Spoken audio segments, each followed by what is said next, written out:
Delegates and guests, please take your seats. The program is about to begin.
Please welcome 2024 Democratic National Convention Permanent Chair, Mignon Moore, and Convention Co-Chair, Representative Veronica Escobar.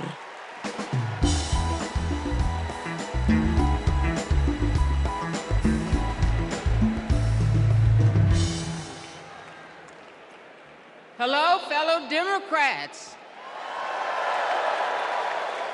For the final season of the convention, I am more than pleased to pass the gavel to co-chair Representative Veronica Escobar.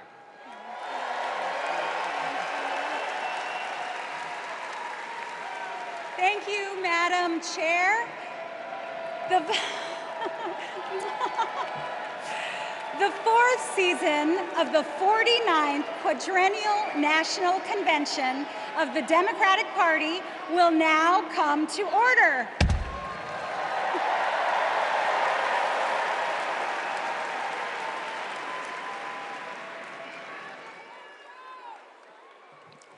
Please stand if you are able for this evening's invocation, offered by American Federation of Government Employees National President, Dr. Everett Kelly, and Imam Muhammad Abdul Alim.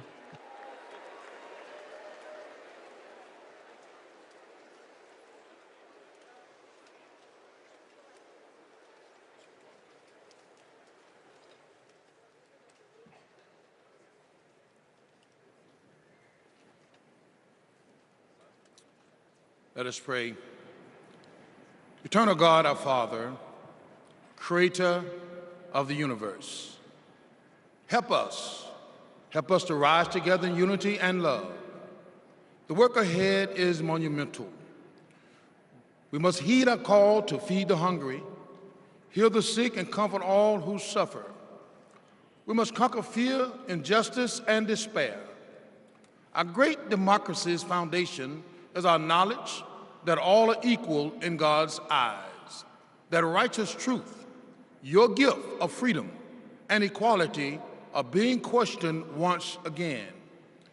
They're what our forefathers and mothers fought and died for. They died on battlefields, in factories, on farms and picket lines. They died in chains. They died for a better world. Beloved Creator, all this tonight, our democracy is now on the line. In the months that remain, guide Vice President Harris and Governor Walz with your wisdom and your thoughts. Eternal One, hear our prayer. Set our hearts afire that we may never weary in doing with your will in the pursuit of justice. In your Son's name, amen.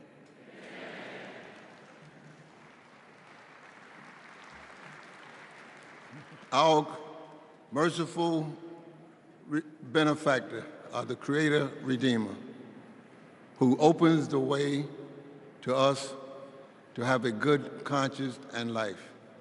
Grant that we continue as a nation out of many one, a people of faith, taking pride in caring for our common humanity. Let us pray that this great nation inspire nations to advance social and economic progress. O God, make us among those who seek justice for all. O God, help us stand with humanity against hate.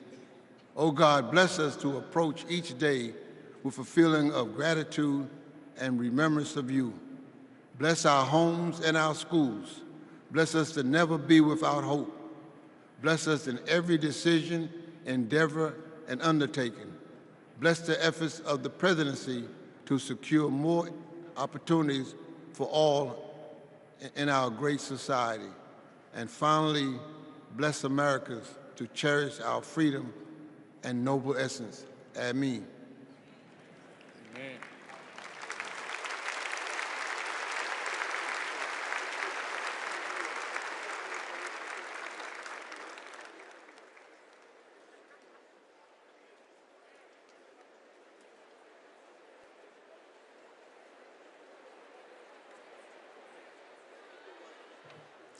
Please remain standing for the presentation of colors by the Illinois State Police Honor Guard.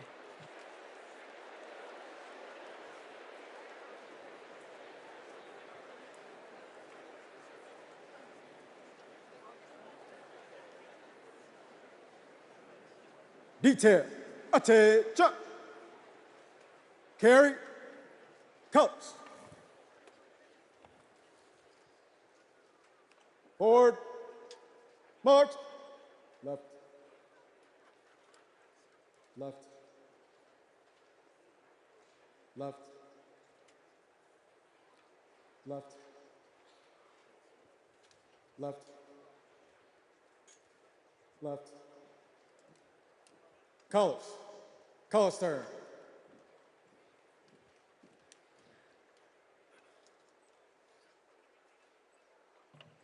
Please remain standing for the Pledge of Allegiance, led by Luna Mehring, sixth grader from Oakland, California.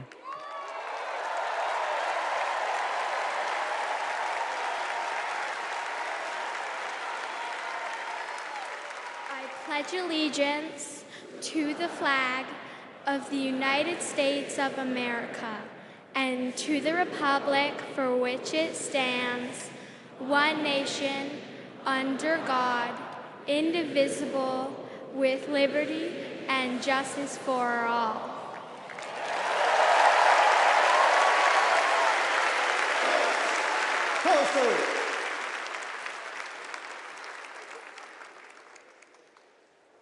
Left, left, left, left, left, left.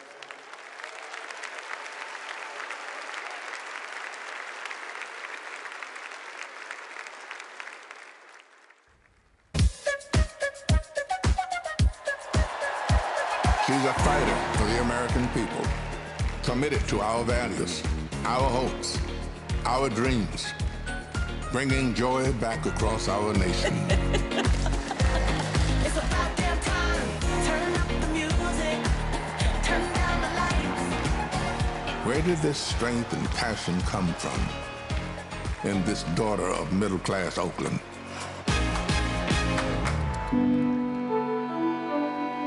Well, it started with her parents, her mother, a South Asian scientist, and her father, a black economist.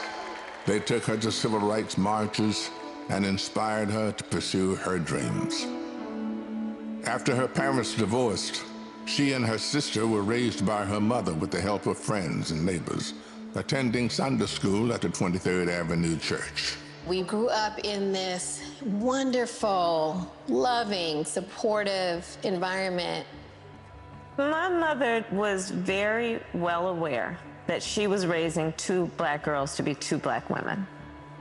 Her mother saved up for 10 years to buy their first home and shared with Kamala the words and wisdom that remain her North Star to this day.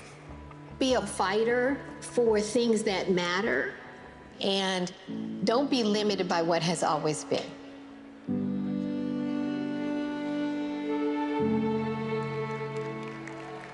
And then came a moment that changed Kamala Harris's destiny, that lit the fire within. When I was in high school, I had a best friend who I learned was being molested by her father. This particular day, she was like, hey, you really, really are not yourself. There's something going on. I said to her as soon as she told me, well, you have to come stay with us. As you get older, you really, really reflect on how pivotal that intervention was at that crucial point in my life. A big part of the reason I wanted to be a prosecutor was to protect people like her. And on her first day in court, she rose from her chair at the prosecutor's desk and said, Kamala Harris for the people.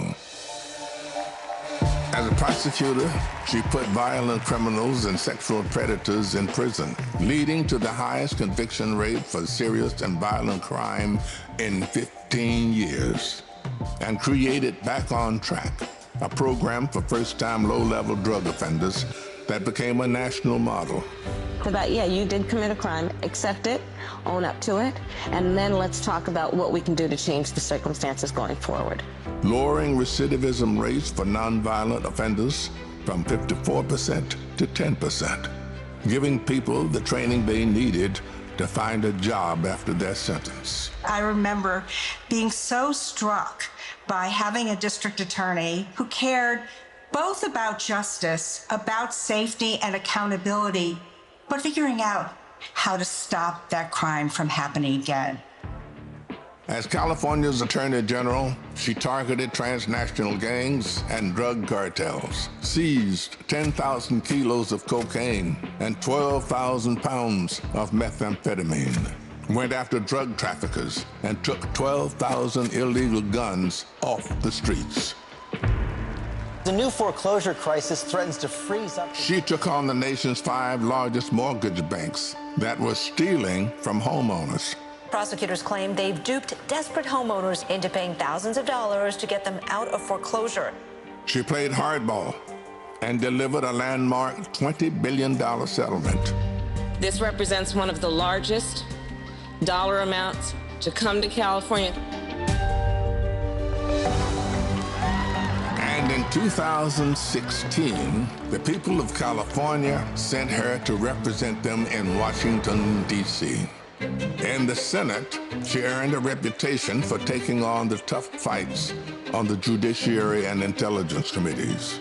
Kamala hit the ground running. She came in with confidence. She was always respectful, but she would not let a witness off easily. I wouldn't. Yes or no?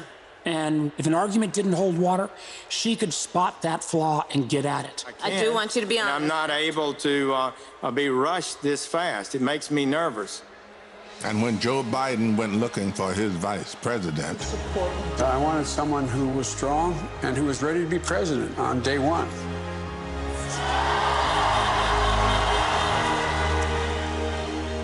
as vice president, she worked to cap insulin costs for seniors at $35, to replace lead pipes and provide clean water for communities, and she helped create 16 million jobs.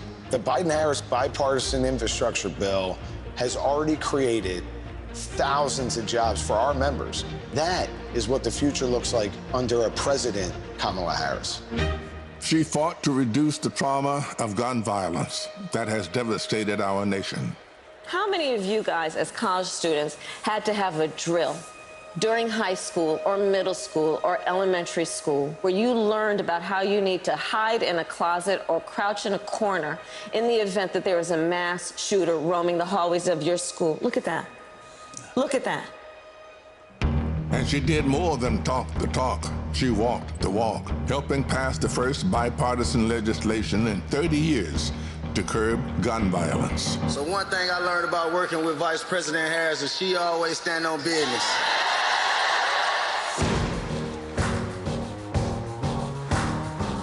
She has traveled the world to strengthen our national security and restore our global leadership, meeting with more than 150 heads of state.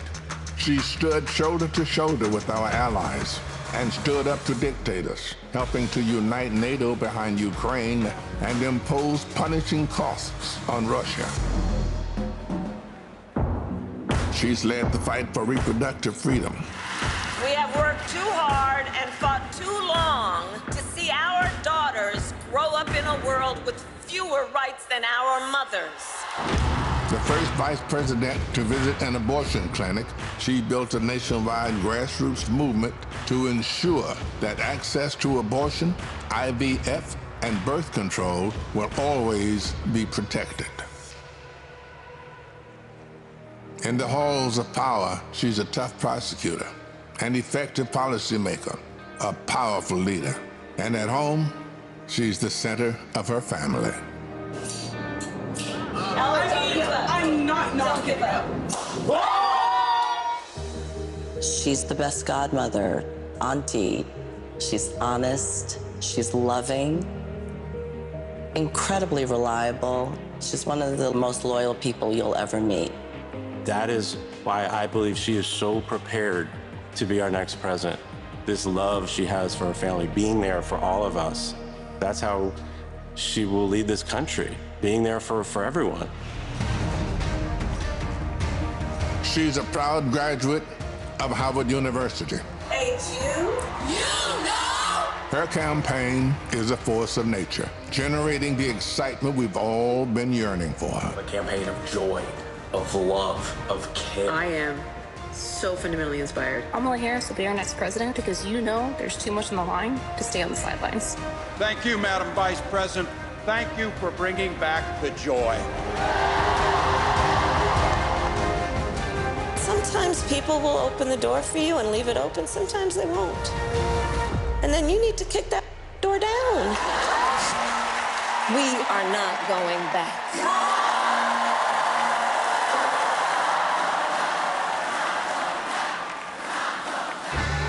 She's a protector, a strong voice for common sense, a leader for tomorrow, committed to healing our country, dedicated to doing the hard work to make us stronger.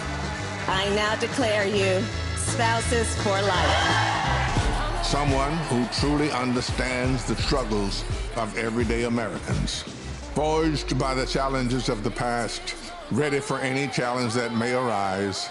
Now is the time, America. The joy is back, the pride is back, the hope is back. She's doing the work. She's fighting for us. She's the new way forward, our way forward. She is the next President of the United States of America, Kamala Harris.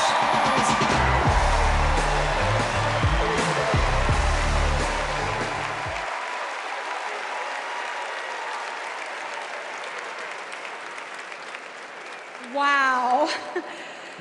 Bienvenidos todos to the final night of the Democratic National Convention. We have so much in store for all of you tonight, including a special rendition of our national anthem by our favorite country music rabble-rousers, the Chicks. And I just want to say, this week, our energy, hope, and joy have inspired the nation. Meanwhile, Donald Trump has been a small man, speaking in small venues, talking about small ideas.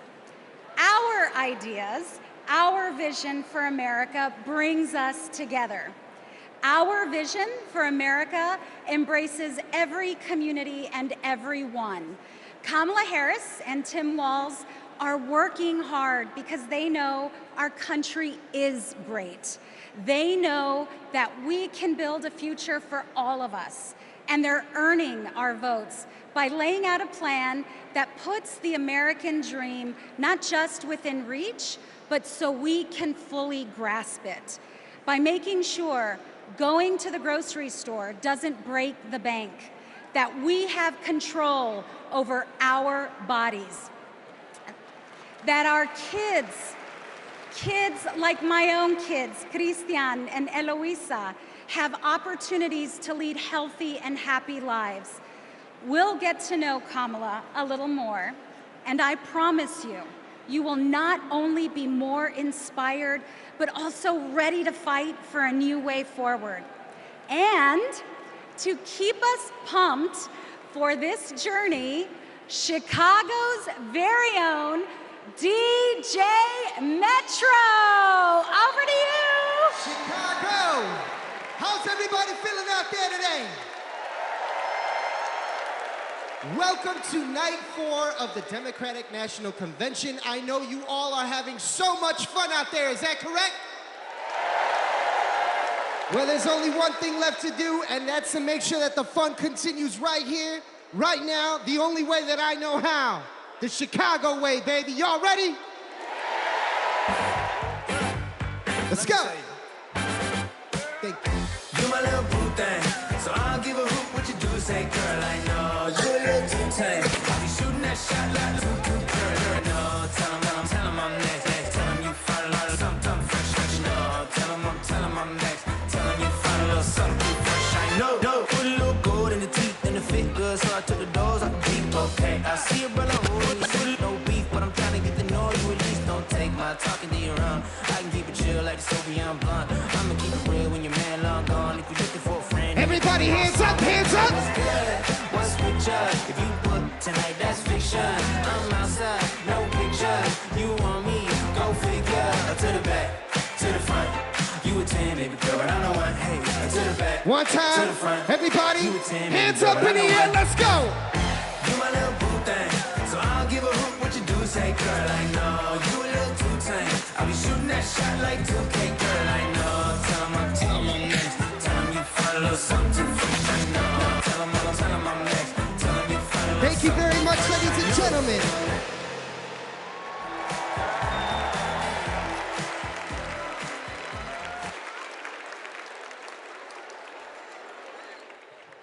Please welcome National Education Association President Becky Pringle and American Federation of Teachers President Randy Weingarten.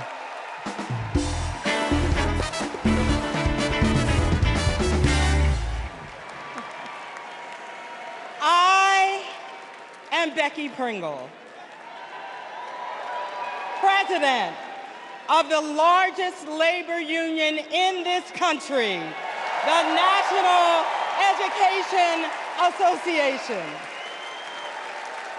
As an 8th grade science teacher for over 30 years, I can tell you that Kamala Harris and teacher Tim Walz understand when our public schools are strong, our nation is strong. They know expanding free school meals, investing in healthcare, and keeping our communities and our schools safe creates opportunity for everyone. They will strengthen our schools, support our educators, and help our students live into their brilliance. Donald Trump and J.D. Vance are not just wrong, they're dangerous. It's all right there in Project 2025. They will shut down the Department of Education, end Head Start, and make educators pay a higher percentage in taxes than billionaires. But we are coming together to say, not on our watch. Not on our watch. So we will organize, and we will mobilize, and we will win all the things. So come this January, we will have a president who sees us, who believes in us, and who knows the beauty and the power of this diverse democracy. And her name is Kamala Harris.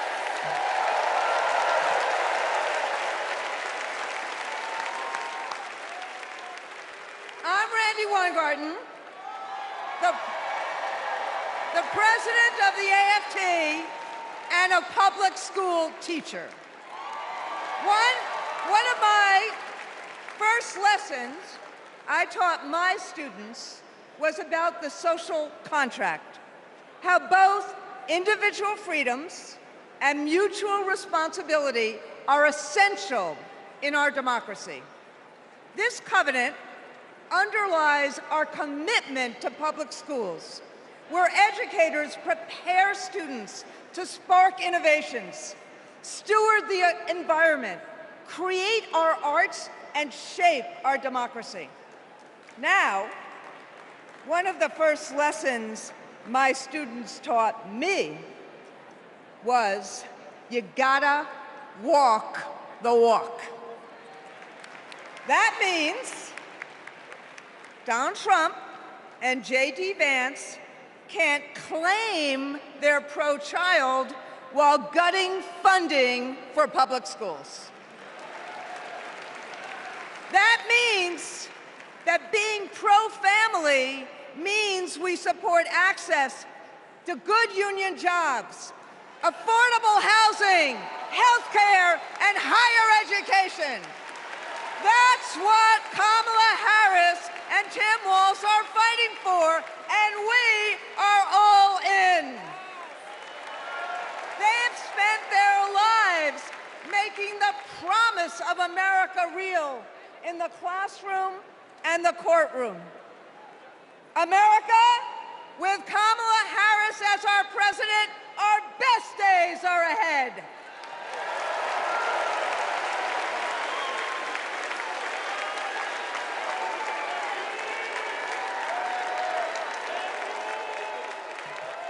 Please welcome California Senator Alex Padilla.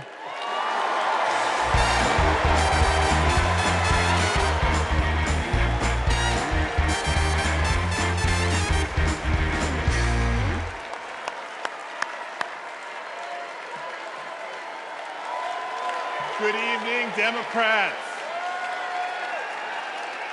Buenas noches, demócratas.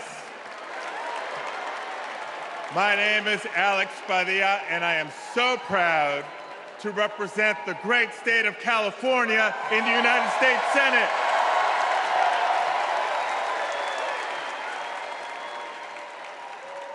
But the titles I'm most proud of are husband to my beautiful wife, Angela, and father to 3 young gentlemen. You know, as a father, when we talk about the future of our country, it's not just hypothetical. For me, it is very real. Every day I go to work in Washington, I think about my kids and the future we're building for their generation. And to show you how Kamala Harris will treat America's kids as president, I'll tell you how she treats mine. Because whenever she sees Roman, Alejandro, and Diego, she greets them with kindness and respect, literally meeting them on their level, to speak to them and to listen. And every fight that Kamala and I have taken on together has been about making life better for this generation and the next. As a state senator, I stood with then Attorney General Harris as she took on the big banks to keep kids and their families in their homes. As California's Secretary of State, I knew her as a fearless United States Senator and my partner in defending our sacred right to vote. That's right. And when Kamala became vice president, I was honored to fill her seat. But I knew that I had some big Chuck Taylors to fill. But I was proud to carry on legislation that she championed to protect workers, to safeguard public lands, to provide kids with more access to quality education. You see, Kamala and I believe that all of our kids deserve a shot at the American dream. It's the American dream, after all, that brought my parents to the United States decades ago. Es cierto. Mis padres, Santos y Guadalupe Padilla, vinieron a los Estados Unidos en busca del sueño americano. But today, we know that the dream is out of reach for far too many families. So my question for all of you tonight is this. This November, who's ready to defend the dream? ¿Quién está listo a defender el sueño americano? Tim Walz is ready to defend the dream. Kamala Harris will defend the dream. And between now and Election Day, each of us must defend the dream too, by working to elect them as Vice President and President of the United States of America.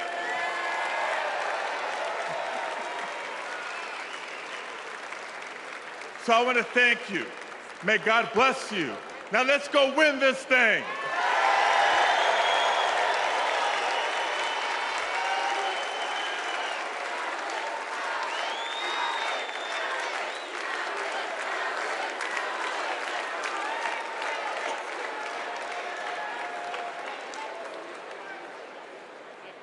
For families across our nation, the American dream starts at the same place, the place we call home. A home is more than four walls and a roof. It's the foundation of everything we hope for, the bedrock from which we build our own American dreams and write our own American stories. To share Kamala's vision to give more Americans a place to call home, please welcome former Secretary of Housing and Urban Development, Marcia Fudge.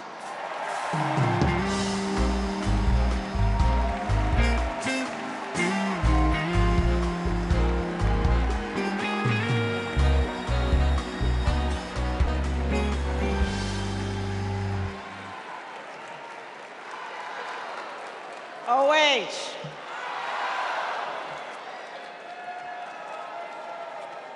Kamala Harris has fought to protect homeowners and renters her entire career.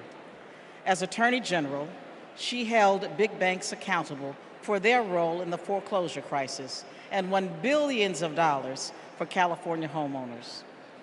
As Vice President, she and President Biden helped over 400,000 homeowners at the risk of foreclosure during the pandemic.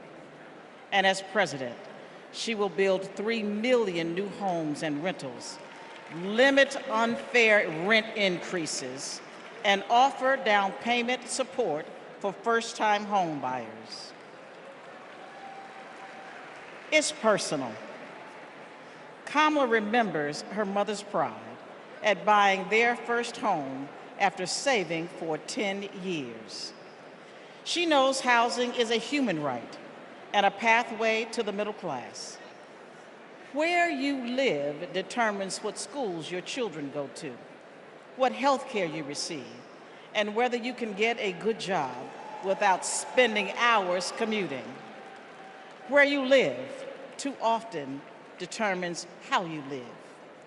Donald Trump has no idea how housing works for everyday Americans. He doesn't care. He started his career being sued for denying housing to Black families. As president, he sat by while the cost of housing skyrocketed. Now, we can hand the keys to our housing policy back to a negligent landlord, or we can elect a president who believes in safe, affordable housing for all.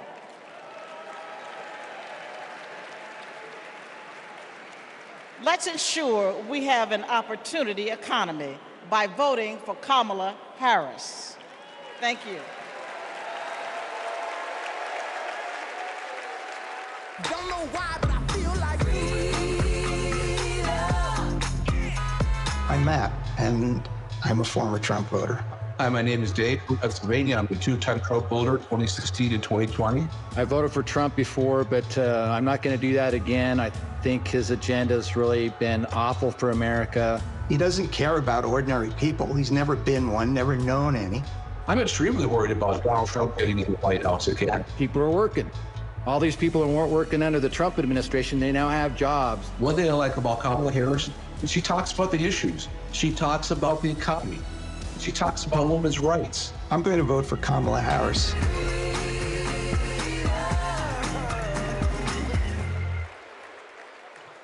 Please welcome California Representative Ted Lieu.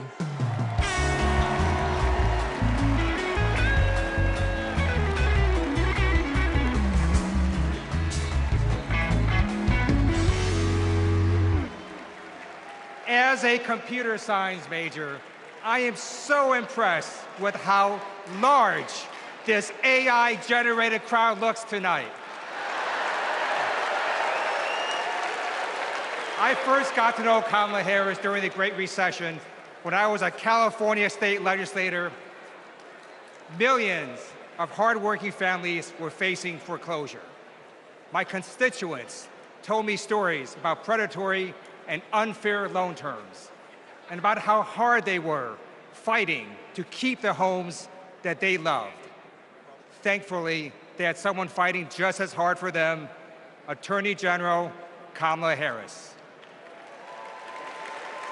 She led an investigation of the mortgage industry to root out fraud. She helped pass the Homeowners Bill of Rights, and she held the big banks accountable, bringing back $20 billion to homeowners. Since those days, I've seen her continue to fight for affordable housing as vice president, and as president, she's going to cut red tape so we can build more houses, help new homeowners afford a down payment, and take on corporations that unfairly hike up rent. Kamala Harris fights for affordable housing because she gets it. You know, when her mom was raising 2 girls, she did what so many parents do: work early hours and work late nights, pay the bills, and put on a brave face so her girls did not know how hard it really was. It shouldn't be this hard in America, and President Kamala Harris will make sure it's not. She'll fight to lower housing costs so that everyone, everywhere, can find a place to call home.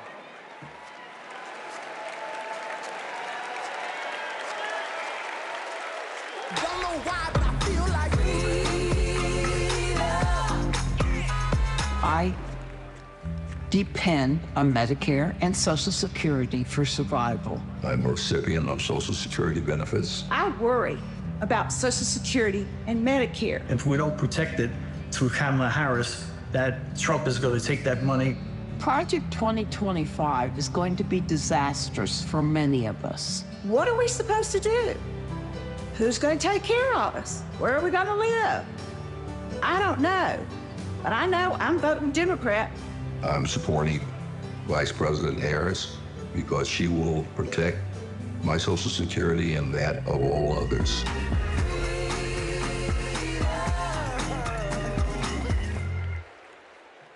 Please welcome Wisconsin Senator Tammy Baldwin.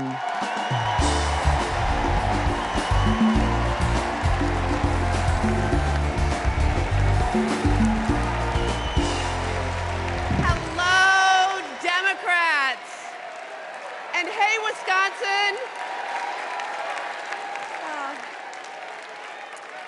Tonight, I want to talk about family.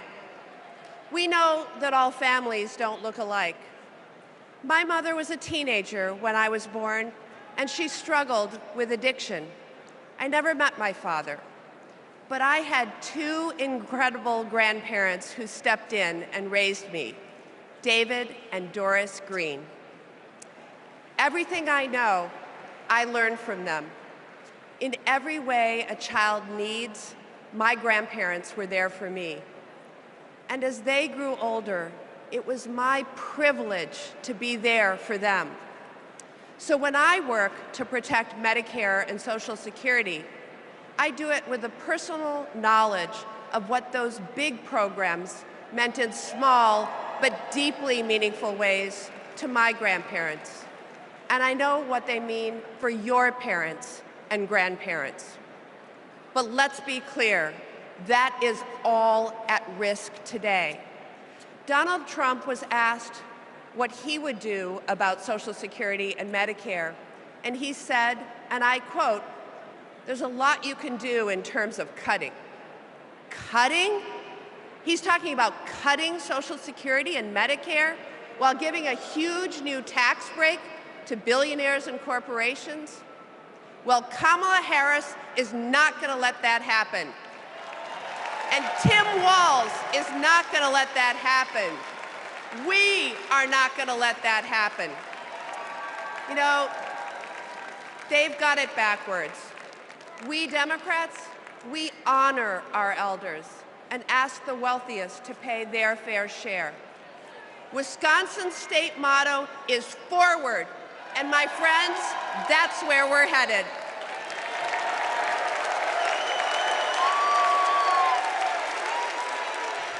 Please welcome Massachusetts Representative Catherine Clark.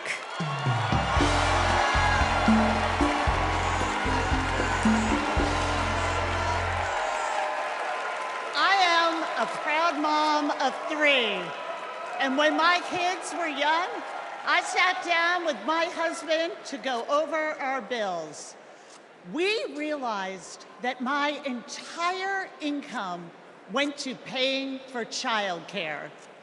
We asked ourselves, how on earth will we make this work? So many parents will tell you a similar story. They'll tell you that preschool can cost as much as rent, or that they drive over an hour just to find childcare. They'll tell you that the workers who watch their children have it even worse. When parents have to choose between their kids and their jobs, businesses are hurt too. We shut out talent. We lose the prosperity parents could create. Childcare makes our economy run. And yet, Donald Trump's Project 2025 will eliminate Head Start, close classrooms, raise the cost of care. And J.D. Vance says affordable childcare is class war against normal people.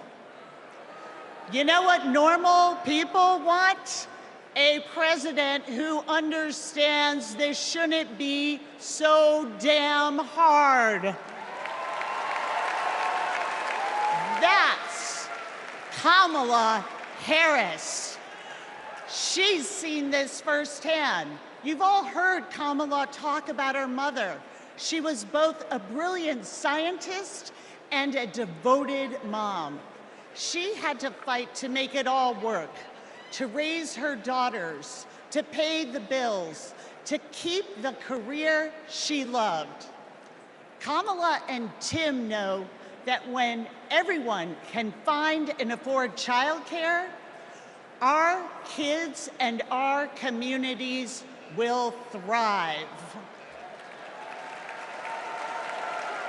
Our middle class will grow. So let's put childcare at the top of the agenda. Let's build a future worthy of our children. Let's elect Kamala Harris and Tim Walz.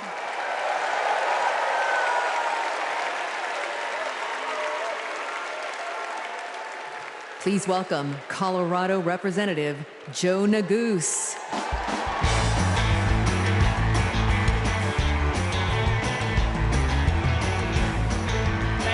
Thank you. Good evening, Chicago. My name is Joe Neguse, and I represent the great state of Colorado in the U.S. Congress. My parents immigrated here from a place torn apart by war. They worked hard every day, made tremendous sacrifices, and taught me to never take for granted the educational opportunities that we have in this incredible country. It's because of them and because of those opportunities that tonight their son stands before you as Assistant Democratic Leader of the U.S. House of Representatives. My fellow Americans, let me say this clearly. Don't let anyone tell you that the American dream is dead. It is alive and well, and it will grow even stronger with Kamala Harris as the next president of the United States. How do we know that? How do I know that? Well, it's because Kamala Harris believes that college can be a ticket to the middle class. And she has fought to make it more affordable her entire career. As California Attorney General, she took down one of the biggest for-profit colleges, securing $1 billion, $1 billion for students who were defrauded. Alongside President Biden, she expanded Pell Grants and secured record funding for HBCUs. And Kamala Harris made public service loan relief a reality for teachers and first responders and firefighters and nurses and countless others across our land. Vice President Harris delivered before, and she will do it again.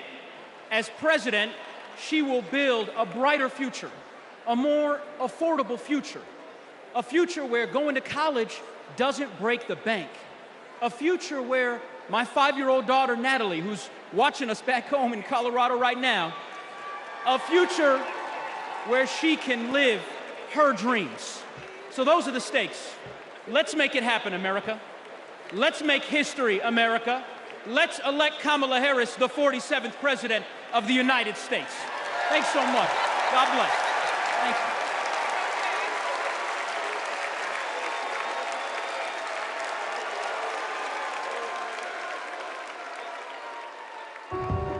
I basically worked in public service my entire adulthood, over 27 years. Seeing my mom work in the public service sector, it was actually inspiring me, and I'm like, she gives more to the community than she is for her own self. As a single mother, I knew I wanted my daughters to have a better life than I did. So I said, you know, going to school will help me. I would see her move like the bills to the side, but I know she was mounting. I know she was drowning in student loan debt. Then eventually my loans got to $800 a month. I paid it. I did what I was supposed to do. But I was like, oh my God, I'm gonna be in debt until the day I die. When the Biden-Harris administration first announced the public service loan forgiveness, and I'm rushing to my mom, like, apply for this, apply for this. I'm sitting at my desk, opening up my mail. It says, thank you, Kelly, for public service. Your loans now have been forgiven. Took a deep breath, and I screamed. I had to pinch myself. I had to see if this was really happening. Seeing my mom finish her higher education was life-changing. But I don't think anything can ever stop me from my goals, because I saw her do it as a single parent with twin girls, with life pushing her down so many ways, but she continued to rise up. She has been the force, the motivation for me to want to continue to work in the public service agency. With this loan forgiveness, I can plan for my future. I was able to purchase my very first home. It creates great opportunity for my daughters. It creates stability. Thank you, Vice President Harris and the entire administration. I just want to thank you again and again and again. Thank you so much.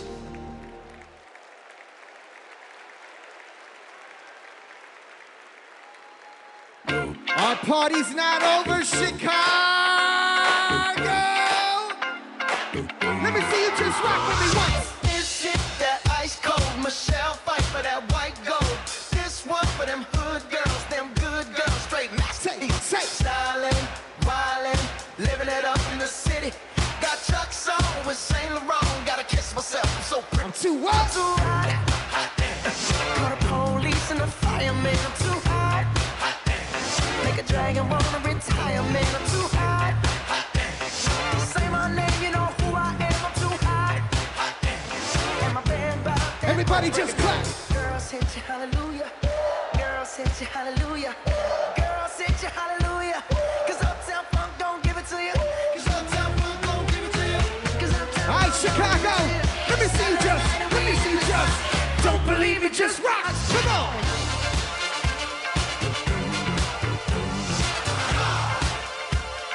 Don't believe me, just watch. Don't believe me, just watch. Don't believe me, just watch. Don't believe me, just watch. Hey, hey,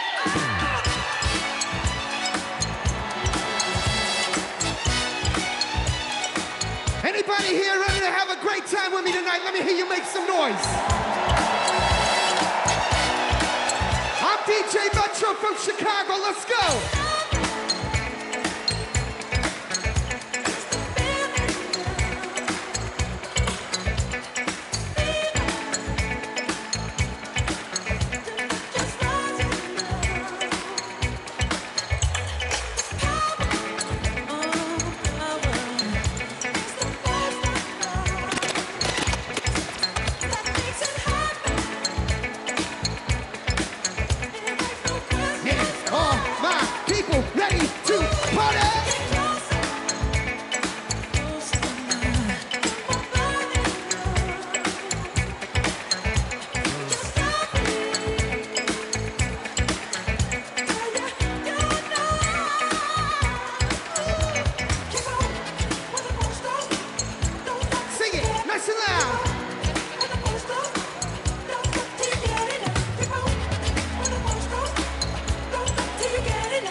DJ Metro. I'll be back for more later.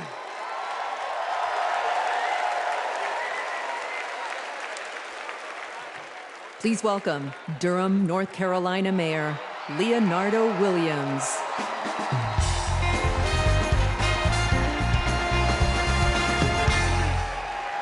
Hailing from the Tar Heel State, home of Duke University and North Carolina Central University, I am Mayor Leonardo Williams from Durham, North Carolina.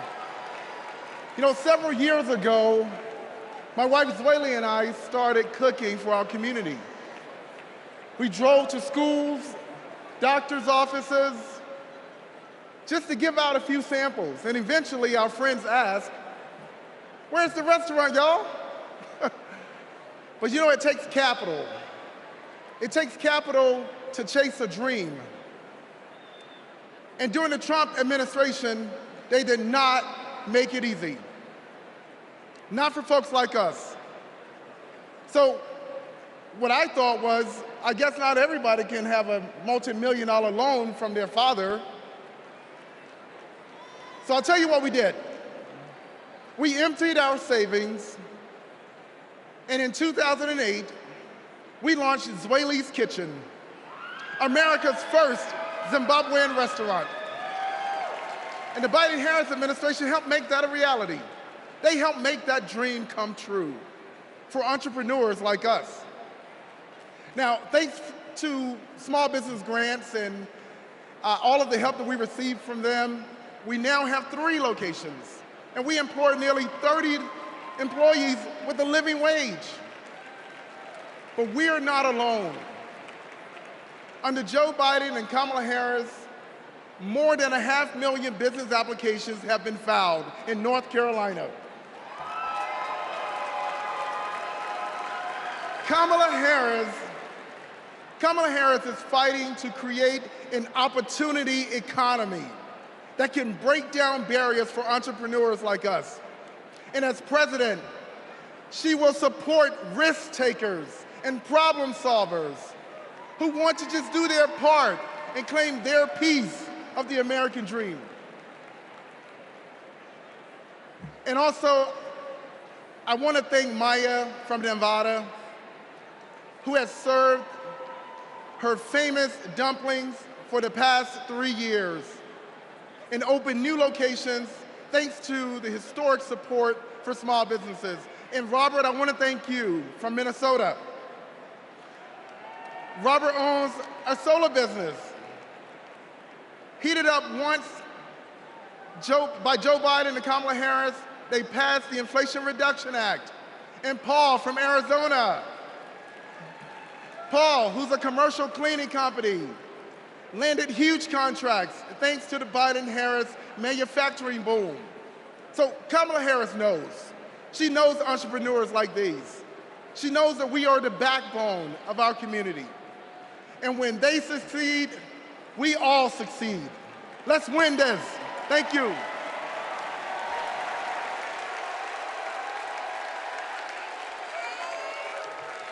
Please welcome Illinois Representative Raja Krishnamurthy.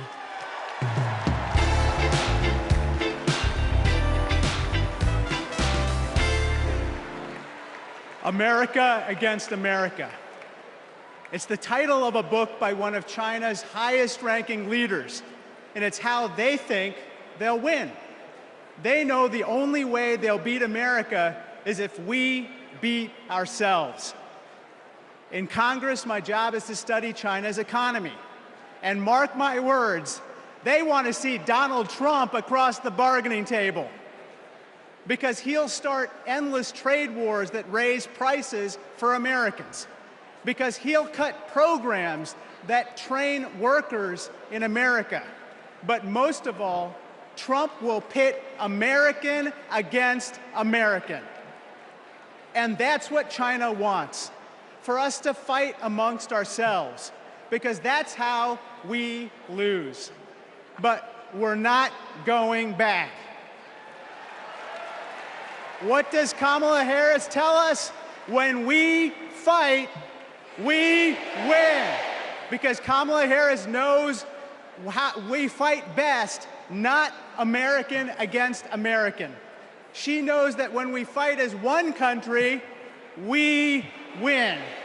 When we fight as one team, we win. Which is why when Kamala Harris wins in November, we win. Thank you so much.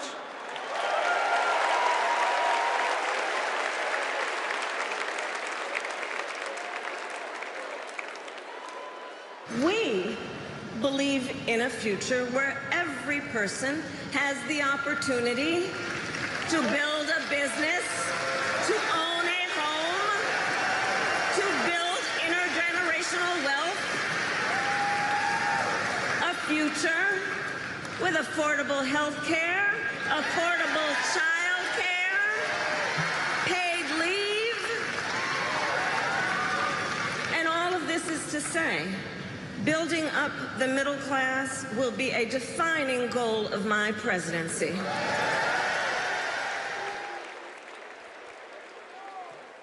Please welcome Pennsylvania Senator Bob Casey.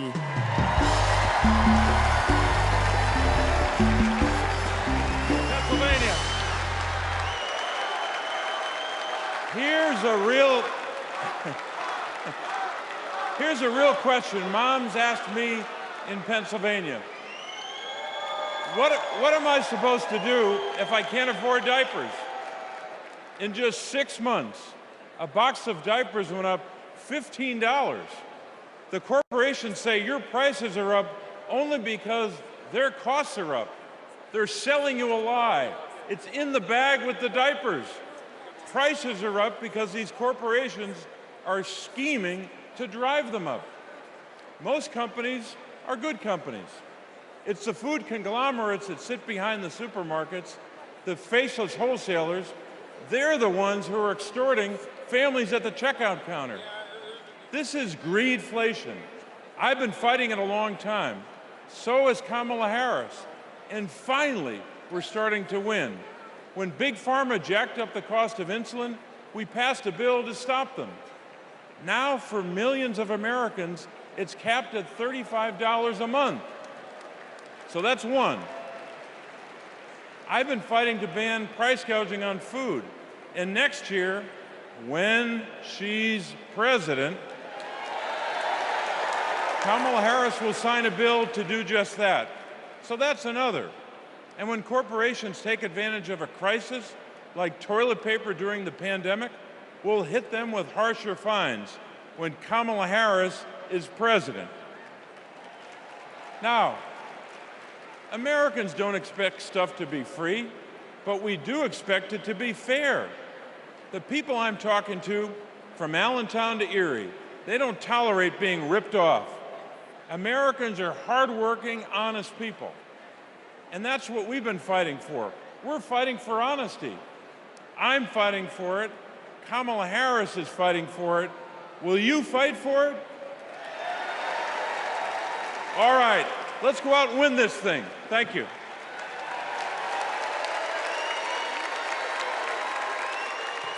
Please welcome Massachusetts Senator Elizabeth Warren.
You know what I love best about Kamala Harris?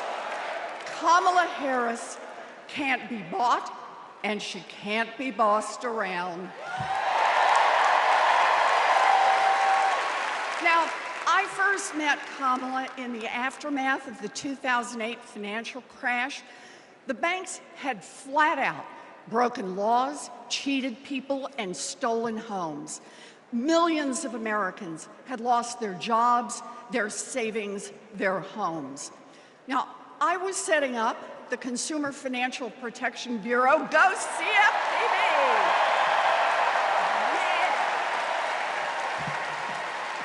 Kamala was protecting families as California's Attorney General. You bet. And Donald was scamming students at Trump University and trying to make money off people losing their homes. Kamala Harris stepped up. She enforced the law, she fought the giant banks, and she delivered billions of dollars of help for families.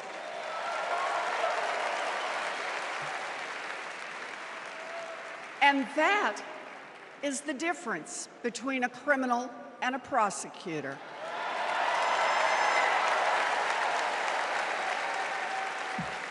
You know what else I love about Kamala?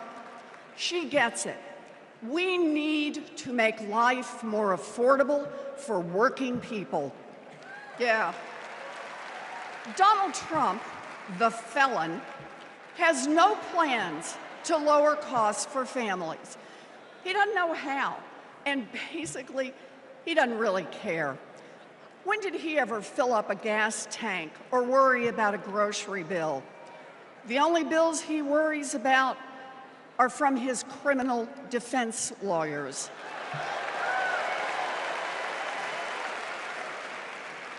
But Kamala, she cares deep down, and she will take on the giant corporations that are squeezing American families.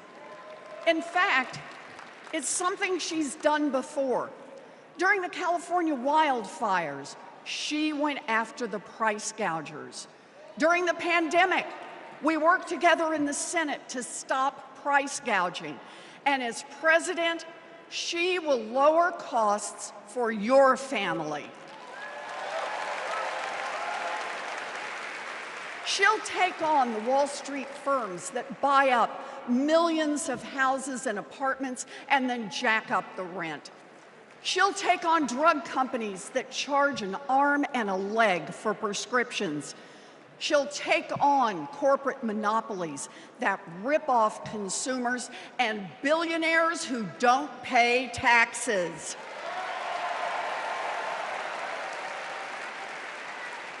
And she'll take on right-wing extremists who think they should decide who has access to abortion or IVF.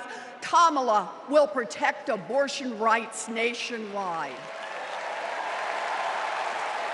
Yeah. And there it is.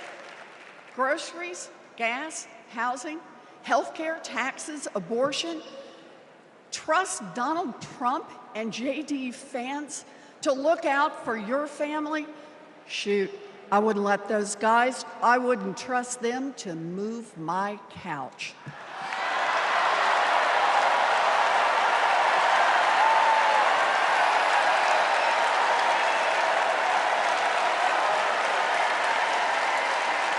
We need Kamala Harris. This election is about your family and your future. I've seen Kamala Harris fight. I've seen her win. And when it comes to our families and our futures, Kamala Harris is someone we can trust. So here it is, with joy in our hearts.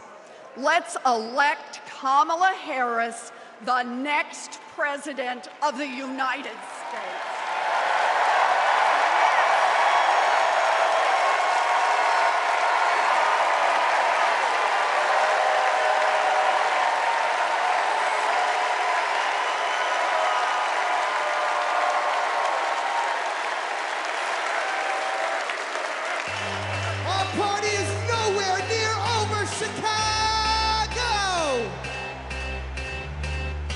gonna do this real big because we got a good feeling about this presidency. Now let me see your hands up one time. I got a feeling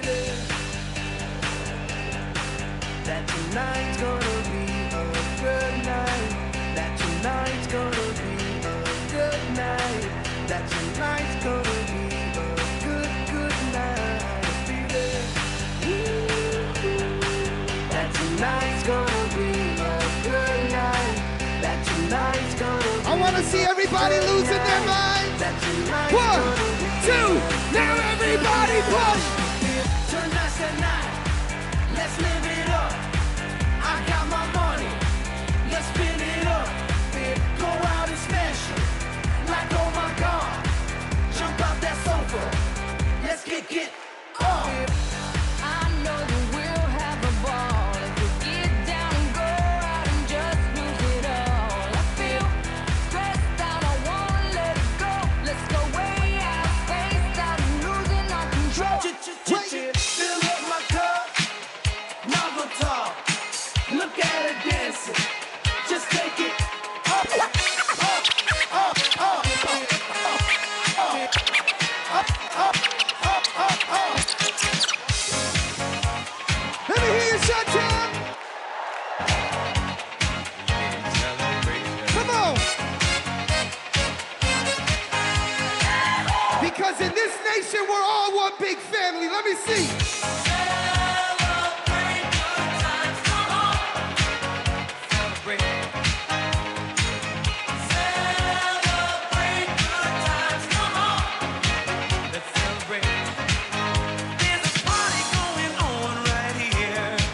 A celebration to last throughout the years.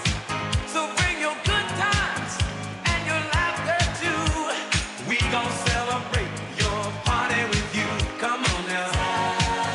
Celebration. Let's all celebrate and have a good time. Celebration. We gon' celebrate and have a good time. It's time to come together. It's up to you. What's your pleasure? Everyone around the world. Come on. Ladies and gentlemen, I'll see you guys in just a little while. Thank you.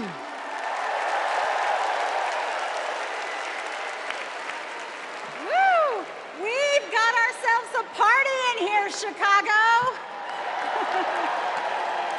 All right, Democrats, we know that a secure future depends on strong global leadership.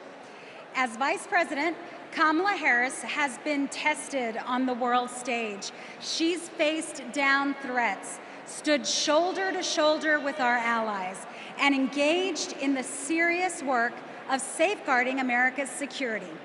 Please welcome to the stage an Army Ranger, my colleague, Congressman Jason Crow.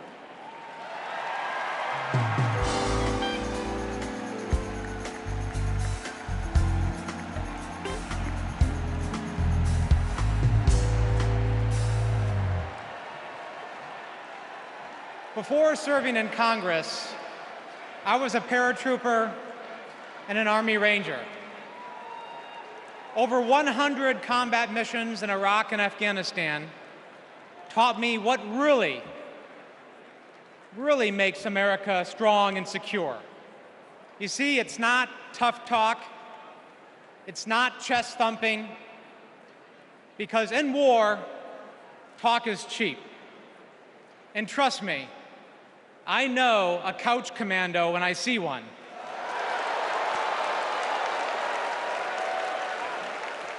Real strength and security come from our people, from our allies. Donald Trump's Project 2025 would abandon our troops, abandon our veterans, our allies, and our principles. In Chapter 4, Trump plans to do Putin's bidding by abandoning Ukraine and walking away from our NATO allies. In Chapters 2 and 3, he plans to fire our national security and military professionals and then replace them with MAGA loyalists. But I refuse to let Trump's golf buddies decide when and how our friends are sent to war. When we join the military, we raise our right hand and we take the oath. We know that it comes with sacrifice, but we also know that it comes with a promise that America will have our back. Trump will break that promise. In fact, in Chapter 20 of Project 2025, he plans to slash veterans' benefits and then privatize VA health care. As a paratrooper, we learned that the leader of the unit jumps first, and then the others follow. Leaders always go first. But Trump, he would push your son or daughter out of the plane and then abandon them when they come home. Our troops deserve a commander-in-chief who will always have their back. That leader is Kamala Harris. And together, we will make Kamala Harris our next commander-in-chief.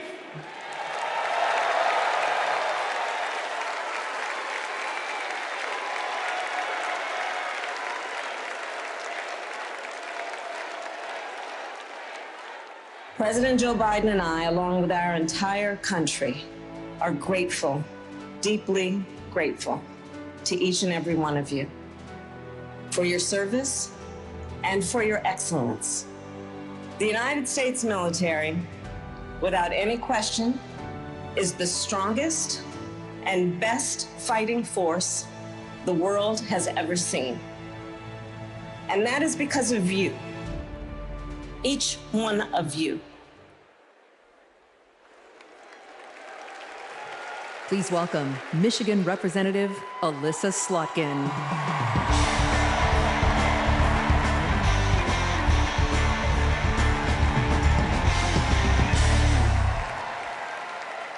Good evening. I'm Alyssa Slotkin. I am honored to be your U.S. Senate nominee from the great state of Michigan. Go blue, go green, my peeps from Michigan. My life in service began in New York City on September 11th. As the smoke cleared, I knew my career would be spent protecting the country we all love. I was recruited by the CIA and served 3 tours in Iraq alongside our military. And I worked at the White House under presidents of both parties and as an acting Assistant Secretary of Defense under President Obama. I want to talk tonight about national security because the choice in November is stark.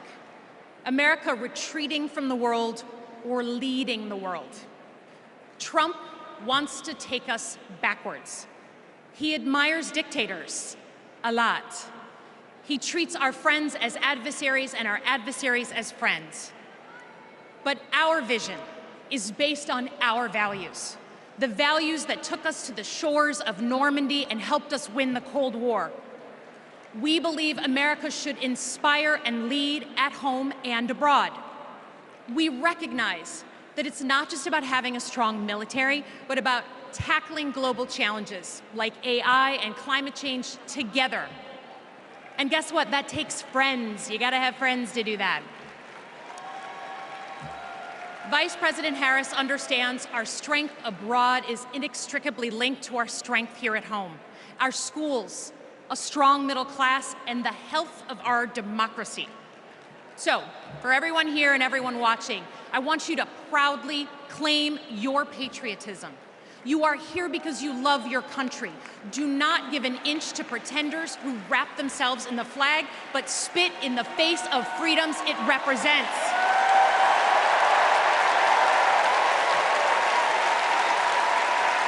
this November, let's elect a president who will lean forward to embrace the future.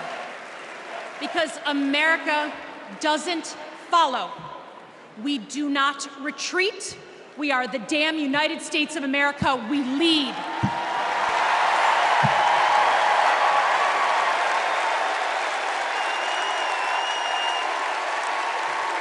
Please welcome New York Representative Pat Ryan.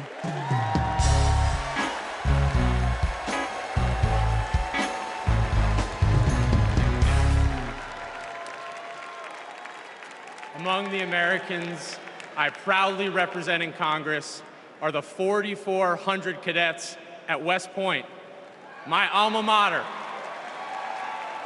Last year, I welcomed Vice President Harris when she delivered the commencement address. I watched as she shook the hand of every single cadet. That's the thing about West Point. The day you take the oath to defend our country, you get to look the person in the eye who may one day, God forbid, send you to war and take their measure. And every time, Kamala Harris looked back with respect, with reverence. That day, I saw our next Commander-in-Chief. At West Point, you learn the honor code. A cadet will not lie, cheat, steal, or tolerate those who do. Well, there's a candidate who has violated every word in that code. A serial liar, cheater, thief, who looked soldiers in the eye, then turned around and called fallen heroes suckers and losers, who insulted Medal of Honor recipients just last week. I tell you what I think of Donald Trump. They told me I can't say that word on TV. I'm going to use an Army term, FUBAR. If you don't know FUBAR, Google it. These last few weeks have felt like a new day in America, when we are waking up, rising up as patriots to demand our next president be someone who not only treats our veterans with respect, but everyone with respect, with dignity, with decency, with the truth. Someone like Kamala Harris, our next Commander-in-Chief.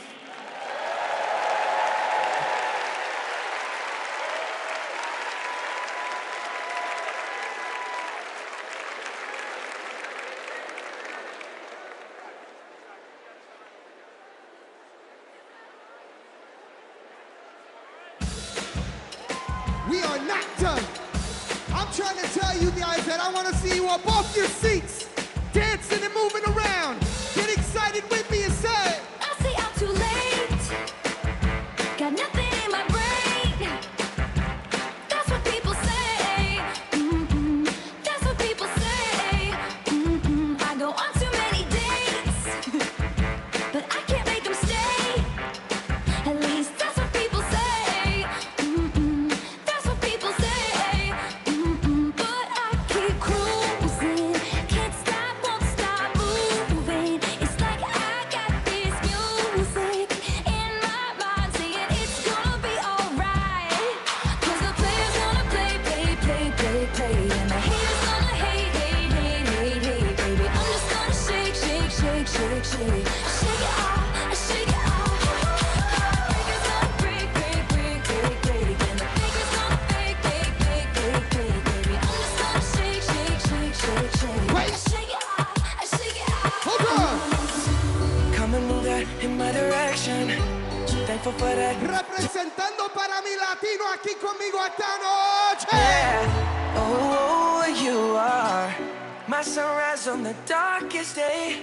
got me feeling some kind of way. Make me wanna savor every moment slowly, slowly. Despacito, quiero respirar tu cuello despacito. Deja que te diga cosas al oído, para que te acuerdes si no estás conmigo.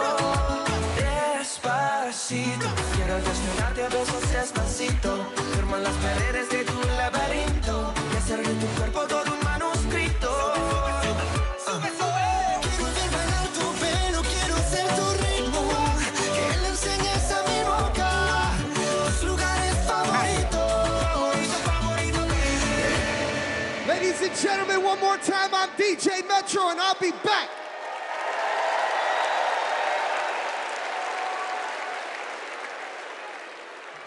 Please welcome the president of the National Action Network, Reverend Al Sharpton.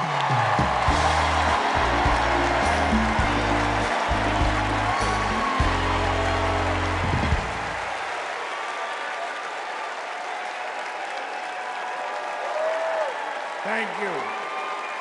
Thank you. Thank you. Good evening. I stand before you as the president of National Action Network.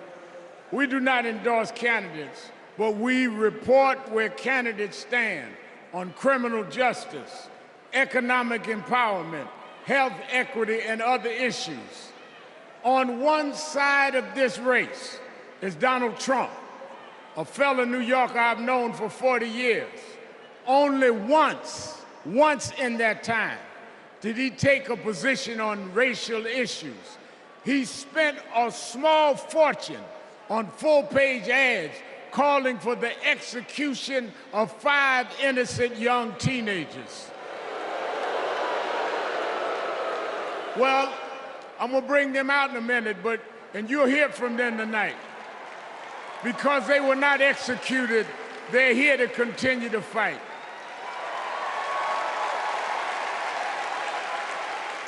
But it was there that I saw Trump love to fan racial flames.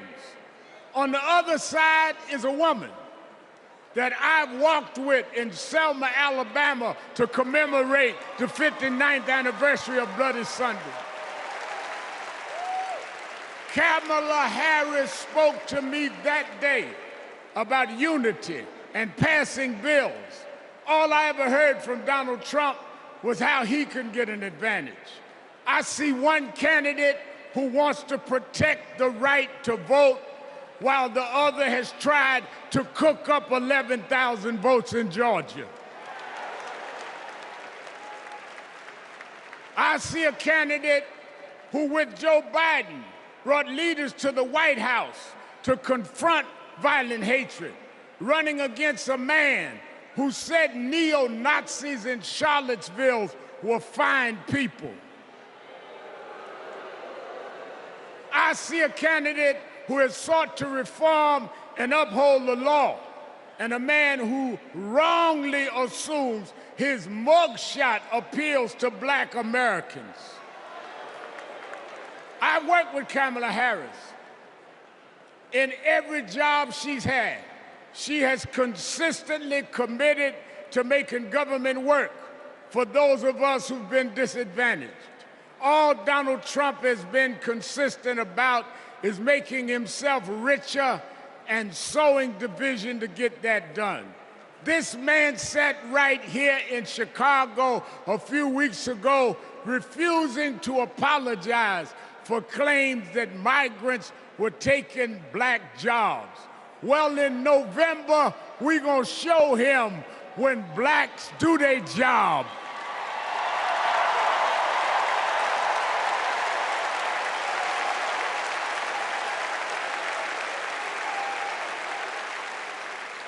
And we are going to join with whites and browns and Asians, and we're going to do a job on those that have done a job on us.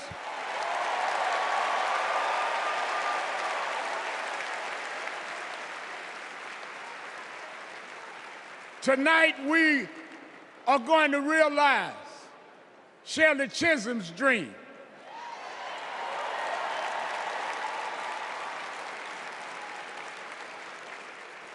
52 years ago, I was one of the youth directors in her campaign for president. And 52 years after she was told to sit down, I know she's watching us tonight as a black woman stands up to accept the nomination for President of the United States.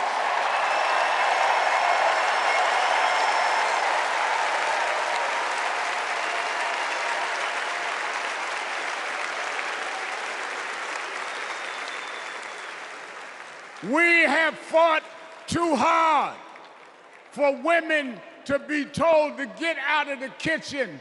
We are now on our way to the Oval Office. We won't go back.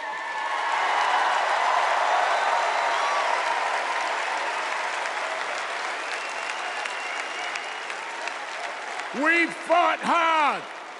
We fought hard for LGBTQ loved ones to get out the closet. We won't go back.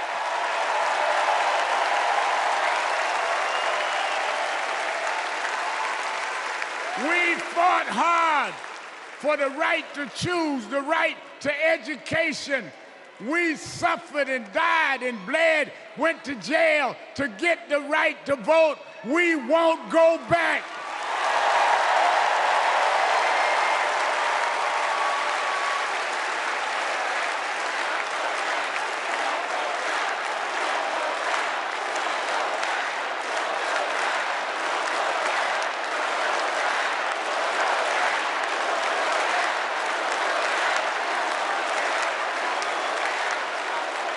So we must be committed, no matter how the Supreme Court tries to roll back on civil rights, no matter what the amount of money they have.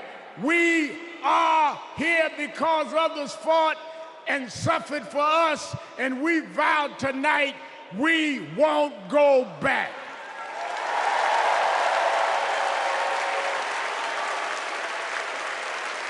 This November, we will go forward to fulfill the promise of a just and fair nation.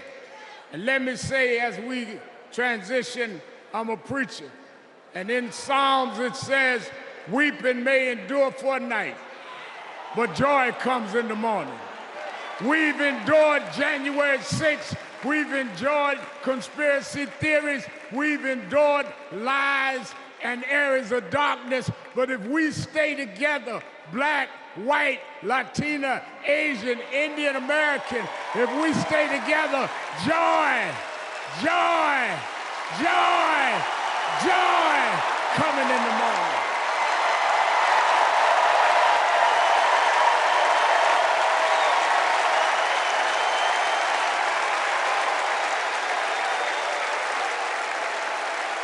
I want to now, since I was a teenager, I was mentored by Reverend Jesse Jackson.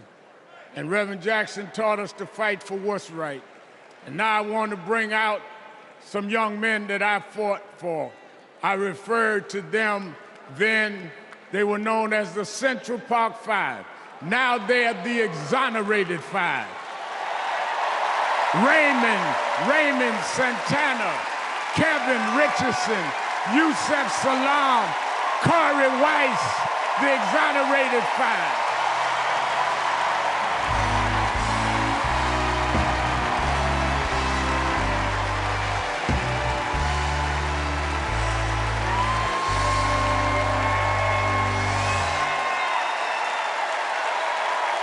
We won't go back.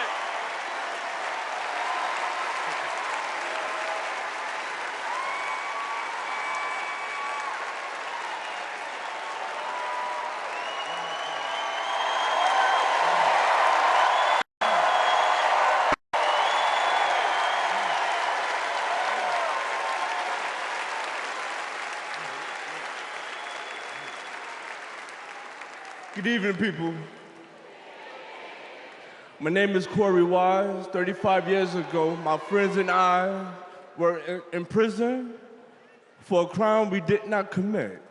Our youth was stolen from us. Every day, as we walked into courtroom, people screamed at us, threatened us, because of Donald Trump. He spent $85,000 on a full-page ad in the New York Times calling for our execution.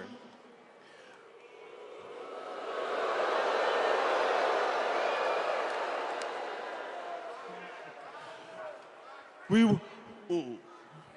were innocent kids, but we served a total of 41 years in prison.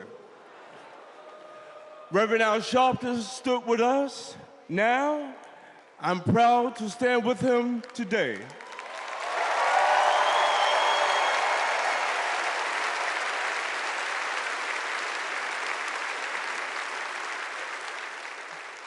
Vice President Kamala Harris has also worked to make things fairer. I know she will do the same as president. Now approve that message.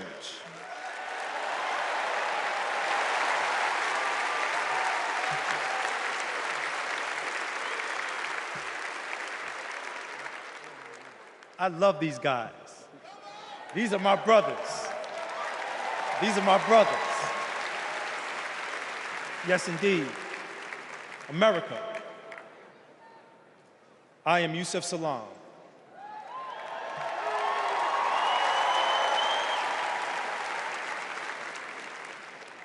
A New York City councilman representing my hometown of Harlem.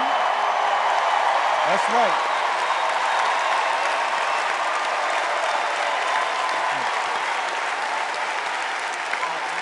Man. Representing my hometown of Harlem, USA. And listen, as my friend Corey Wise just said, 45 wanted us unalive. He wanted us dead. Today, we are exonerated because the actual perpetrator confessed and DNA proved it. That guy says he still stands by the original guilty verdict. He dismisses the scientific evidence rather than admit he was wrong.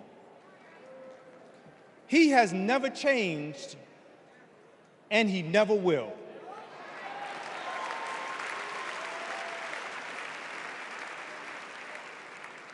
That man thinks that hate is the animating force in America. It is not.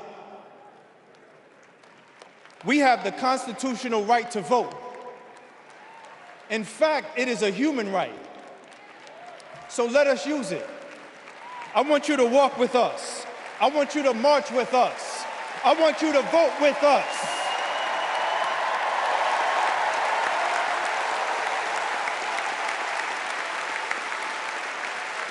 And together, and let me tell you, this is going to be so beautiful. And together, on November 5th, we will usher in Kamala Harris and Tim Walz into the White House.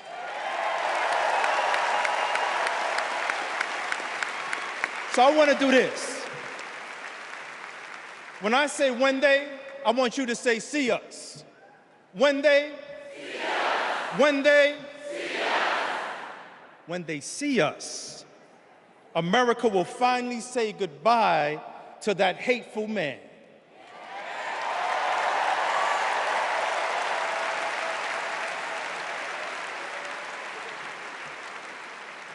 We will say what I have said after 7 long years on wrongful incarceration. Free at last. Free at last. Free at last. Thank God Almighty, we are free at last. God bless you, and God bless the United States of America.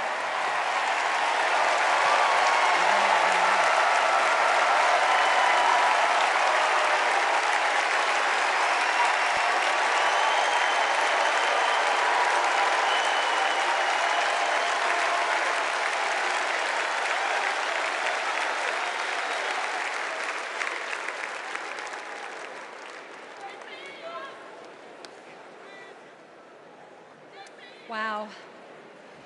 Our country is built on justice, and people's lives, as we just heard, can be harmed when we fail to do justice. But Kamala Harris fights to do justice. No one knows that better than the prosecutors who fought alongside her. These are their stories.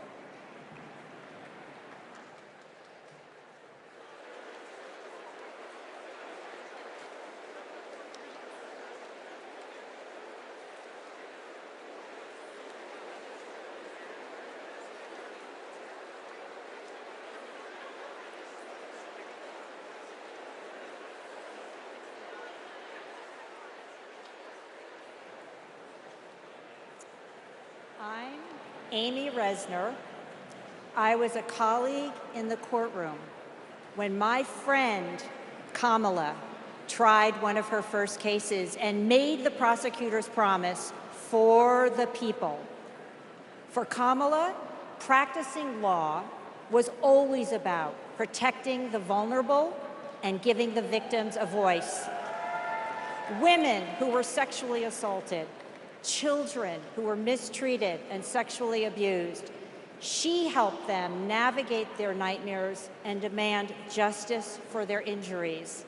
And she did it all with grit and grace, intelligence and heart. She was a remarkable prosecutor, and she will be a remarkable president. Survivors of sexual assault struggle to be heard over the cacophony of voices demeaning, discrediting, and vilifying them. When powerful offenders are allowed to manipulate public opinion by attacking their victims' credibility, all victims suffer. Those words are from the 2021 amicus brief filed by RAINN, the nation's largest anti-sexual violence organization, in the case of E. Jean Carroll versus Donald J. Trump. As a legislator and lifelong advocate against sexual violence, I urge all of us to stand together to support survivors, believe them, and hold perpetrators accountable.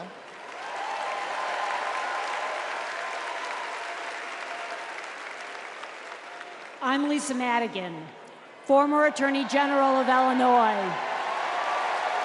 I worked with Kamala Harris during the Great Recession to protect homeowners from foreclosure.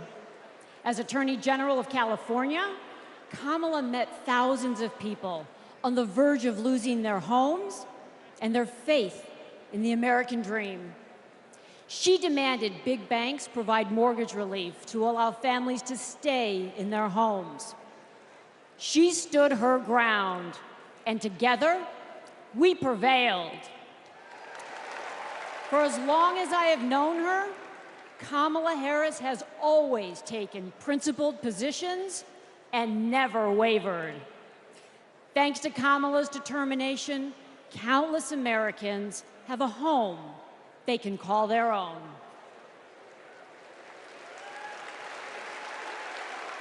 And I'm Mark Morial, civil rights leader and former mayor of New Orleans.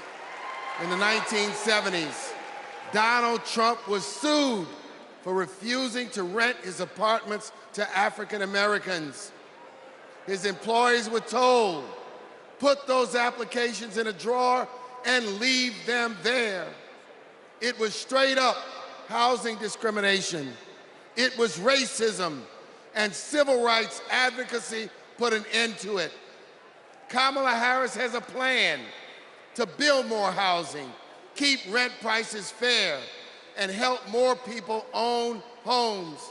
Donald Trump, you denied black people the American dream, and Kamala Harris is creating a future where every family, yes, every family has a place to call home. I'm Nathan Horns. In 2010, I went to college in California to pursue my dreams, but ended up with a nightmare. Corinthian Colleges was a predatory for-profit chain. They defrauded more than 500,000 students and burdened us with loans we could never repay. Then Kamala Harris stepped in. As Attorney General of California, she stuck up for students. She prosecuted Corinthian, and as Vice President, she stuck with us. As we fought and we organized for debt relief, the Biden-Harris administration came in, canceled all Corinthian student debt, and gave us back our futures. My name is Tristan Snell, and I prosecuted Trump University.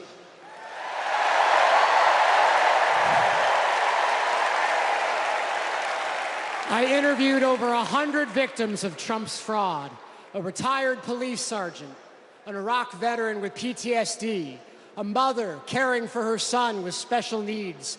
They trusted Trump.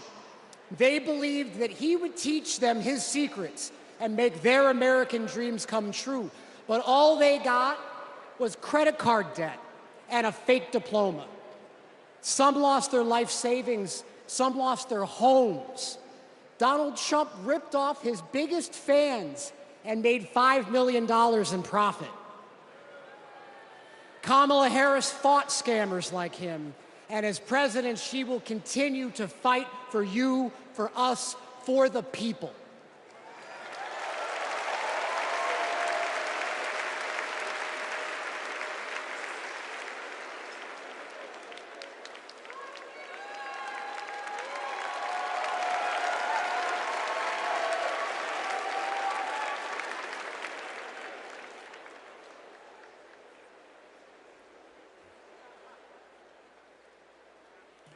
Please welcome Massachusetts Governor Maura Healey.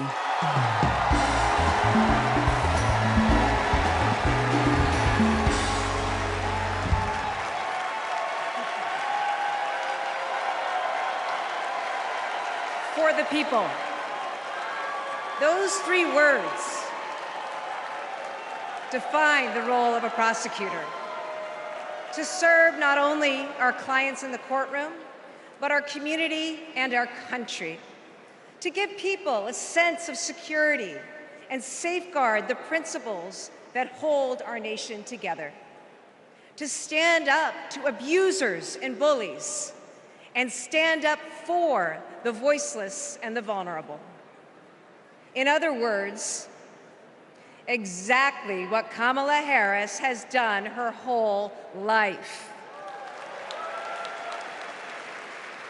When she was DA, mothers of children who'd been murdered, whose cases had gone cold, would come to her office saying, "I'll only speak to Kamala," because they knew she would listen, because they knew she would help them find justice. And she did. That's the Kamala Harris I know.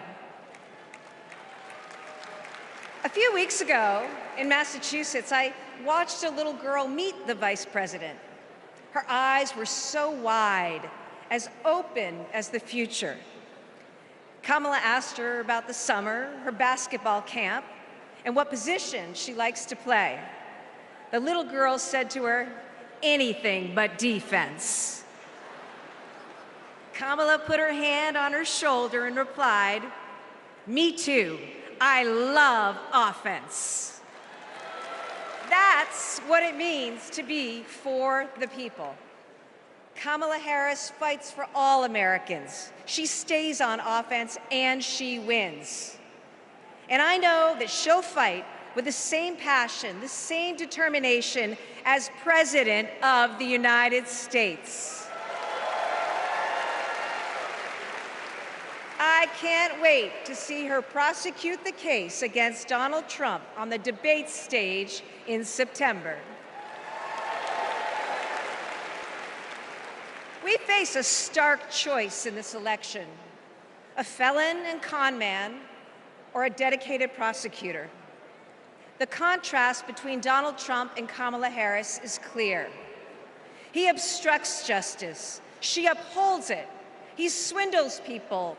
She serves them. He thinks he's above the law. She actually understands the law.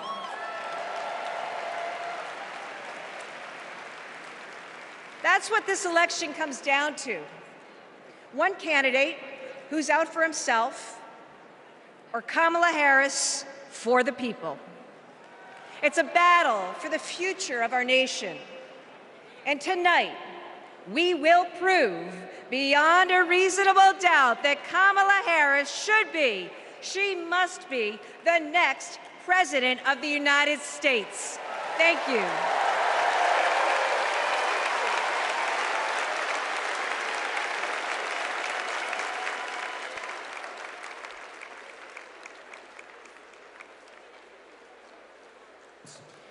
Please welcome survivor and advocate, Courtney Baldwin.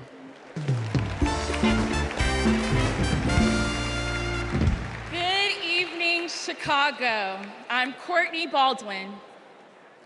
In 2013, I was sold for sex in cities across California by a trafficker who controlled every aspect of my life. During those dark moments, I held on to hope that one day I'd be seen as more than a victim, that I could pursue my dreams, and that my trafficker will be held justice. I didn't know it yet, but waiting for me on the other side were people who were fighting for survivors. One of them was Kamala Harris. As California's Attorney General, she fought Backpage.com, the website that let me and thousands of others be bought and sold. She filed criminal charges against its owner that shut down the website for good. No one has ever done that. Vice President Harris is fearless, compassionate, and she still gives me hope. She's protected people like me her whole life, and I know she'll fight for us all as president. Thank you.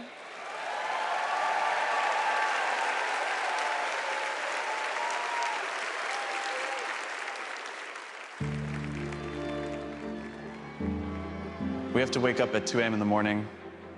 It's the only way to beat the Phoenix heat. It's just like opening an oven. I work on the light rail. It's a good way to tackle the climate crisis, but the clock is ticking. Climate change is one of the greatest con jobs ever. All of this with the global warming and a lot of it's a hoax. It's a hoax. Hurricane Beryl is the earliest Category 5 on record. Climate change isn't a hoax, and it's not happening in the future. It's happening right here, right now. Here in Phoenix, the most consecutive 110+ degree days in a row. Trump is pouring gasoline on the fire.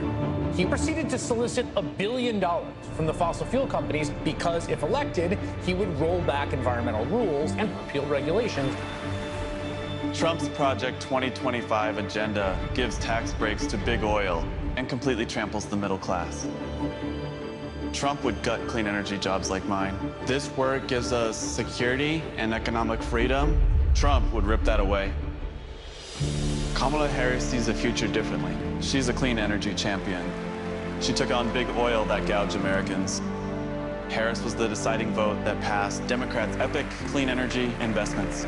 Kamala will fight for climate and clean energy policies that protect our health and hold big polluters accountable. The clock is not just ticking, it is banging.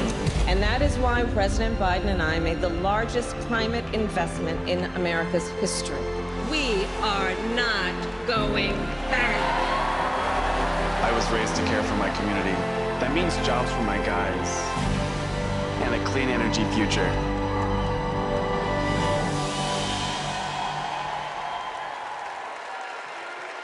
Please welcome former New Mexico Representative Deb Haaland.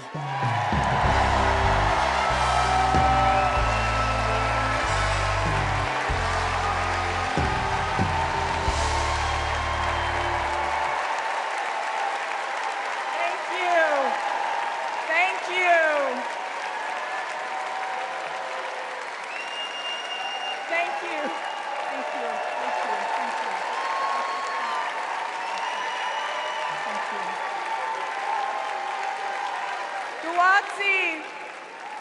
Guwatsi Halpa, Duhinamet Itzaktuitsa Shuimi Hanu. In my Karis language, greetings, friends and family. My name is Kresh Turquoise, and I'm from the Turquoise clan. 35 generations ago, my ancestors built lives in the high desert of New Mexico. I am on this stage tonight because of them. While fishing with my dad and running through the desert with my cousins, I learned that we have a responsibility to take care of our planet. Donald Trump never learned that lesson. He called the climate crisis a hoax. He made it easier for big companies to poison our air and water. An American president must lead the world in tackling climate change. We need a president who understands that assignment. That's Kamala Harris.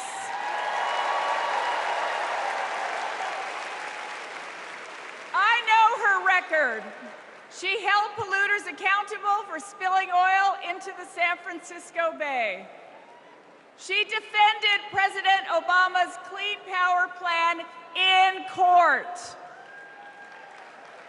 And as Vice President, she cast the tie-breaking vote for the most ambitious climate action plan in our nation's history.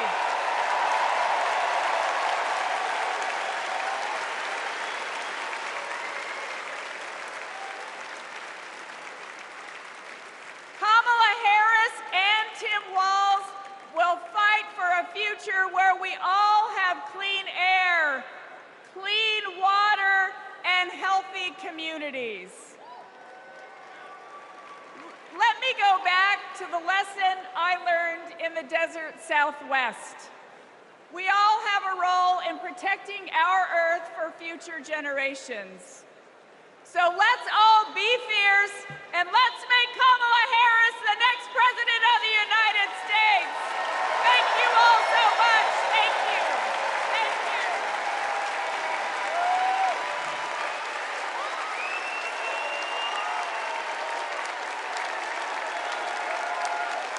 you. It's an election year, and both parties are battling to prove that they stand with workers.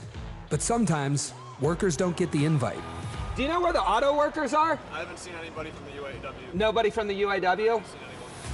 After we struggled to find any auto workers at Trump's Rally for Auto Workers, we hit the road to find out what Democrats have been up to. The Inflation Reduction Act is helping to fuel a boom in clean energy, creating 9 million new clean energy jobs over the next 10 years, once-in-a-generation investment. I thought that American manufacturing was supposed to be dead. Here I am looking at one of the biggest auto mega plants being built.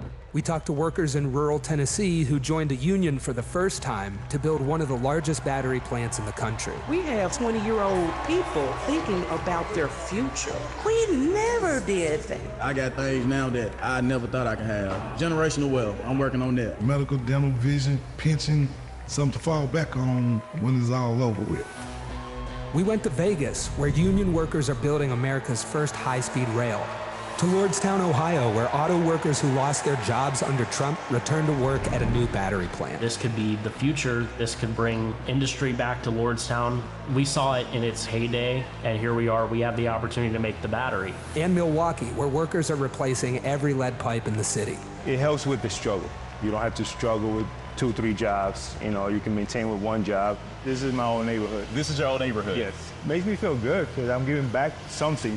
It's easy for stories like these to get drowned out by fake worker rallies at non-union plants. Does anybody know that there's a Donald Trump event just an hour away from here? Yes? No? No. Was anybody invited to it? But over the last 4 years, only one party has invested trillions in clean energy, bringing back manufacturing and rebuilding infrastructure, putting workers at the center of it all. And this is just the start. Please welcome John Russell.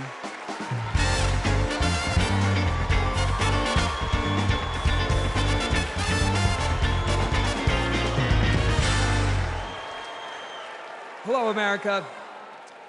Thank you to the workers that make this convention happen. Let's never forget how essential all of our labor is. I come from Appalachia. We kept the lights on in this country for generations. But the wealth made by our broken backs and our black lungs never did trickle down. And Washington listened to rich men demanding that we stick with dirty energy at any cost. Across the country, working class people are looking for a political home after years of both parties putting profit above people. Now, Trump, a billionaire, says that he'll take on the elites, but then he promises handouts to big oil, and he punches down at anyone with the guts to be different. But populism that insists we are too different to get along, is just divide and conquer by a different name. There's another sort of populism with roots in this party that we in West Virginia know well. They called us rednecks back in the 1920s because striking workers from all different races wore red bandanas around their necks as they fought and died for respect and a living wage. Their fight yesterday is our fight right now, right now. It is our choice to build on this progress and to create a political home for the mass of working Americans fighting for control over their government, their workplaces, and their planet. And it is our moment to live up to. Let's get after it. Thank you very much.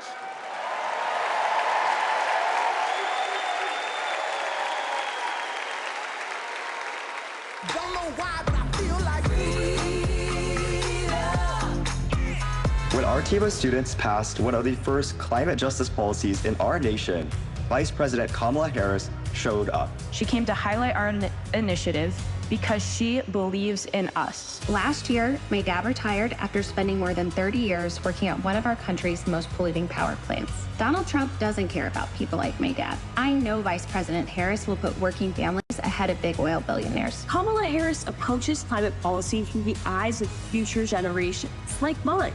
As new voters and as new leaders, I'm excited to join Harris in the fight for our future.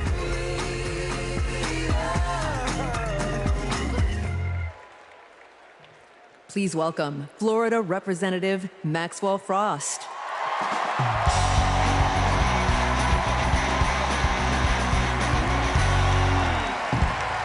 I'm Maxwell Alejandro Frost, and I'm proud to be the first member of my generation in Congress.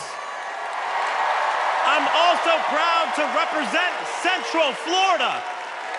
You might expect me to talk about how climate change will impact our future, but as a Floridian, as a Florida man, I'm here to tell you that the climate crisis isn't some far-off threat.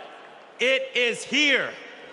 Donald Trump and J.D. Vance think they can divide us by saying this crisis is some type of hoax. But I've walked the streets of communities that have been forced to rebuild after hurricane flooding destroyed their homes. I've heard the stories of immigrant farm workers made to work in horrid conditions exacerbated by this crisis. And I felt the scorching record heat and know that climate change can sometimes feel like an unstoppable force. But with our movement and with organizing and an administration that cares, we are making progress. Kamala Harris and Joe Biden have proven that tackling this crisis creates jobs, that investing in clean energy protects our health, and that investing in mass public transit builds strong communities. And we must always remember that peace is essential to our climate and war destroys our environment. This election is about every drop of water that we consume and every breath we breathe. Fighting the climate crisis is patriotic. And unlike Donald Trump, our patriotism is more than some damn slogan on a hat. It's about actually giving a damn about the people who live in this country. Because when you love somebody, you want them to have clean air. When you love somebody, you want them to have safe drinking water. And when you love somebody, you want them to have a dignified job. And so, America, it's simple.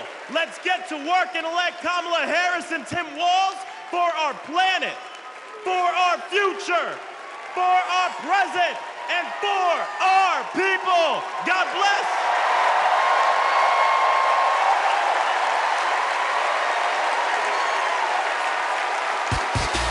Ladies and gentlemen, if y'all are ready to send Madam Vice President and keep her in the White House, let me hear you make some noise! Say, and every time I hit the, everybody's hands go. Let me see. And they stay there, and they stay there, and they stay there, and they stay there, and they stay there, and they stay there, and they stay there, and they. I want to hear you nice and loud, Chicago. Are there any union workers here today? Make some noise. Are there any teachers in this building? Make some noise. Now everybody hands up,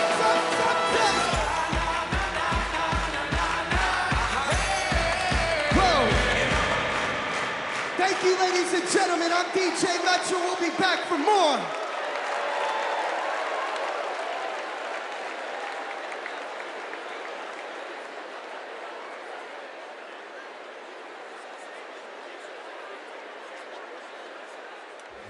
What's up, everybody? Stephen Curry here. I know you all know I play for the Golden State Warriors, but man, what a great honor it was to represent Team USA and go out there and win that gold medal at the Olympics this summer. And that unity on and off the court reminded us all that together we can do all things and continue to inspire the world. That's why I believe that Kamala, as president, could bring that unity back and continue to move our country forward. This is about preserving hope and belief in our country, making sure families can be taken care of during their most precious times. I got to visit Kamala with my team in the White House last year, and I can tell you one thing I knew then and I definitely know now. The Oval Office suits her well. So in the words of Michelle Obama, do something. Go vote, be active. Let's show out in November like never before. It's been an honor for me to represent our country. It's an honor to support Kamala. So let's all do our part. God bless. Please welcome Democratic nominee for U.S. Congress in Alabama, Shamari Figures.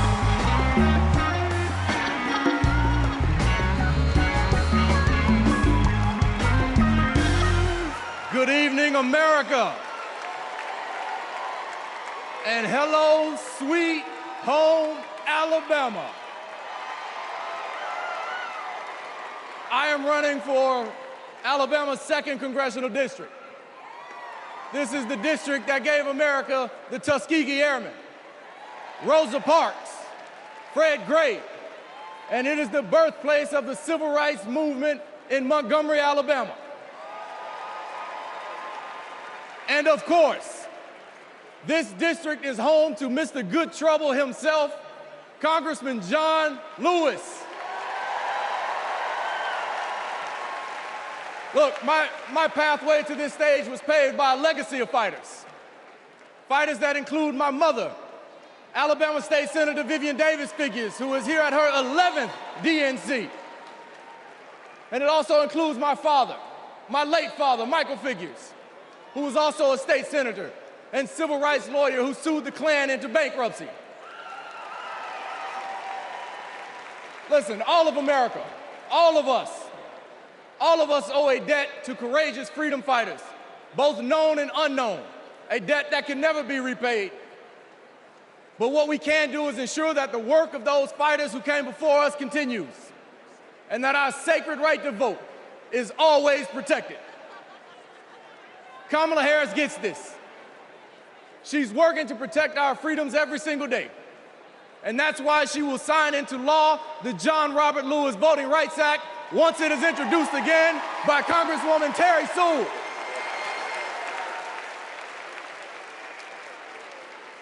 Listen, America, a California poet named Kendrick Lamar recently reminded us that sometimes we gotta pop out and show them.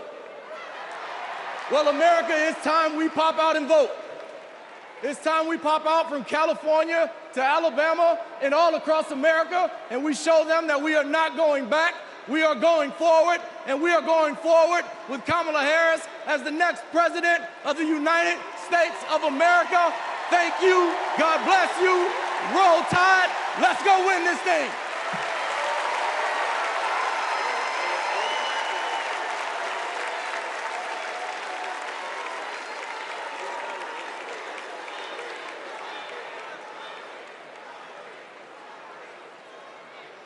As I close out my segment tonight, I got to send a quick message.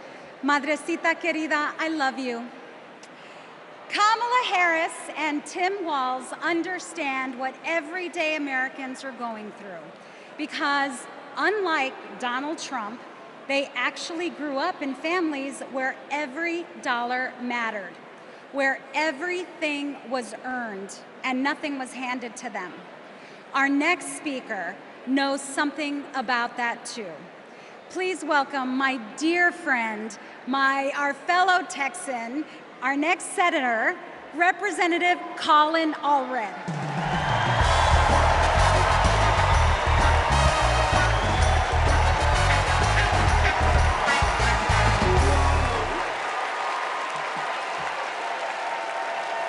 All right.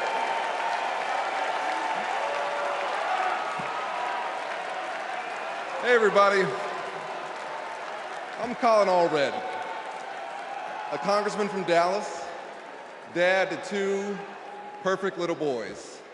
And this November, I'm gonna beat Ted Cruz.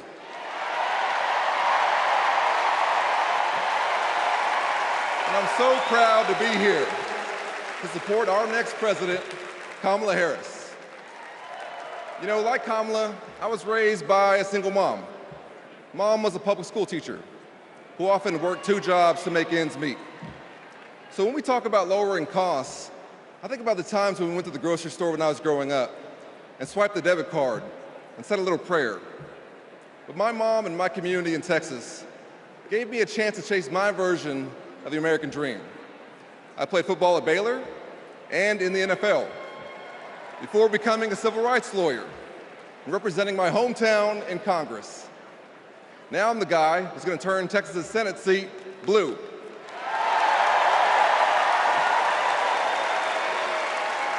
You know, in the NFL, we had a term for guys like Donald Trump and my opponent Ted Cruz.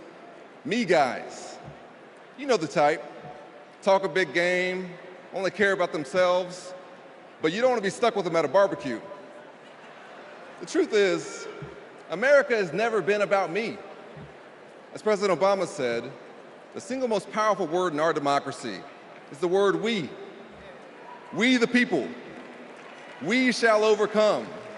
Yes, we can. And we've got a message for the me guys. We is more powerful than me. We will protect and restore reproductive freedom. We will secure the border. We'll protect Medicare and Social Security.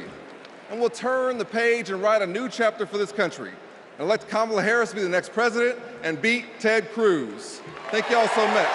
God bless you, and may God bless Texas.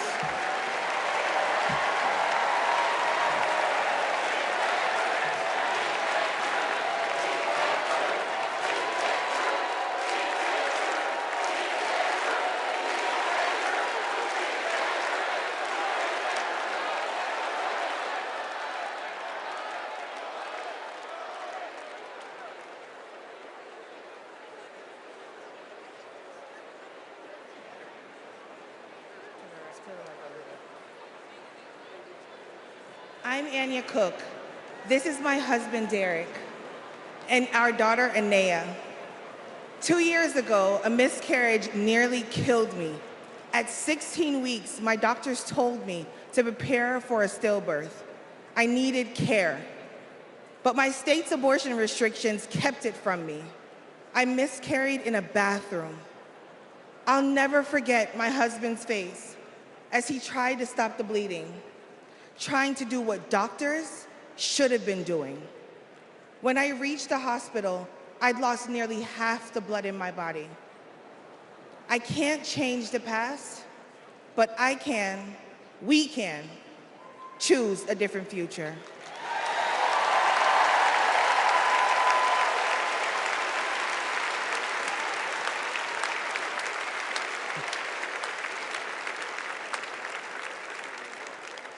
I'm Craig Sicknick, and this is my mother, Gladys. My brother was a U.S. Capitol Police officer, Brian Sicknick, a hero who died after defending our country on January 6th.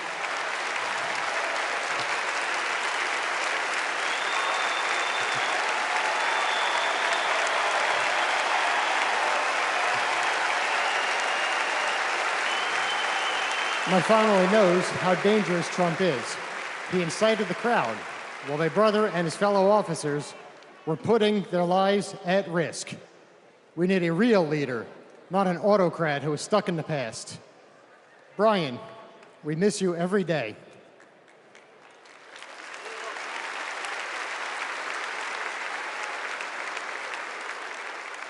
I'm Gail DeVore.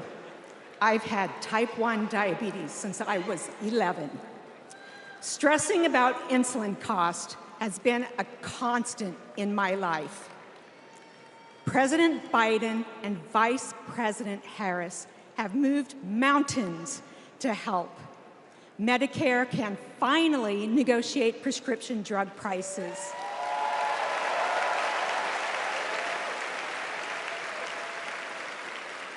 Insulin is capped at $35 for Medicare recipients. And when elected, Kamala Harris plans to extend that cap to the rest of us. That's the future I want. That's the future I am voting for.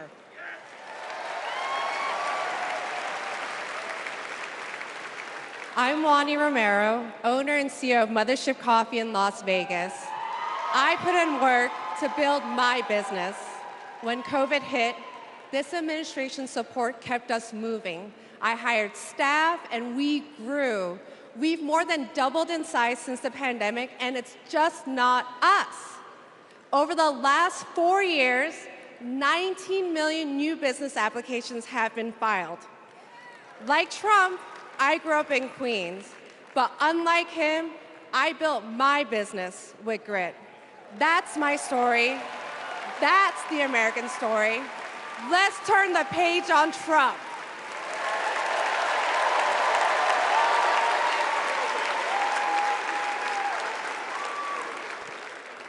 I'm Eric Fitz, and these are my sons, Christian and Carter.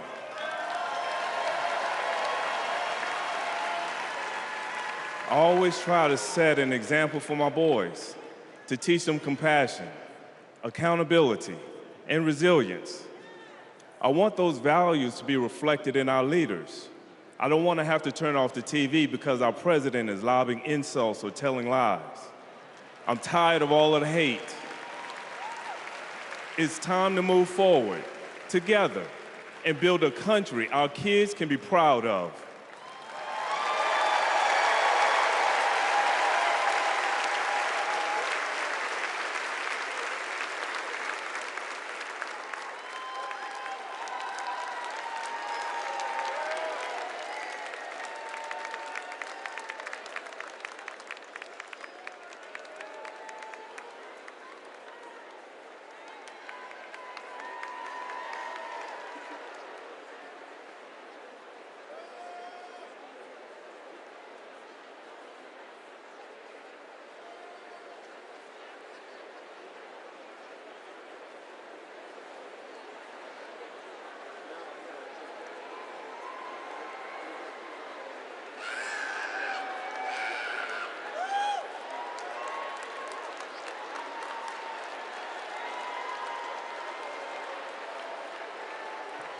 Please welcome the Bulls' official drumline, Chicago's own Pack Drumline.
Party's not over, Chicago!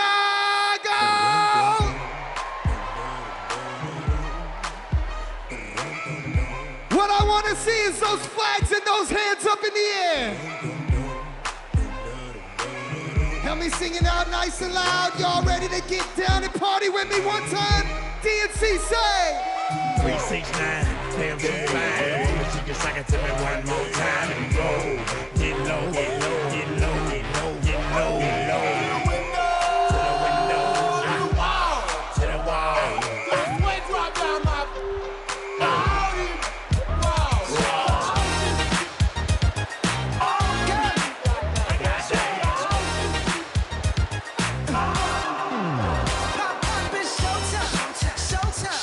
Guess who's back again? Say, I don't know, I bet they know as soon as we walk in. Wearing Cuban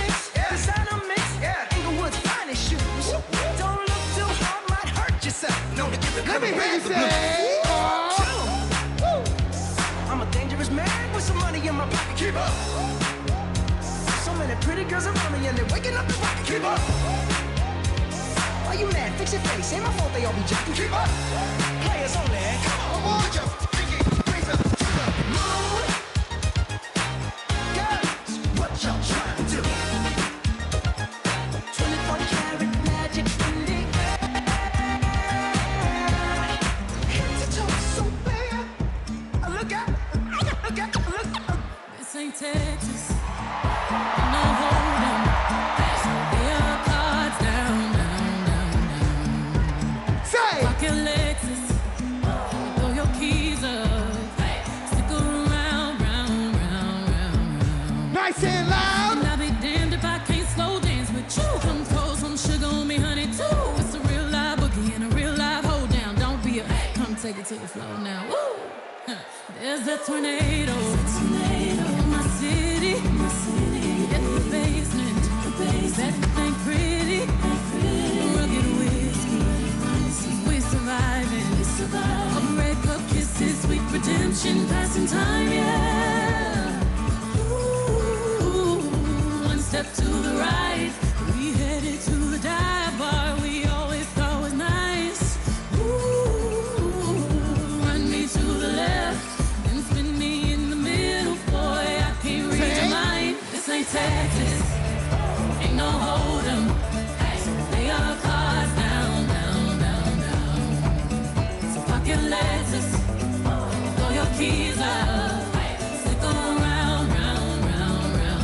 One more time, nice and loud. And I'll be damned if I can't slow dance with you. Come pour some sugar on me, honey, too. It's a real live boogie and a real live hold down. Don't be a take it to the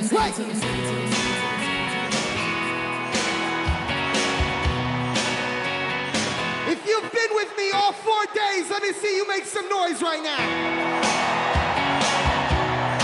And if this is your first convention, let me hear you make some noise. I was born in a small town,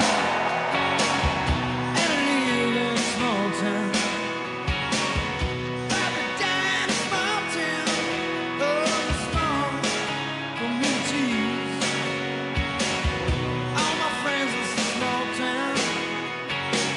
My parents live in the same small town. My job is a small town, provides little opportunity.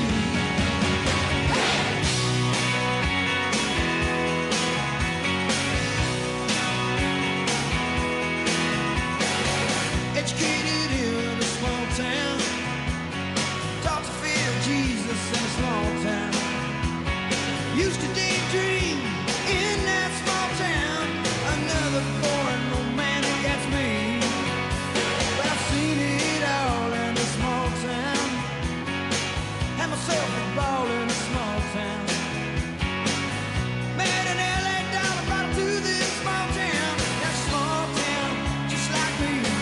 Hold on inside. No, I cannot forget where it is that I come from. I cannot forget the people who love me. Yeah, I can be myself here in this small town, and people let me be just what I want to be.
stuff with me. My name is DJ Metro from Chicago. Thank you for having me.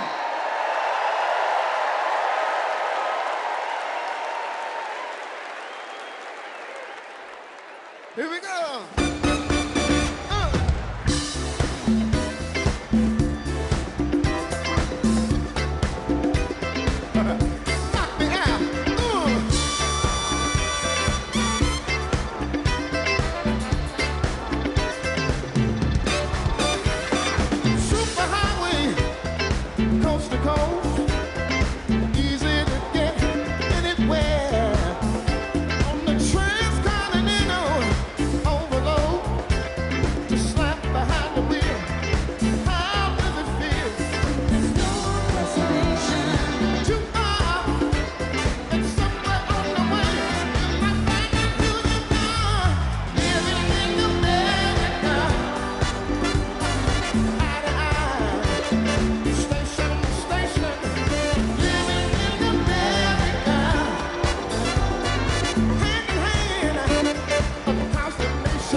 Please stand if you are able and welcome winners of 13 Grammy Awards and the biggest selling U.S. female group of all time, the Chicks.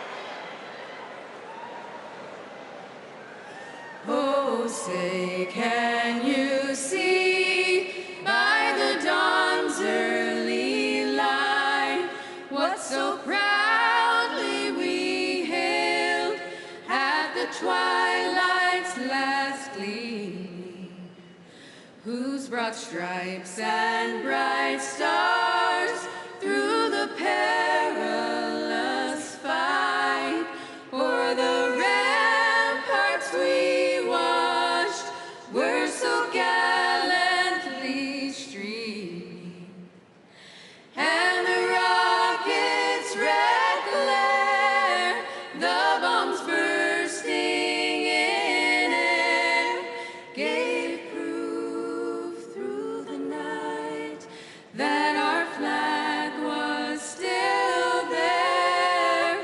Oh, say, does that star-spangled banner yet wave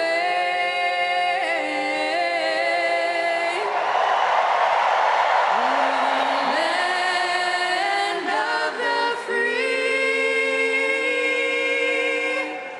and the home of the brave?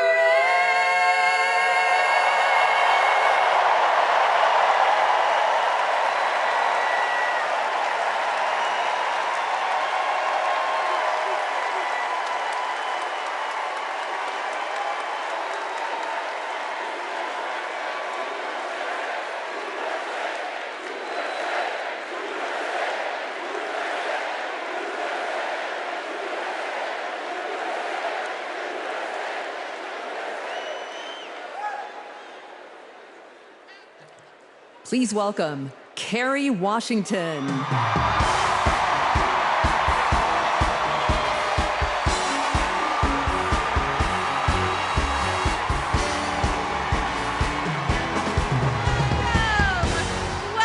to the final night of the Democratic National Convention. The last 3 nights have been extraordinary, and tonight we hear from our next president, Kamala Harris. Now, as I stand here, I know that there are folks on social media already saying, go back to your TV show, shut up and act. But I am not here tonight as an actor. I am here as a mother, as a daughter, as a proud union member. I am here as the granddaughter of immigrants, as a black woman descended from enslaved people. I am here tonight because I am an American and because I am a voter and because we, the people, are stronger when all our voices are heard. Look, I know that I am the one standing on this stage, but I am not the lead character in this story. You are. All of you. You are the messengers. You are the fixers. Dare I say it, you are the Olivia Popes.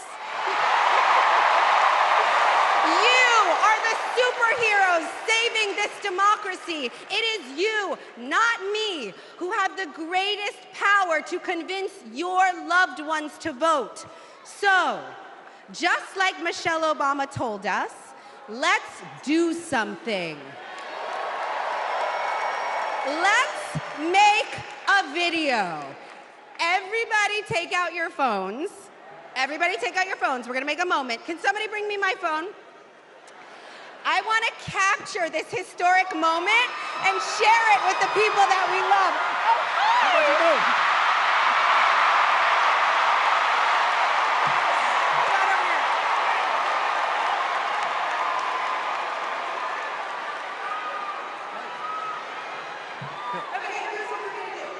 Take this video, guys. We're all gonna take it together. We're gonna post it to social media, text your friends, send this message out into the world. When I say when we fight, you're gonna say? Are you ready? Okay, let's record. We're recording. You ready, Tony? Yep, I'm ready. Okay, ready? When we fight! When we fight! When we fight! Are you ready for Kamala Harris to win? Good, because when Kamala wins, America wins. We did it! We did it, Joe. Thank you, Tony. I don't get to stay? No, you gotta go. Bye, everybody. Tony Goldwyn, ladies and gentlemen. Okay, so listen. It's come to my attention that there are some folks who struggle or pretend to struggle with the proper pronunciation of our future president's name. So, hear me out. Confusion is understandable. Disrespect is not. So tonight, we are going to help everyone get it right. Here to help me are some very special guests.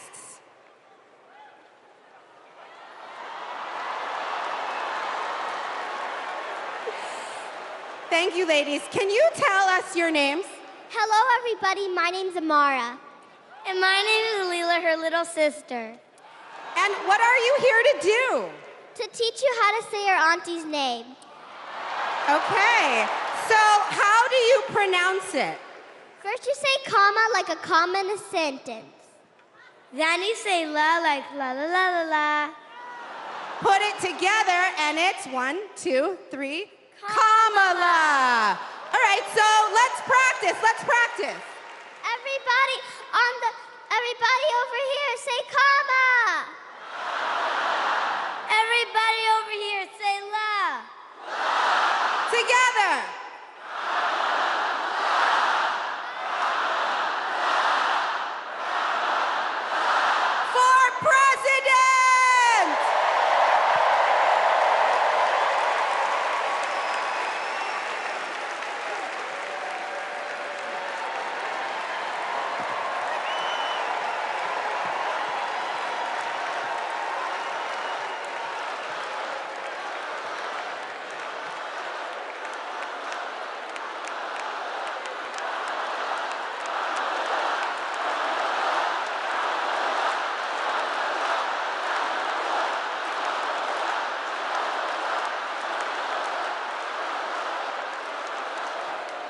Please welcome Mina Harris, Ella Emhoff, and Helen Hudlin.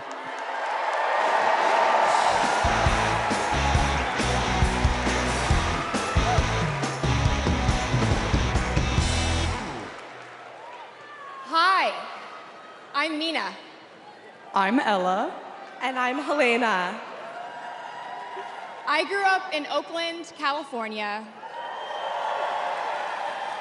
in a house full of extraordinary women. My mom, my grandma, and my auntie, who showed me the meaning of service, helping her sister, a 17-year-old single mom, fighting for justice for the American people, and still cooking Sunday family dinner. She guided me, now she's guiding my own children, and I know she'll guide our country forward. Kamala came into my life when I was 14. Famously a very easy time for a teenager. Like a lot of young people, I didn't always understand what I was feeling. But no matter what, Kamala was there for me. She was patient, caring, and always took me seriously. She's never stopped listening to me, and she's not going to stop listening to all of us.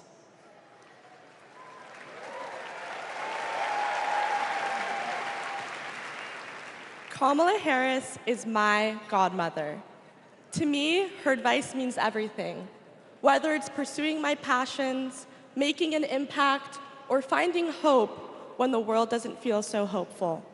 She taught me that making a difference means giving your whole heart and taking action. She's fighting for economic opportunity, LGBTQ+ equality, and reproductive freedom, because we are not going back.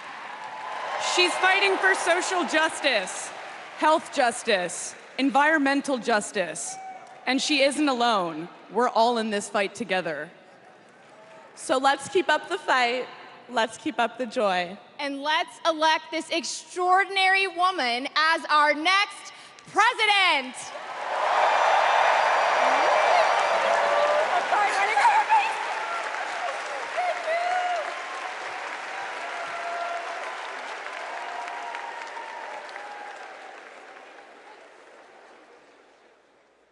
Please welcome actor and comedian D.L. Hughley.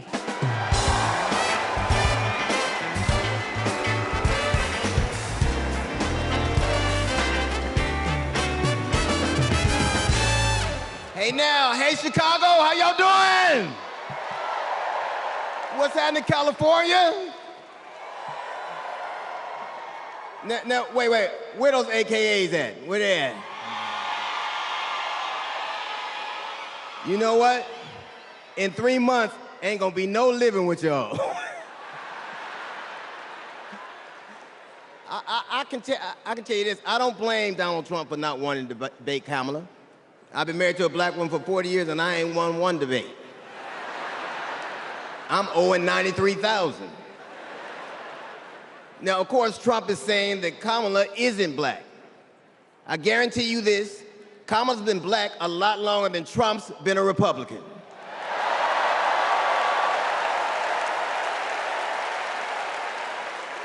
And if he keeps sliding in the polls the way he is, the only way he can keep Kamala out of the White House is if he buys it and refuses to rent it to her.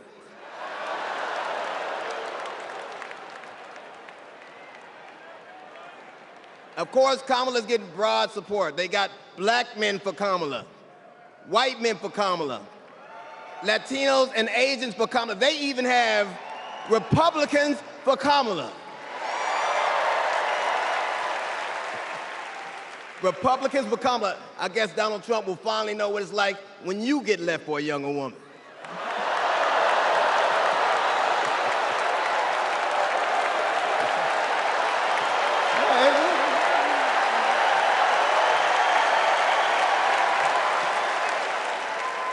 But seriously, Kamala knows the truth about the American dream, that hard work is not enough. Hard work alone is not enough to succeed, that you need access and information and opportunity. And she knows that some folks are often denied those very things. As president, she will give each and every one of us a fair shot in life.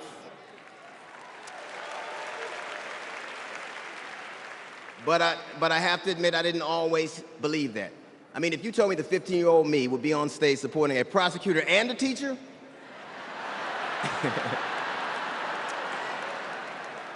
there is no way that I would have believed you. But because of that, I made assumptions about Kamala's record. And I often repeated them to a lot of people. Then one day, Kamala invited me to her house. She put her hand on my shoulder and she asked me to do some research. Something I had never done. Something a lot of people I know had never done before. Imagine attacking someone's character without a single Google search. So I did what I should have done in the first place. I learned that she had done for us exactly what she promised to. I believe that your apology should be as loud as your accusation, and I'm here apologizing in front of the whole damn world.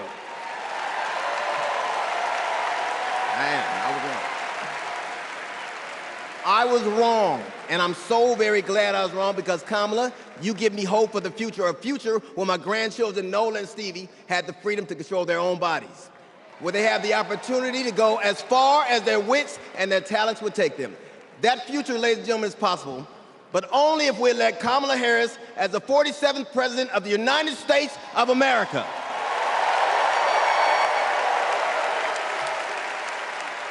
I will say this to you.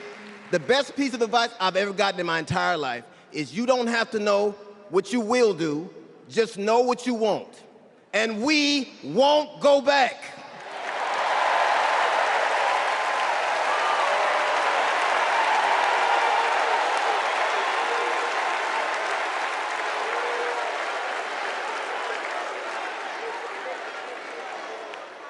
The energy in this room is electric. And you can feel it everywhere, all over the country. In the coming weeks, I want us to find ways to maintain this energy and this joy and this commitment, because there will be days when the work ahead seems impossible. And when that happens, I know what I do. I get involved, I get engaged, I ask myself, how can I be of service to my community? Because community is why we do this, am I right?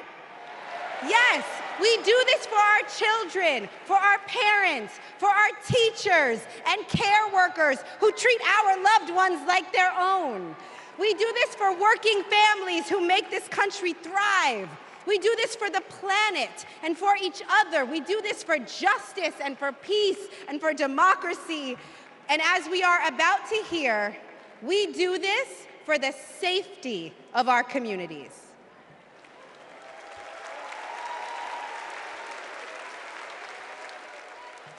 Please welcome Genesee County, Michigan Sheriff Chris Swanson.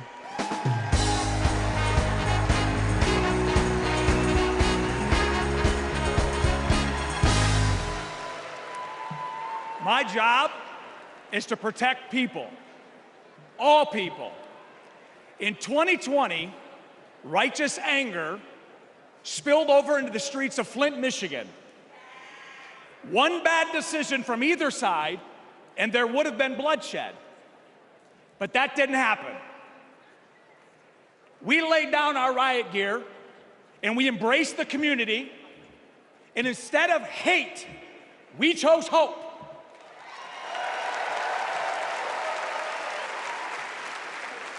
On January 6th, the opposite occurred.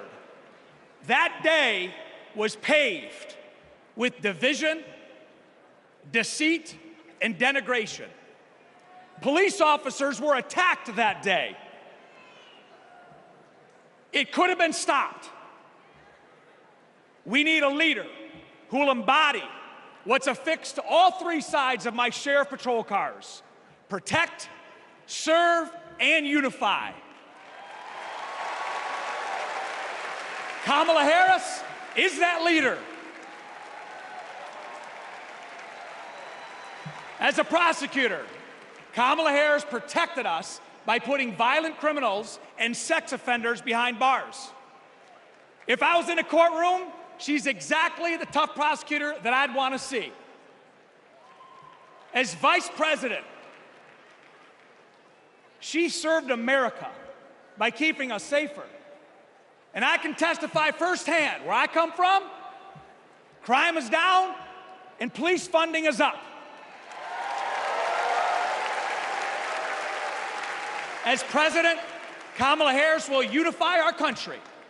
She will bring us together because our country needs a leader who will go toe-to-toe with drug cartels and bullies. One who has already taken the oath, raised her right hand to advocate for the people. I can tell you in 2020, we were able to turn a protest into a peaceful movement by walking together. One city, one community, and one country. America, let's walk. Let's walk. Let's walk together and let's elect Kamala Harris and turn hate into hope yet again. Thank you.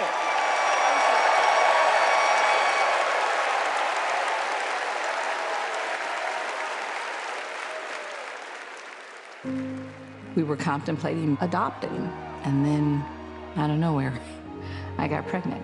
Jordan was so much fun as a child. When all of a sudden... Oh my God, somebody's shooting! 3 of those rounds he aimed at Jordan. Jordan didn't deserve to die that way. Reports of an active shooter at a high school. These students have now lived through so many of these shootings since they were born almost. We were praying and crying. I don't know how we're alive. An active shooter at an elementary school in Uvalde, Texas. Multiple children have been killed. Most of the body's so mutilated that only DNA test or green Converse could identify. Trump did nothing on guns and was proud of it. There was great pressure on me. We did nothing. After a mass shooting in Iowa, Trump said, I have to get over it. You never get over it. Kamala Harris and Joe Biden refused to get over it. As district attorney, she got illegal guns off the street. As Attorney General, she took on transnational crime rings and stopped gun trafficking. As Vice President, she helped pass the most sweeping gun violence legislation in 3 decades, keeping guns out of the hands of criminals, expanding background checks, closing loopholes. We'll finally pass red flag laws, universal background checks, and an assault weapons ban. Kamala understands the fight we're in. The power is with the people. And gives people like me, survivors like me, hope.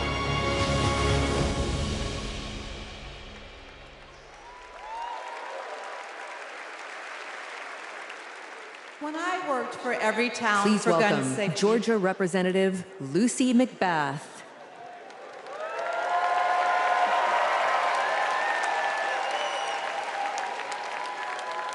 When I worked for Every Town for Gun Safety and Moms Demand Action for Gun Sense in America, I saw firsthand the power of telling our stories. You've just heard mine, but there are many more to tell.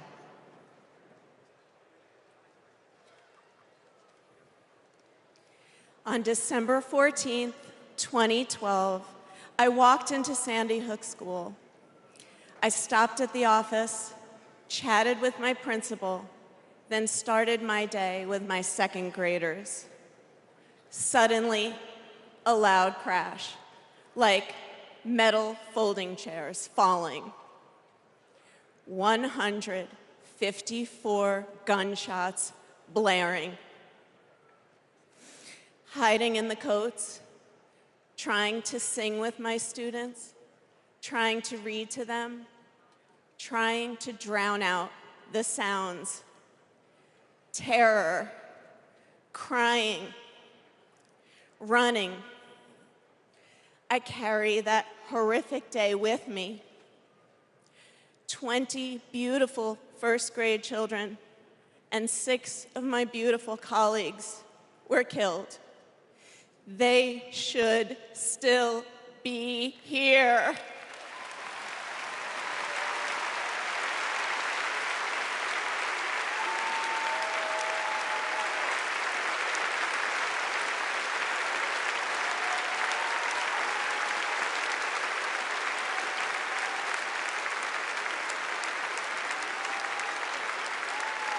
It's 10:30 a.m. at Robb Elementary in Uvalde. The school is recognizing my 10-year-old daughter, Lexi, for receiving all A's. She receives a Good Citizen Award, and we pose for photos. She wears a St. Mary's sweatshirt and a smile that lights up the room. 30 minutes later, a gunman murders her, 18 classmates, and 2 teachers. We are taken to a private room where police tell us she isn't coming home. Uvalde is national news. Parents everywhere reach for their children. I reach out for the daughter I will never hold again.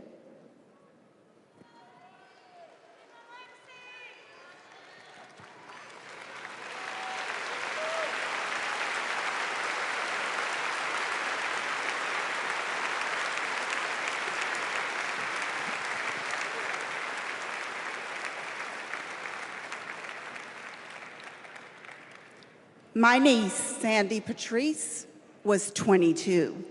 She drove to Myrtle Beach for sun and fun and motorcycle parades. Hours later, my phone rang. Shooting on the beach. No one can find Sandy. I stayed calm. You see, my mother, Patricia Ann, had been shot and killed by an abusive partner. I was calm then, too.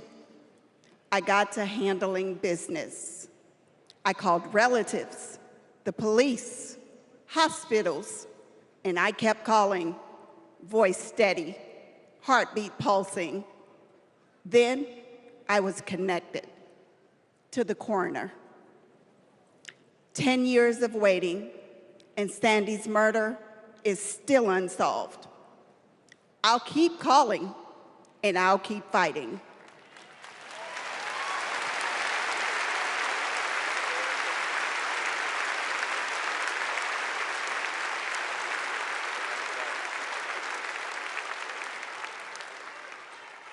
I was in high school when my classmate got shot. It changed my story. Instead of worrying about taking a test, I started worrying about living to take another test. They say schools are for learning, and I did learn a lot that day. I learned how to run, how to hide and drop, that what happens in the news can happen to me.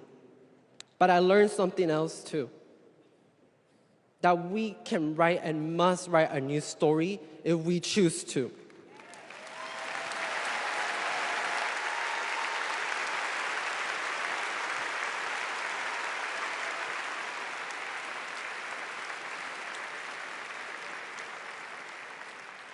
Our are stories of loss.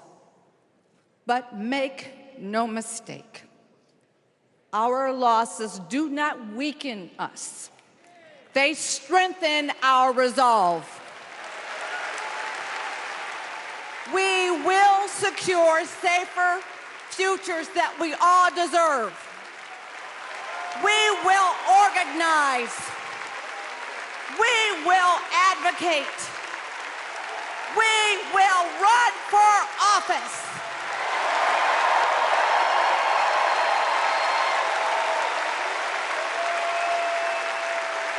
And we will join with Americans from small towns and big cities to keep our communities safe.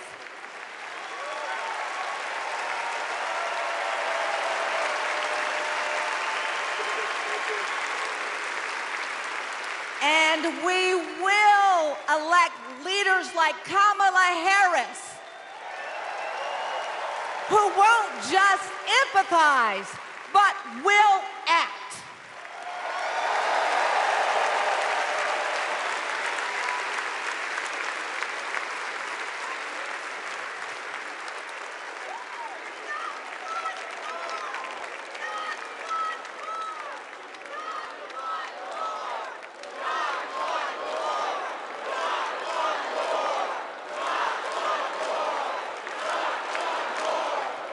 Please welcome former Arizona Representative Gabby Giffords.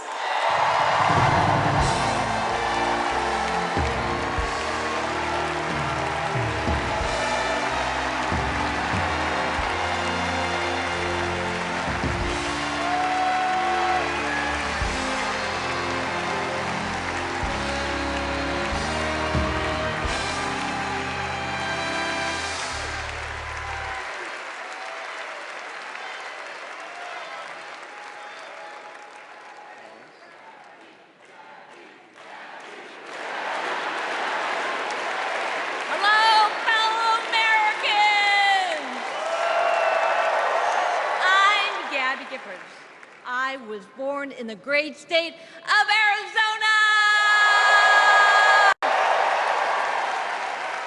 I was born with grit. I grew up racing motorcycles, mucking stalls, and exploring the beautiful desert. I fell for an astronaut.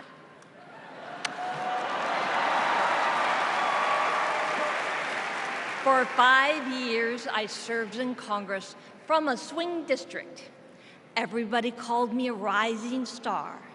Then on January 8th, 2011, a man tried to assassinate me. He shot 19 people. He killed 6. Terrible, terrible day. I almost died, but I fought for my life and I survived.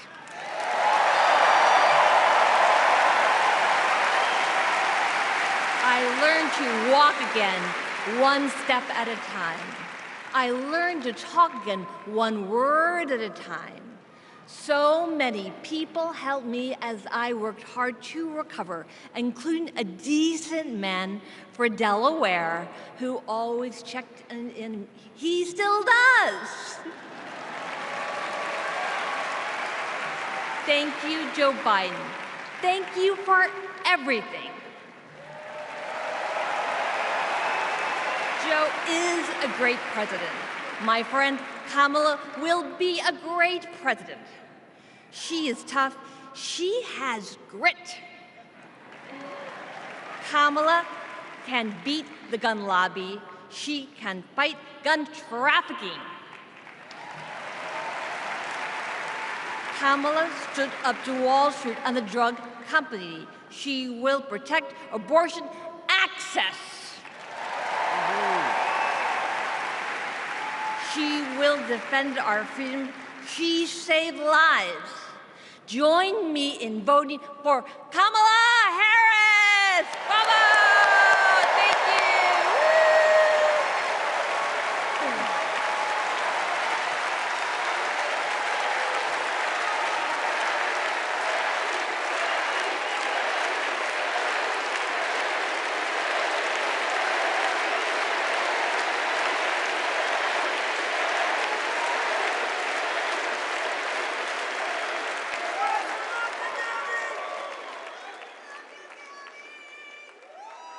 Don't know why, but I feel like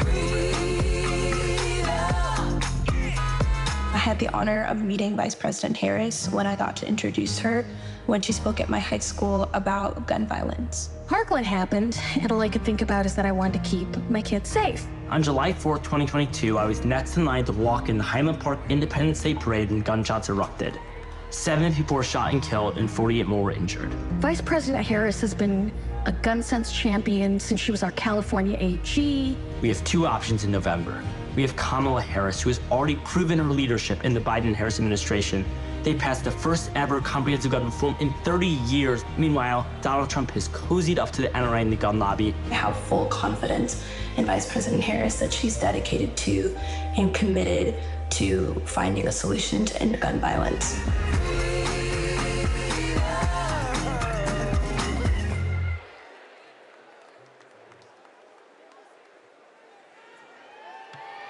Please welcome 3-time Grammy-winning singer-songwriter and global pop icon, Pink.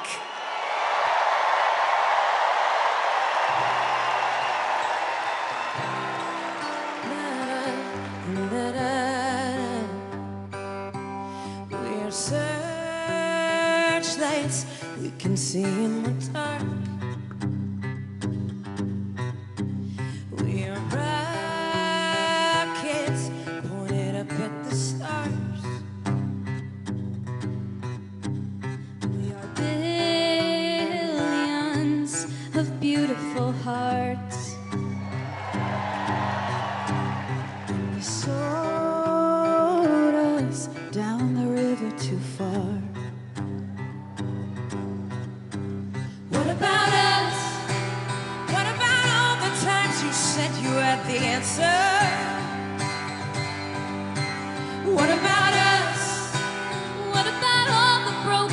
happy ever afters. What about us? What about all the plans that ended in disaster? What about love? What about trust? What about us? We're problems that want to be solved. We are children that need to be loved. We were willing, we came when you called. But man, you fooled us. Enough is enough. Oh, what about us? What about all the times you said you had the answers? What about us? What about all the broken happy ever afters? What about us? What about all the plans that ended in disaster? What about love? What about trust? What about us? Sticks and stones, they may break these bones, but then I'll be ready. Are you ready? I don't want control, I want to let go. I'll be ready. Now it's time to let them know. What about us? What about all the times you said you had the answers? So what about us? What about all the broken happy ever afters? What about us? What about all the plans that ended in disaster? What about love? What about trust? What about us? What about us? What about us? What about us?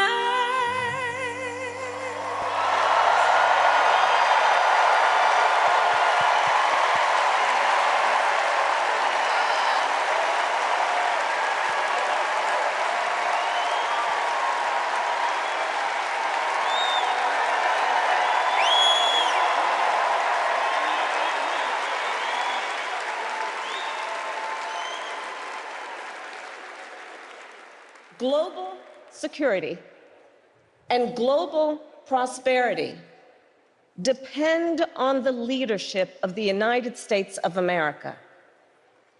And a strong America remains indispensable to the world. Our democratic ideals of freedom and liberty inspire billions, and our military is the strongest in the world. Our military is a force that underwrites global stability and our national security.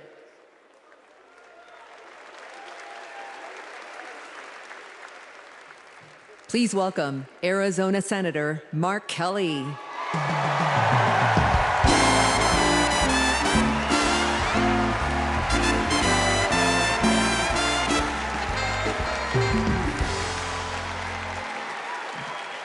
Hello, Chicago.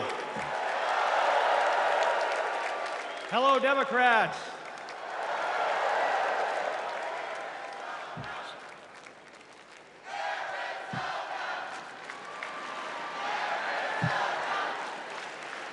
So, President Obama had to follow Michelle. I had to follow Gabby and Pink. Gabby amazes me every single day.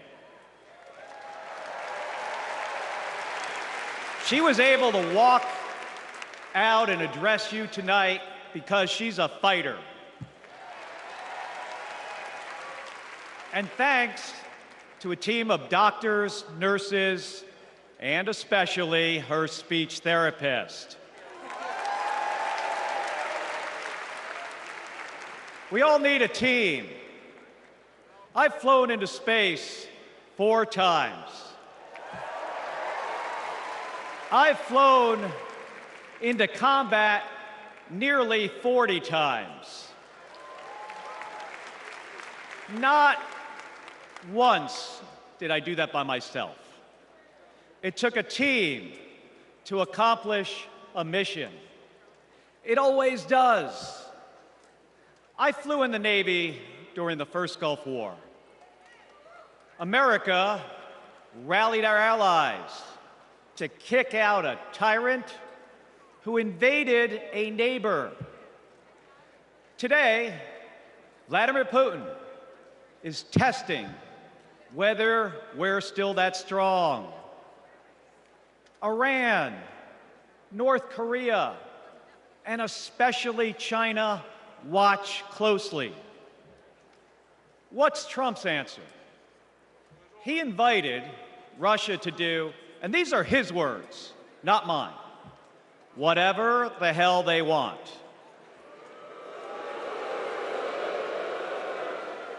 Vice President Harris has always championed America's support for NATO, for Ukraine,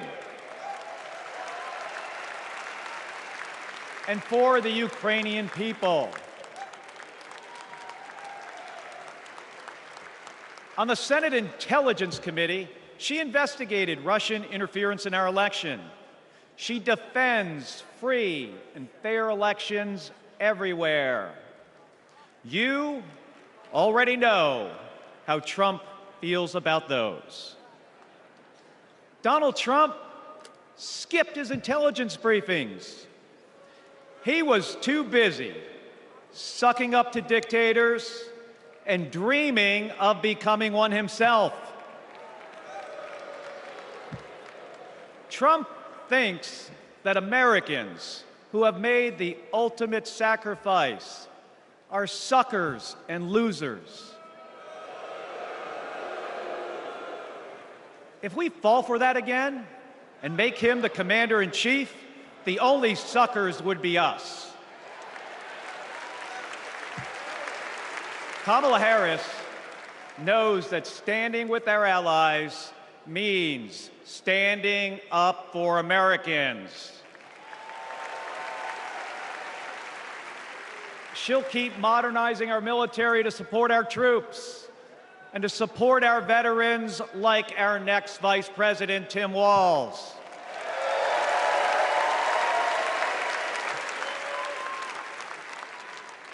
The world laughs at Trump, literally.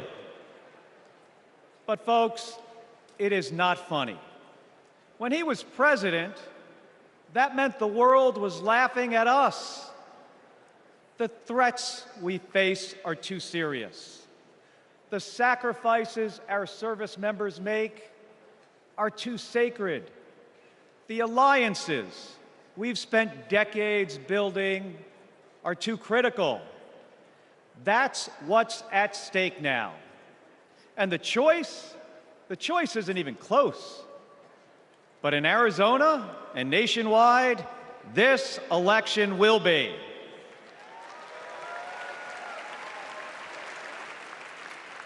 We'll win in the same way we launch rockets into space and land fighter jets on an aircraft carrier as one team on one mission. State by state, voter by voter, coming together. No country is better than ours at solving big problems. So, on November 5th, let's prove that America is still the leader the world needs today by electing the leader we need right now, Kamala Harris. Thank you, everybody. Thank you.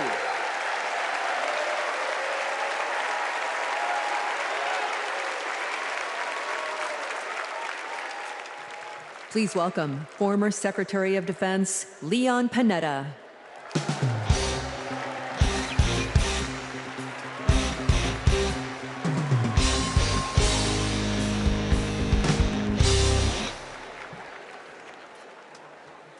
My fellow Americans, I'm proud to have served in the Army, the Congress, the White House, Chief of Staff, CIA Director, and Secretary of Defense.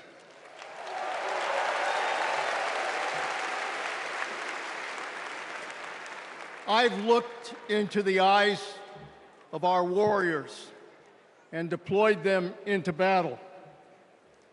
I gave the order directing our Special Operations Forces to fly 2 helicopters 150 miles into Abbottabad at night. And by the time the sun rose, Osama bin Laden was dead.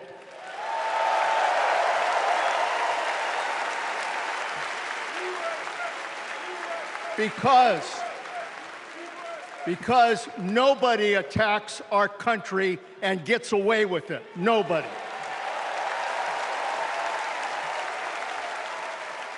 That's what our warriors do. That's what our warriors do.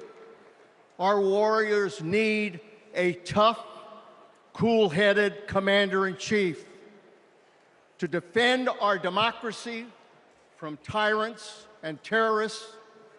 We need Kamala Harris behind the resolute desk.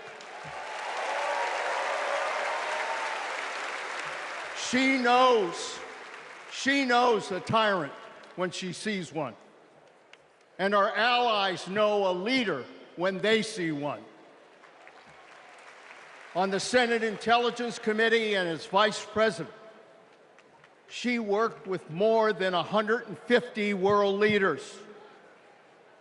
She's looked our allies in the eye and said, America has your back. Trump would abandon our allies and isolate America. We tried that in the 1930s. It was foolish and dangerous then, and it's foolish and dangerous now.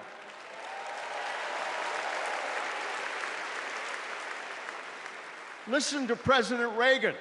President Reagan.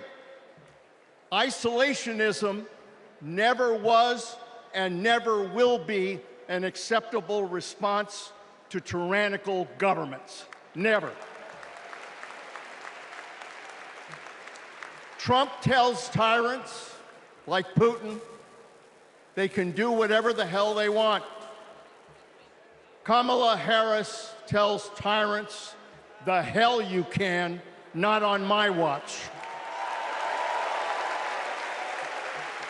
She's worked with President Zelensky to fight back against Russia. She knows that protecting their democracy protects our democracy as well. Look, Donald Trump does not understand the world, and he does not understand the service and sacrifice of our military. Our fallen veterans are not suckers, they are not losers, they are our heroes.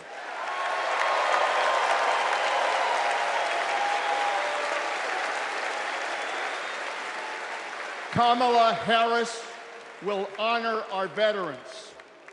And in Tim Walz, we will have a vice president who has served in uniform honorably for 24 years.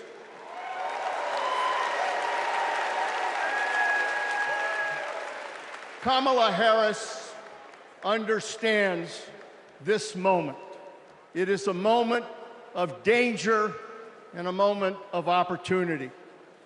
She'll keep America's military the strongest in the world, the strongest ever known. And she understands what our military is for. The role of our military is to defend us from foreign enemies. It is not to threaten Americans, and it sure as hell isn't to put immigrants in camps.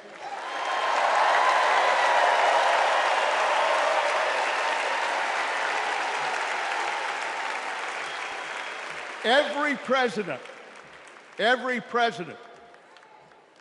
since World War II, Republican and Democrat, has shared the belief that America must protect democracy in the world. Every president has honored our veterans and their sacrifices. Every president, but one. So we face a critical choice: to vote for someone who stands with our military and stands up for democracy, or someone who will disrespect our heroes and undermine our democracy. My fellow Americans, there is only one choice. One choice. And let me tell you something. When she takes her oath of office, as she will this January,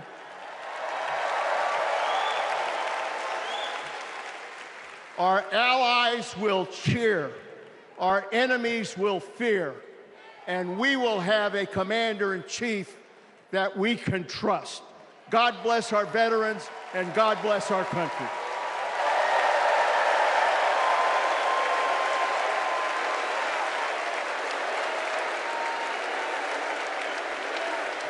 Please welcome Arizona Representative Ruben Gallego.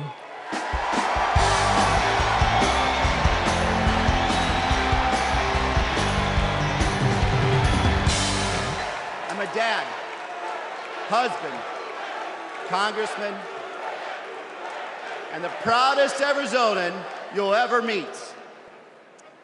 But I am even prouder to be a Marine. Rah! My mom raised us alone on a secretary's salary. I slept on the floor. I worked every job I could: meat packing, construction, making pizzas. I made it to Harvard with no money or connections. Other kids were happy because they were at Harvard. I was happy because I finally had a mattress. Then I enlisted, fought alongside my brothers with Lima 325 in Iraq. They called us Lucky Lima, but our luck ran out. We saw some of the heaviest combat of the war. And when we got home, the government failed to help us readjust. We have a duty to care for our patriots who serve our nation.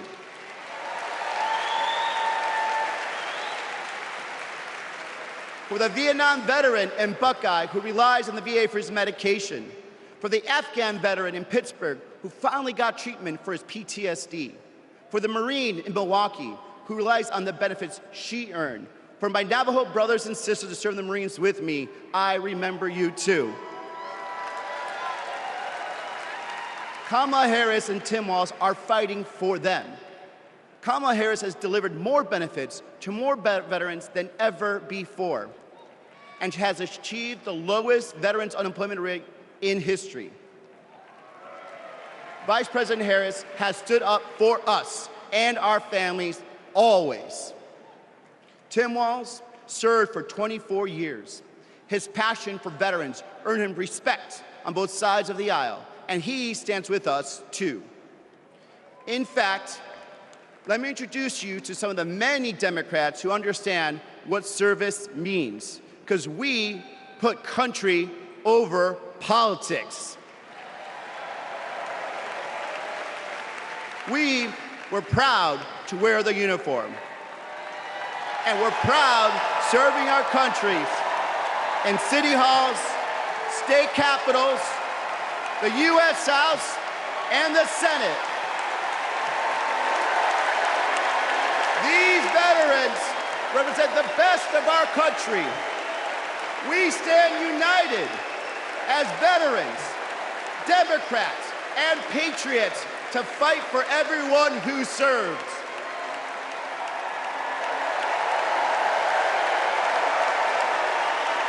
But politicians, But politicians like Donald Trump, they don't stand with us. They call patriots like Senator McCain losers. John McCain was an American hero. Show some respect. Trump's Project 2025 will slash veteran benefits and force VA hospitals to close across the nation. Show some respect. So, for the 18-year-old who decides to enlist, for the families like mine who prayed every night that their loved one would come home, for our troops stationed thousands of miles away, for my Marines of Lima Company, let's elect Kamala Harris and Tim Walz, who don't just respect our service, but revere it. Because the veterans who defended this country aren't just the reason we can sleep at night. They're the reason we can dream. And together, we'll fight for our veterans and everyone who served our country. Thank you.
Please welcome Michigan Governor Gretchen Whitmer.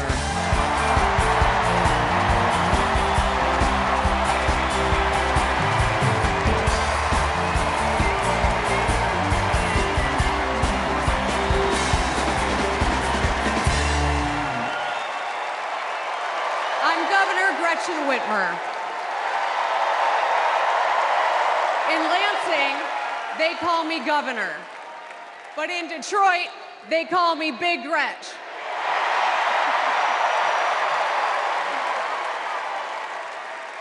Donald Trump called me that woman from Michigan as an insult.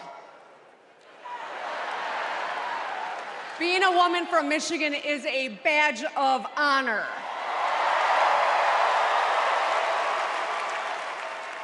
Like women across America, we just GSD. Get stuff done.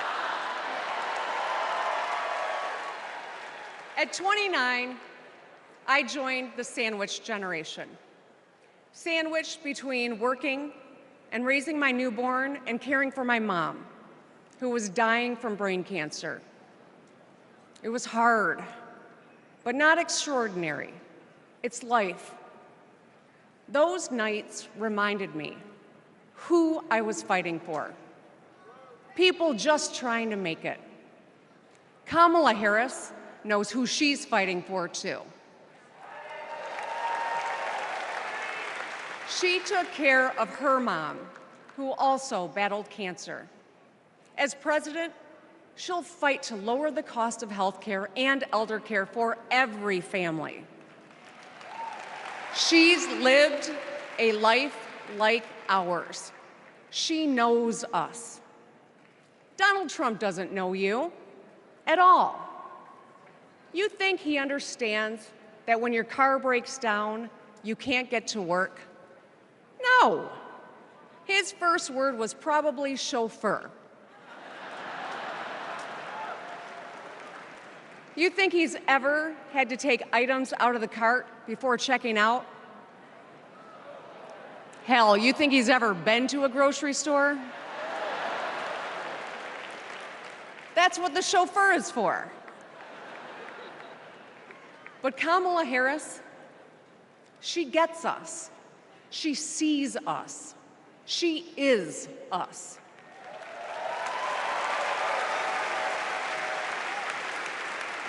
Look, we've all lived through a lot of history over the past few years. Floods and fires, an attempted coup, a plot, and a pandemic. It's exhausting. We don't know what the next 4 years will bring, but what we do know is this. Through it all, your life won't stop. You're gonna have to get to work, pick up the kids, and pay your bills. And then one day, when you're just trying to get everyone out the door, a news alert goes off. Something happened. Something hit the fan. You'll ask, is my family gonna be okay? And then you'll ask, who the hell is in charge? What if it's him? What if it's that man from Mar-a-Lago?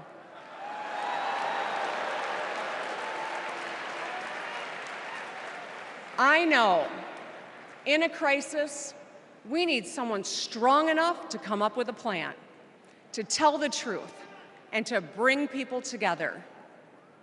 Right now, before the crisis, is when we get to choose. Why wouldn't we choose the leader who's tough, tested, and a total badass?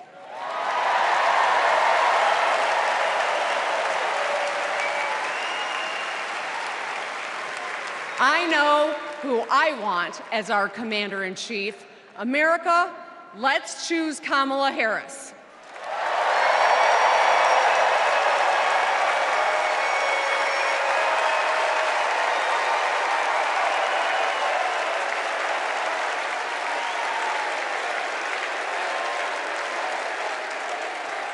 Please welcome actress, director, and philanthropist, Eva Longoria.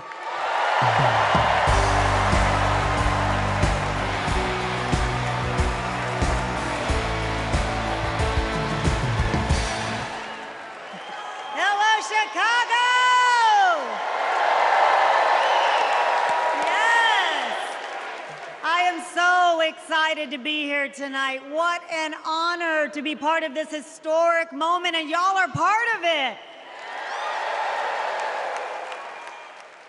Look, I have known Kamala Harris for more than a decade, and she comes from a family a lot like mine, and I'm sure a lot like yours. We were both raised knowing that no one was gonna hand us anything, especially as women. That we were gonna have to touch every rung of the ladder to get ahead. We were gonna have to work really hard. Now, she worked at McDonald's, but I worked at Wendy's. And look at us now. You see, Kamala and I were able to see beyond the horizon because our families supported our big dreams. Well, guess what? As Americans, we're all part of one big family. Somos familia. And as familia, we have to have each other's back. We have to support each other's dreams because Kamala's success is our success. And she supports us to dream big too. So let me tell you, in the Latino community, in our community, we have a saying, sí se puede, which means yes. It means yes, we can. But tonight, I'm here to tell you, yes, she can. So we're gonna say, she se puede.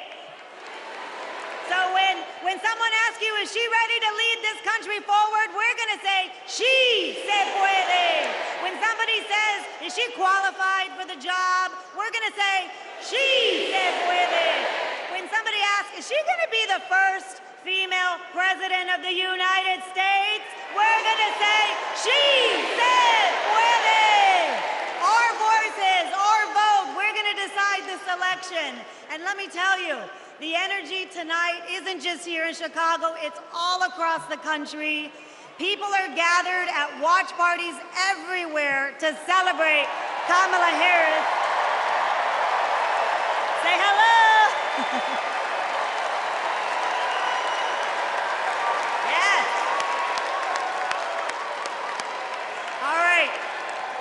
We know how to work, so let's get to work. Let's turn all of this enthusiasm and joy into action between now and November 5th. Let's go. She se puede. She se puede.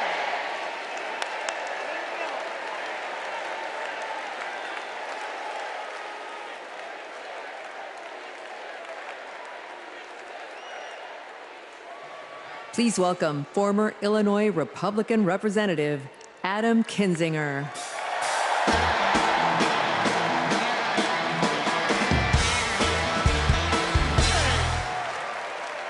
Hey, good evening. Good evening. Thank you, thank you, thank you.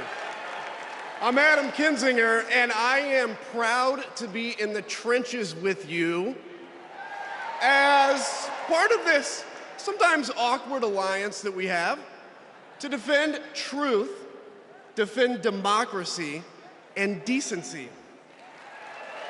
I was just a kid when I was drawn to the party of Ronald Reagan, to his vision of a strong America, the shining city on a hill. I was a Republican for 12 years in Congress, and I still hold on to the label. I never thought I'd be here, but listen, you never thought you'd see me here, did you? But I've learned something about the Democratic Party, and I want to let my fellow Republicans in on the secret. The Democrats are as patriotic as us.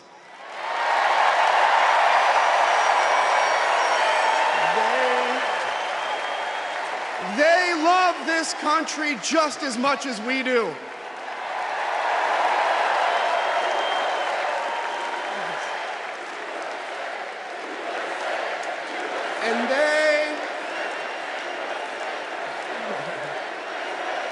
And they are as eager to defend American values at home and abroad as we conservatives have ever been. I was relieved to discover that because I've learned something about my party too, something I couldn't ignore. The Republican Party is no longer conservative. It has switched its allegiance from the principles that gave it purpose to a man whose only purpose is himself. Donald Trump is a weak man pretending to be strong. He is a small man pretending to be big. He's a faithless man pretending to be righteous. He's a perpetrator who can't stop playing the victim. He puts on, listen, he puts on quite a show, but there is no real strength there. As a conservative and a veteran, I believe true strength lies in defending the vulnerable. It's in protecting your family. It's in standing up for our Constitution and our democracy. That is the soul of being a conservative. It used to be the soul of being a Republican, but Donald Trump has suffocated the soul of the Republican Party. His fundamental weakness has coursed through my party like an illness, sapping our strength, softening our spine, whipping us into a fever that has untethered us from our values. Our democracy was frayed by the events of January 6th, as Donald Trump's deceit and dishonor led to a siege on the United States Capitol. That day, I stood witness to a profound sorrow, the desecration of our sacred tradition of peaceful transition of power, tarnished by a man too fragile, too vain, and too weak to accept defeat.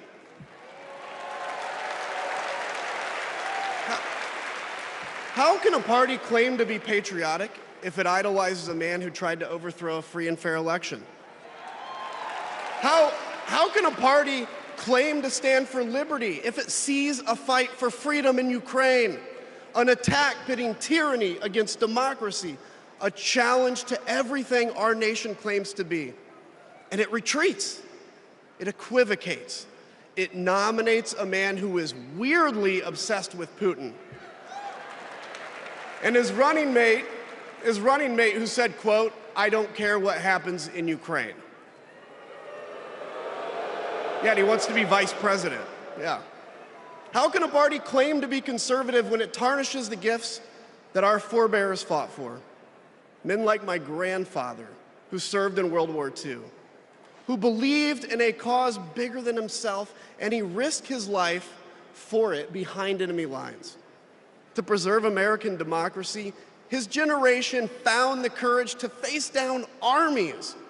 Listen, all we're asked to do is to summon the courage to stand up to one weak man.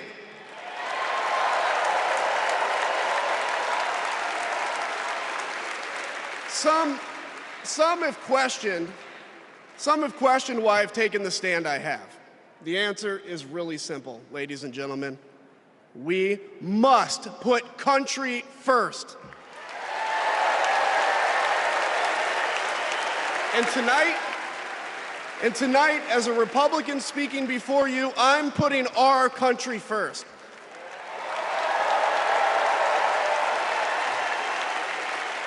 Because the fact is, I do belong here. I know Kamala Harris shares my allegiance to the rule of law, the Constitution, and democracy. And she is dedicated to upholding all three in service to our country. Whatever policies we disagree on pale in comparison with those fundamental matters of principle, of decency, and of fidelity to this nation.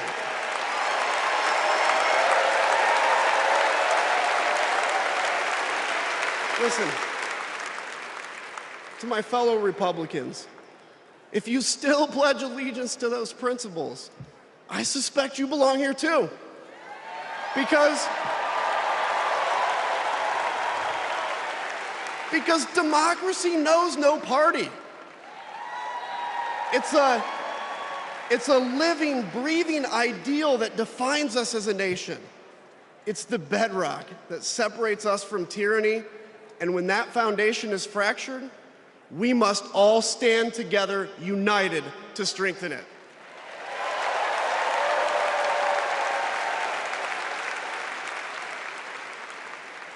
If you think those principles are worth defending, then I urge you, make the right choice. Vote for our bedrock values, and vote for Kamala Harris. God bless you.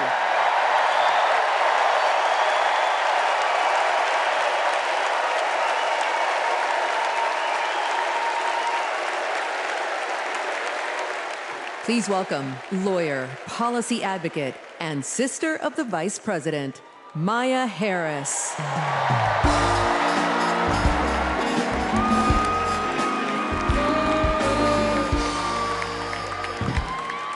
Hello, Chicago.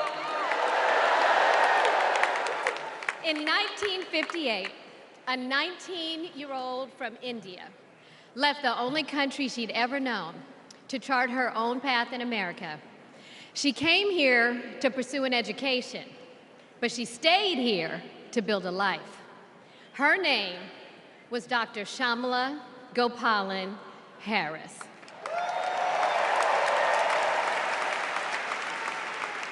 But we called her Mommy. Mommy was so many things to so many people. A civil rights activist, a scientist, a devoted mother to her two little girls. But most of all, Mommy was a trailblazer who defied the odds and defined herself. And when it came to Kamala and me, Mommy had great expectations for us, but she had even greater expectations of us. She raised us to believe that we could be and do anything. And we believed her. You see, Mommy understood the power and the possibility that come with knowing and showing who you truly are. She knew we could be the authors of our own stories, just as she'd been the author of her own.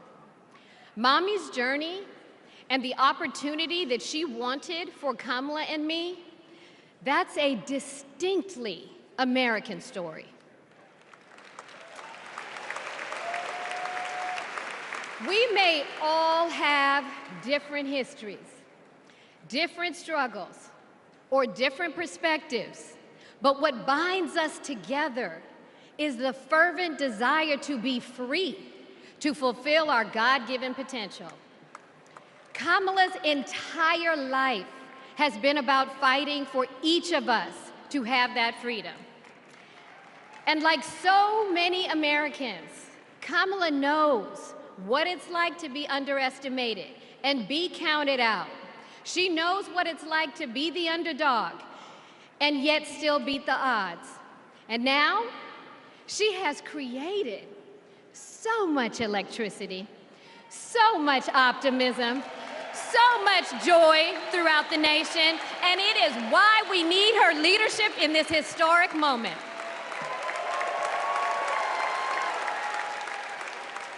We are living in a time when some are trying to divide us, to separate us in ways that make it difficult for us to come together. Well, look, my sister rejects that view. Where others push darkness, Kamala sees promise. Where others feel detachment, Kamala fosters connection.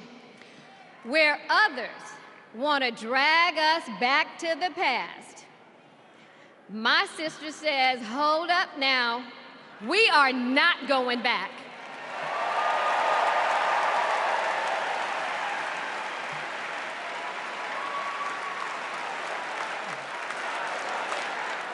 Because Kamala understands we have so much more in common than what separates us. She knows the measure of our success isn't just winning an election. It's about who we bring along and lift up in the process.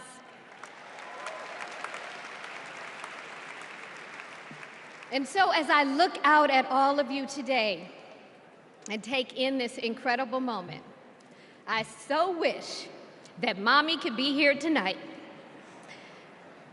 I can just see her smiling, saying how proud she is of Kamala.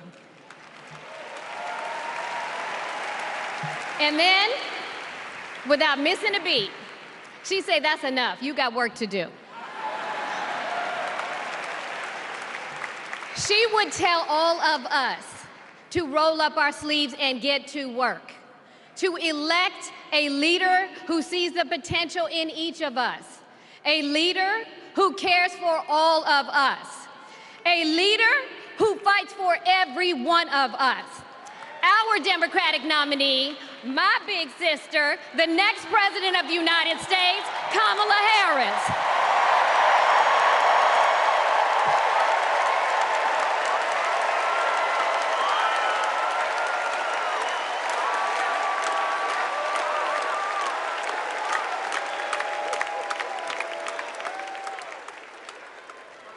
Please welcome North Carolina Governor Roy Cooper.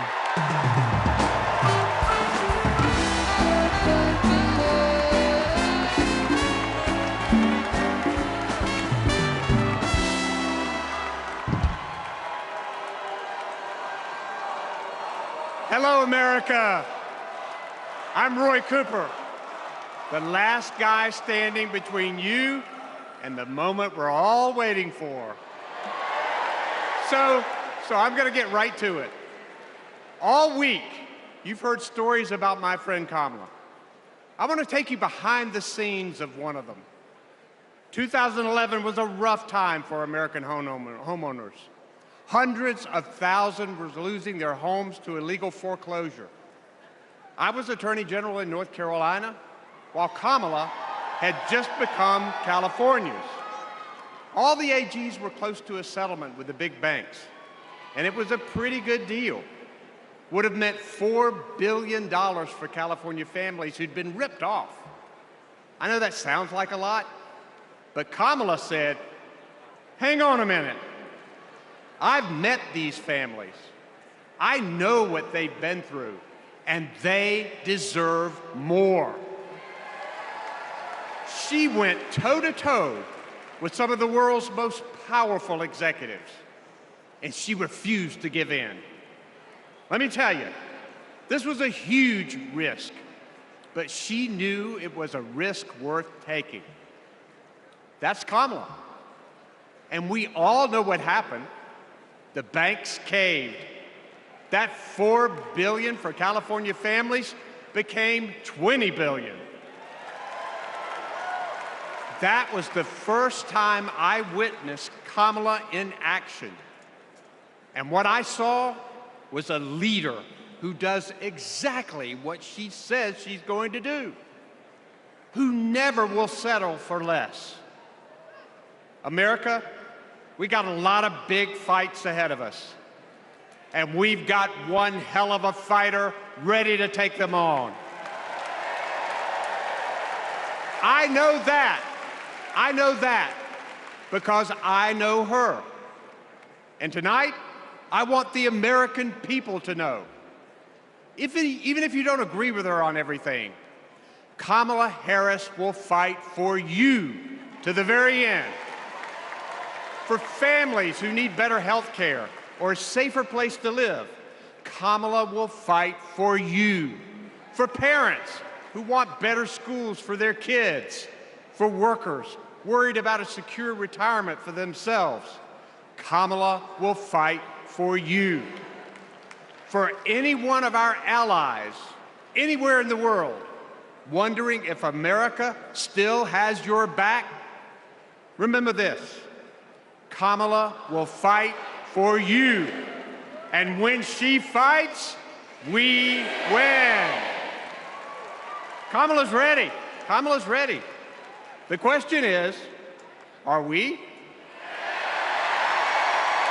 Are we going to stand up and fight for Kamala like she'll stand up and fight for us? All right.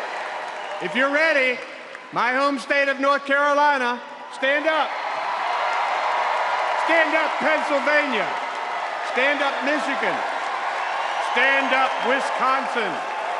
Stand up, Georgia. Stand up, Nevada. Stand up, Arizona. Stand up, America. Are we going to stand up? Are we going to fight? Are we going to vote? Are we going to win? You bet we are. Let's go get them.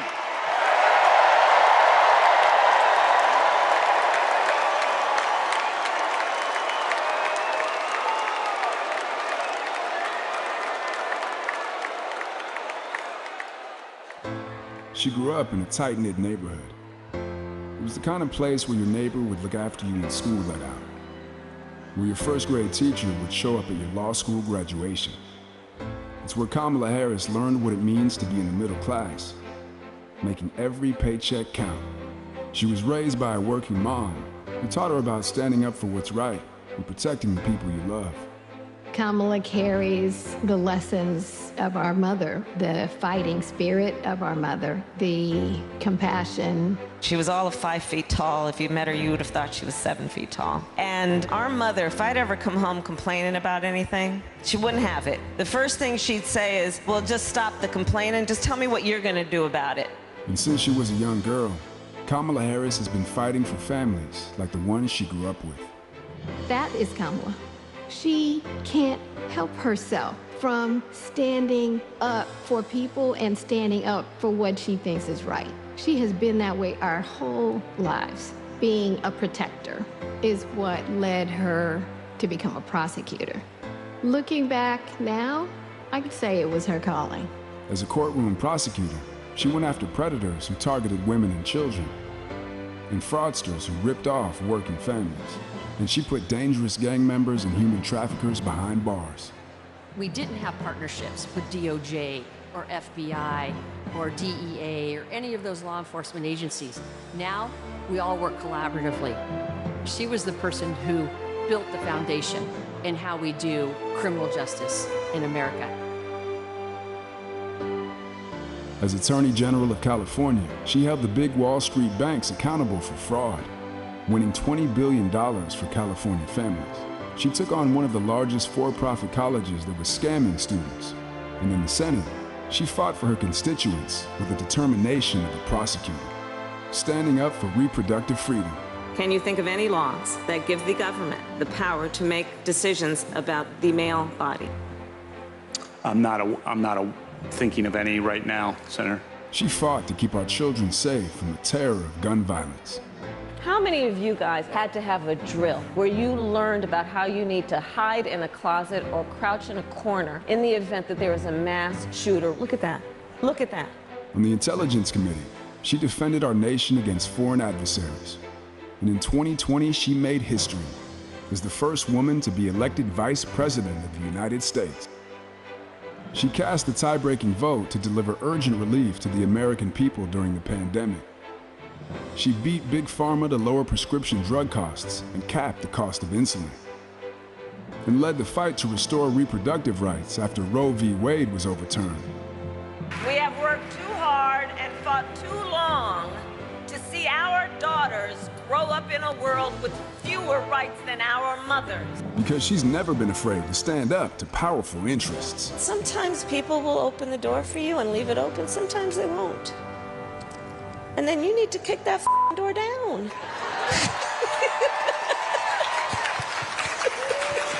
Excuse my language. Now, she's running for president, still fighting for families like the one she grew up with. Our campaign is about saying we trust the people. We're saying we just want fairness. We want dignity for all people. And we are a work in progress. We haven't yet quite reached all of those ideals, but we will die trying because we love our country. We believe in our country. We're not falling for these folks who are trying to divide us, trying to pull us apart. We know what we stand for, and we stand for the people. And we stand for the dignity of work. And we stand for freedom. We stand for justice. We stand for equality. And so we will fight for all of it. That's who Kamala Harris is. That's what she believes. And that's what she'll fight for every day.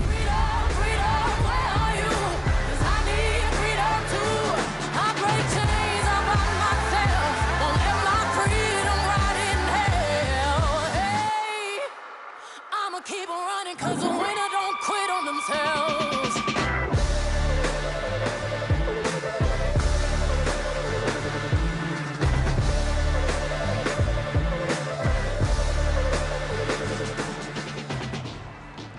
Please welcome the Democratic nominee for president, Vice President of the United States of America, Kamala Harris.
business.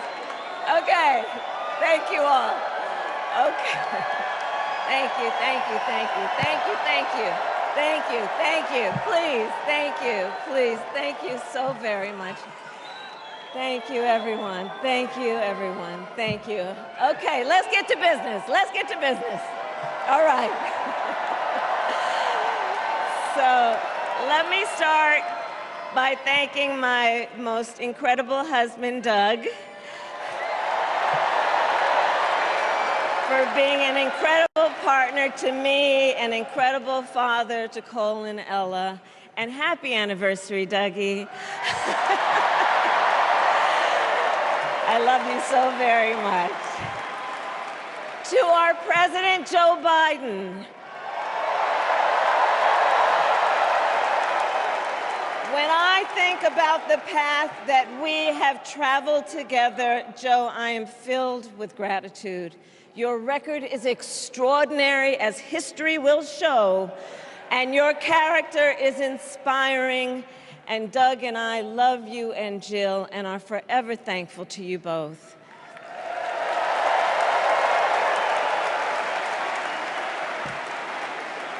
And to Coach Tim Walz,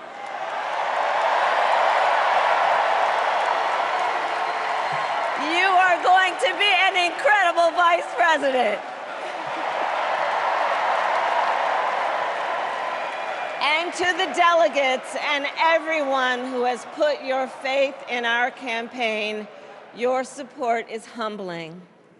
So, America, the path that led me here in recent weeks was no doubt unexpected. But I'm no stranger to unlikely journeys. So, my mother, our mother, Kamala Harris, had one of her own. And I miss her every day, and especially right now. And I know she's looking down, smiling. I know that.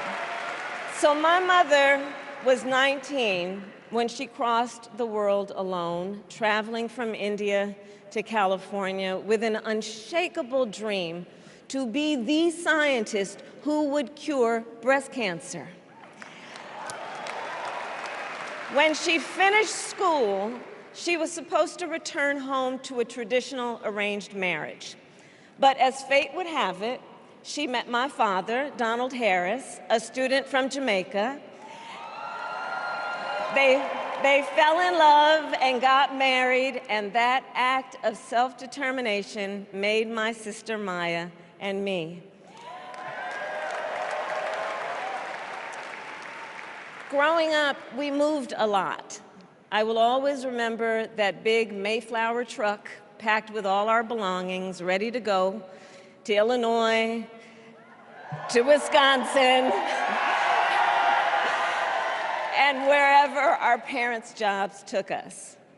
My early memories of our parents together are very joyful ones. A home filled with laughter and music, Aretha, Coltrane, and Miles. At the park, my mother would say, "Stay close." But my father would say, as he smiled, "Run, Kamala, run. Don't be afraid. Don't let anything stop you."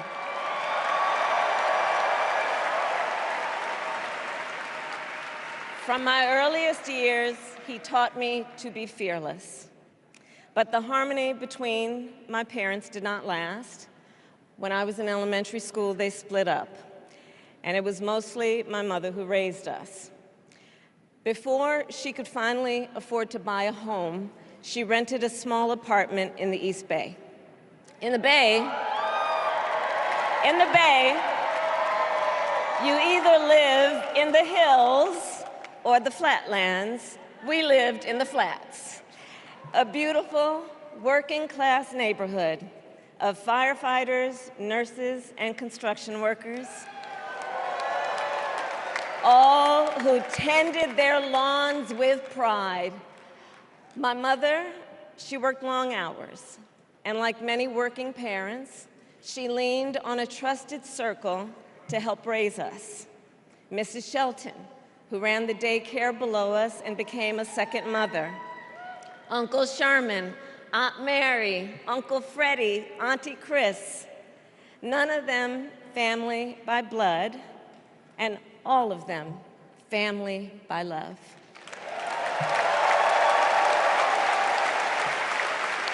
Family who taught us how to make gumbo, how to play chess, and sometimes even let us win. Family who loved us, believed in us, and told us we could be anything and do anything. They instilled in us the values they personified: community, faith, and the importance of treating others as you would want to be treated, with kindness, respect, and compassion. My mother was a brilliant, 5-foot-tall, brown woman with an accent. And as the eldest child, I saw how the world would sometimes treat her. But my mother never lost her cool. She was tough, courageous, a trailblazer in the fight for women's health, and she taught Maya and me a lesson that Michelle mentioned the other night. She taught us to never complain about injustice, but do something about it. Do something about it.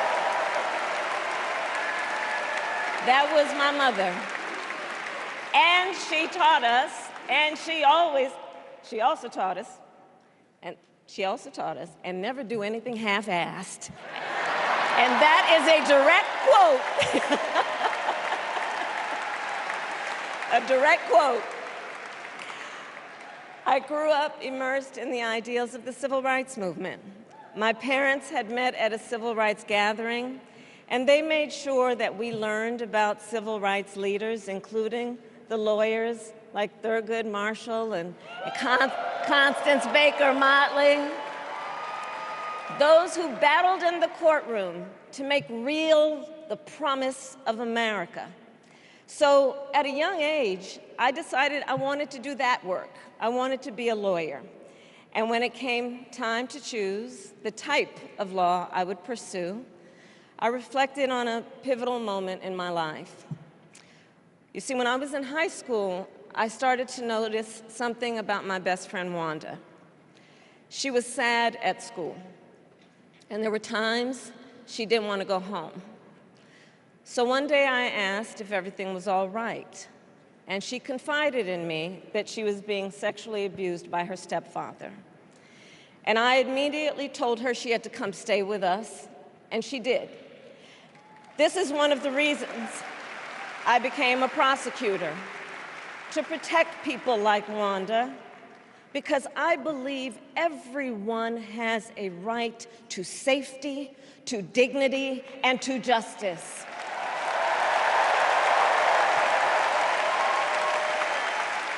As a prosecutor, when I had a case, I charged it not in the name of the victim, but in the name of the people. For a simple reason. In our system of justice, a harm against any one of us is a harm against all of us.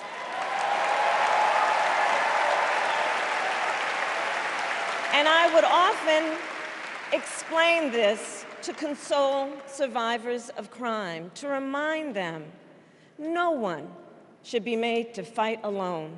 We are all in this together.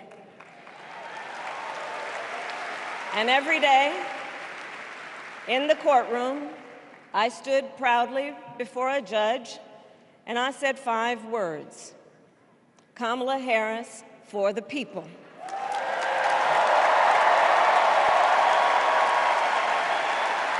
And to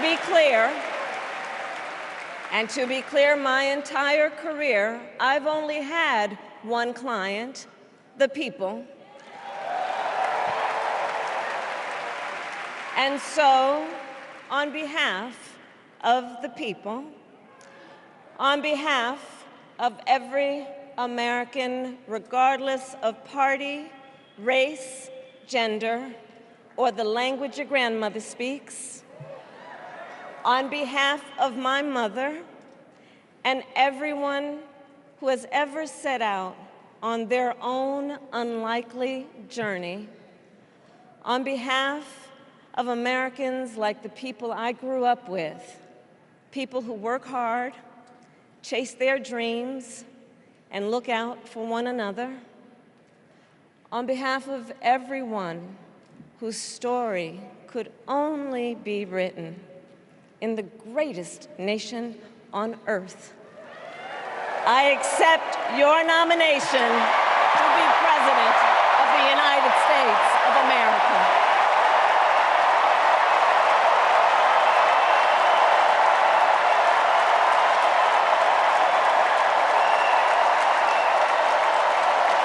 And with this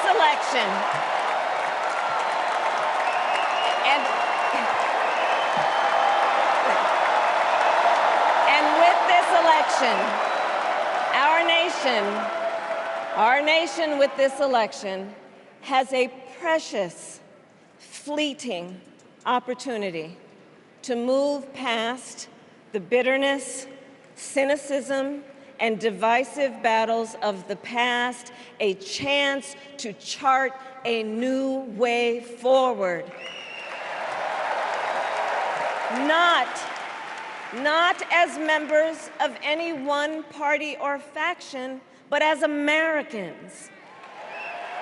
And let me say, I know there are people of various political views watching tonight, and I want you to know, I promise to be a president for all Americans. You can always trust me to put country above party and self, to hold sacred America's fundamental principles, from the rule of law to free and fair elections to the peaceful transfer of power.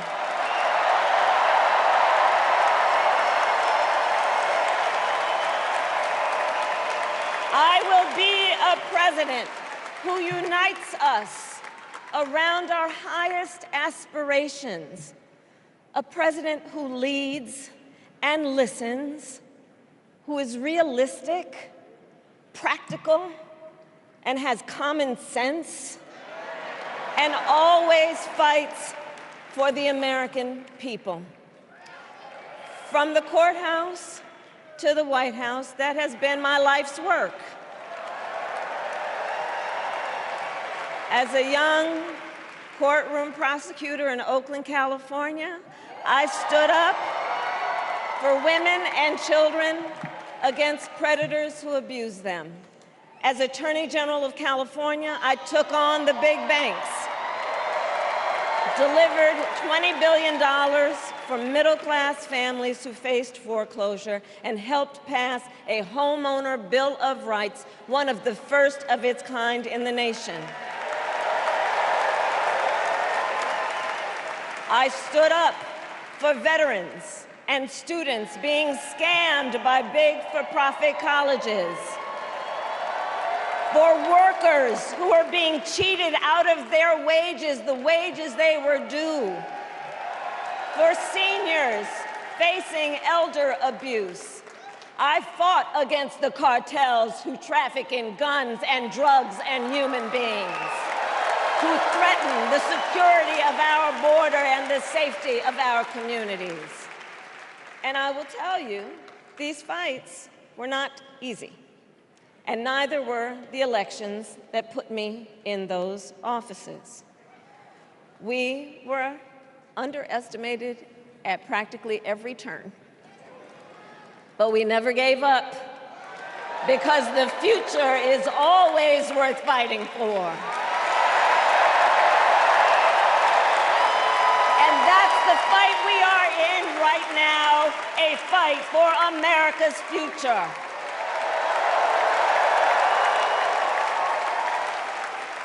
Fellow Americans, this election is not only the most important of our lives, it is one of the most important in the life of our nation.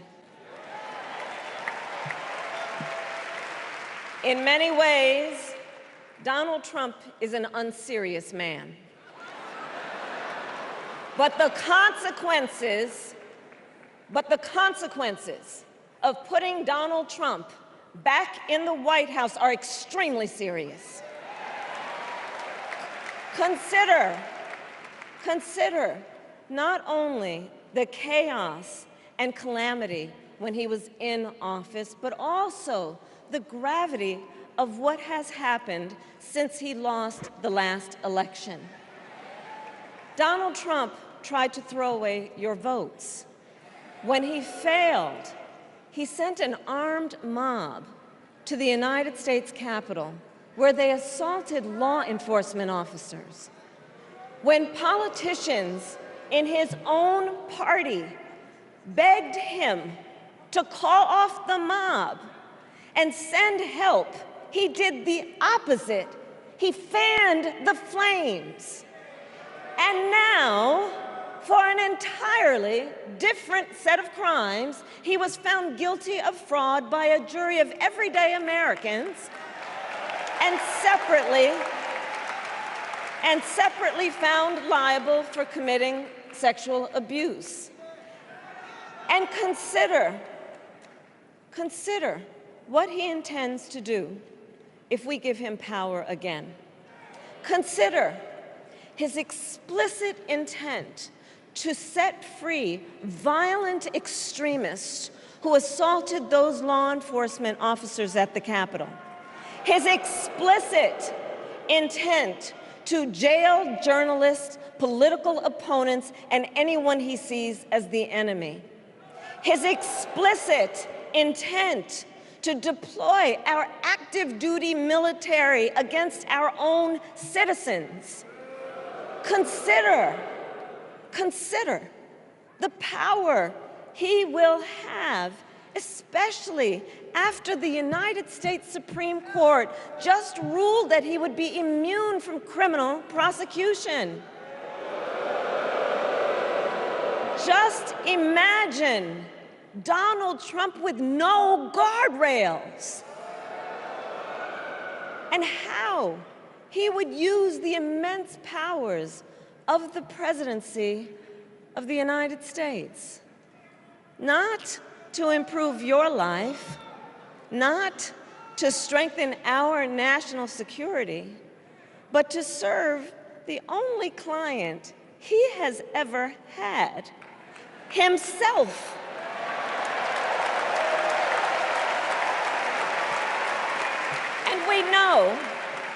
And we know what a second Trump term would look like. It's all laid out in Project 2025, written by his closest advisors, and its sum total is to pull our country back to the past. But America, we are not going back. We are not going back. We are not going back. We are not going back to when Donald Trump tried to cut Social Security and Medicare. We are not going back to when he tried to get rid of the Affordable Care Act, when insurance companies could deny people with pre-existing conditions. We are not going to let him eliminate the Department of Education that funds our public schools. We are not going to let him end programs like Head Start that provide preschool and childcare for our children. America, we are not going back.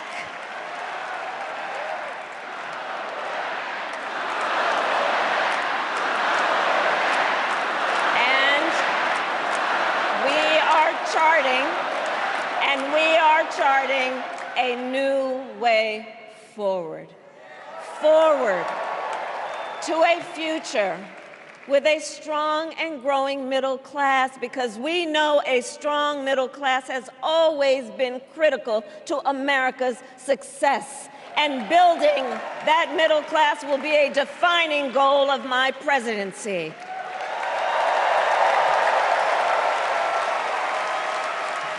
And I'll tell you, this is personal for me. The middle class is where I come from. My mother kept a strict budget. We lived within our means, yet we wanted for little. And she expected us to make the most of the opportunities that were available to us and to be grateful for them. Because, as she taught us, opportunity is not available to everyone.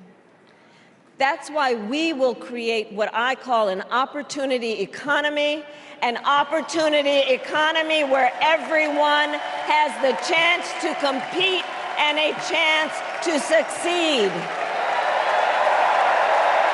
Whether you live in a rural area, small town, or big city. And as president, I will bring together labor and workers and small business owners and entrepreneurs and American companies to create jobs, to grow our economy, and to lower the cost of everyday needs like health care and housing and groceries. We will provide access to capital for small business owners and entrepreneurs and founders.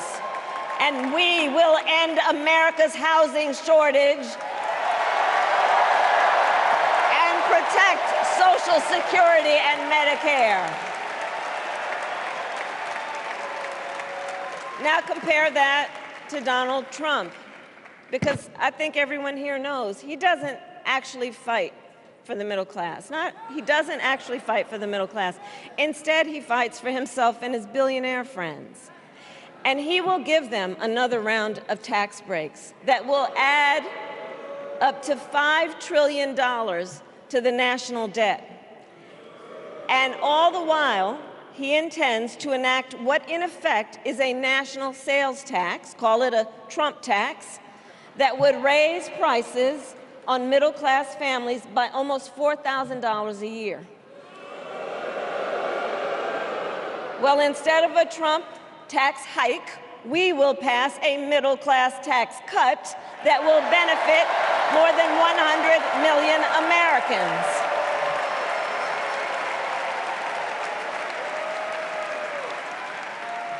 Friends, I believe America cannot truly be prosperous unless Americans are fully able to make their own decisions about their own lives, especially on matters of heart and home. But tonight, in America, too many women are not able to make those decisions.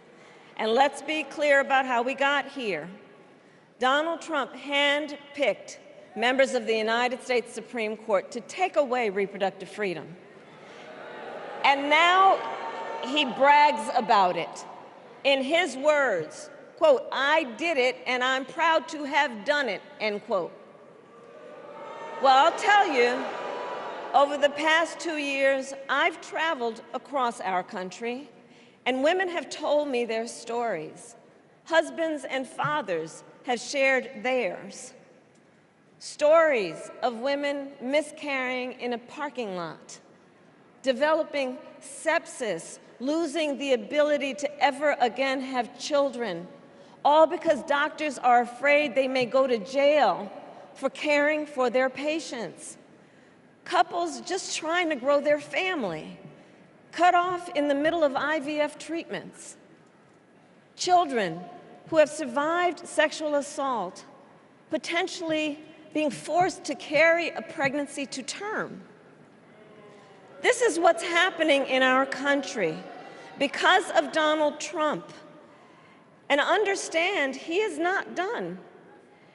As a part of his agenda, he and his allies would limit access to birth control, ban medication abortion, and enact a nationwide abortion ban with or without Congress.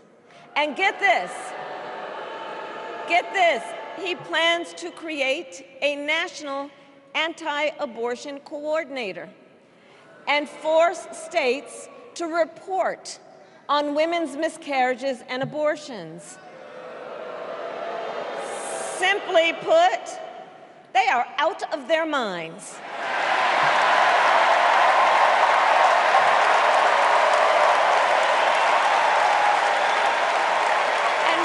must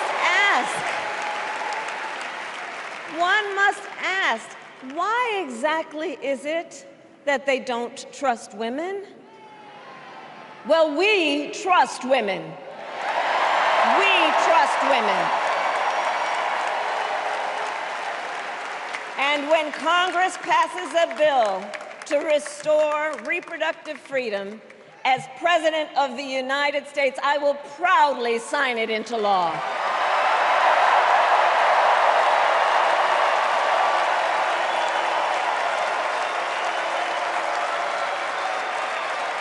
In this election, many other fundamental freedoms are at stake. The freedom to live safe from gun violence in our schools, communities, and places of worship. The freedom to love who you love openly and with pride. The freedom to breathe clean air and drink clean water and live free from the pollution that fuels the climate crisis. And the freedom that unlocks all the others, the freedom to vote. With this election, we finally have the opportunity to pass the John Lewis Voting Rights Act and the Freedom to Vote Act.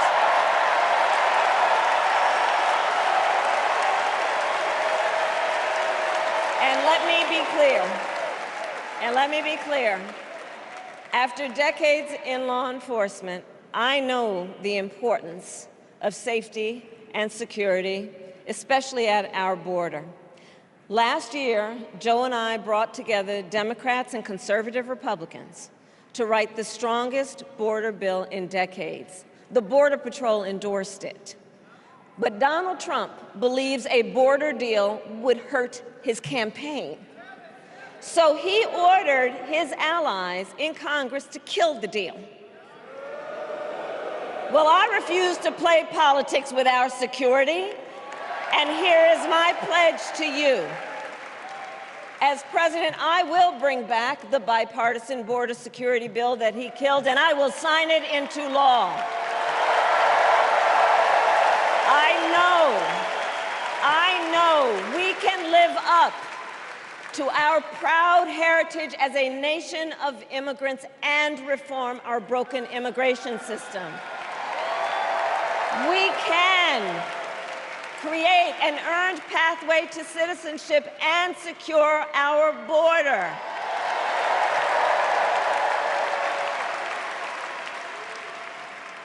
And America, we must also be steadfast in advancing our security and values abroad. As Vice President, I have confronted threats to our security, negotiated with foreign leaders, strengthened our alliances, and engaged with our brave troops overseas. As Commander-in-Chief, I will ensure America always has the strongest, most lethal fighting force in the world. And I will fulfill our sacred obligation to care for our troops and their families, and I will always honor and never disparage their service and their sacrifice.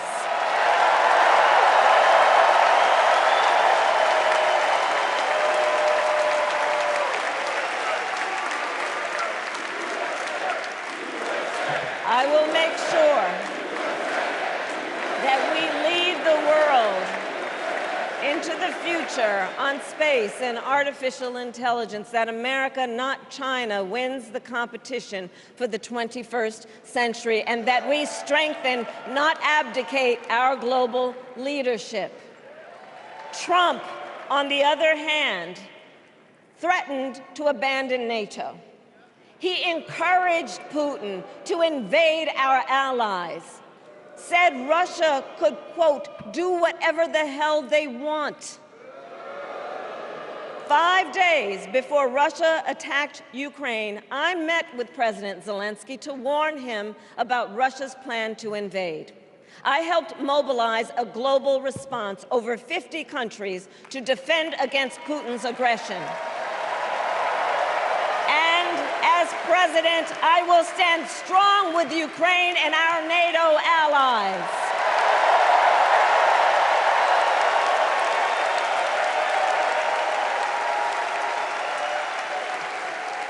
With respect to the war in Gaza, President Biden and I are working around the clock because now is the time to get a hostage deal and a ceasefire deal done.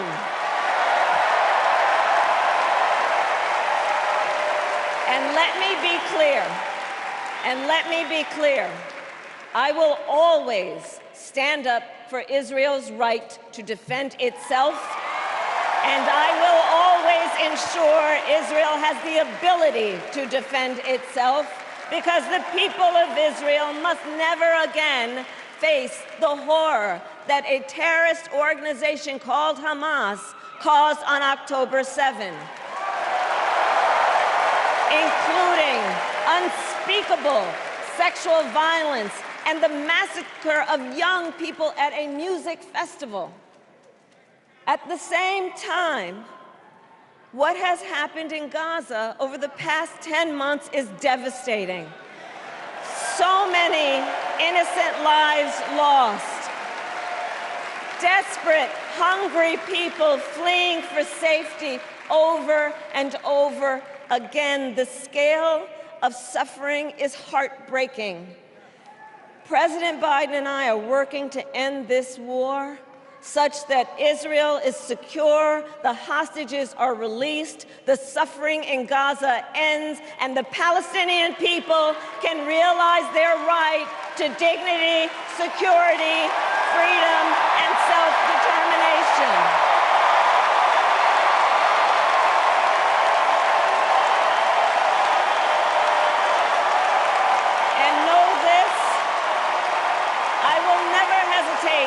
To take whatever action is necessary to defend our forces and our interests against Iran and Iran-backed terrorists. I will not cozy up to tyrants and dictators like Kim Jong-un who are rooting for Trump,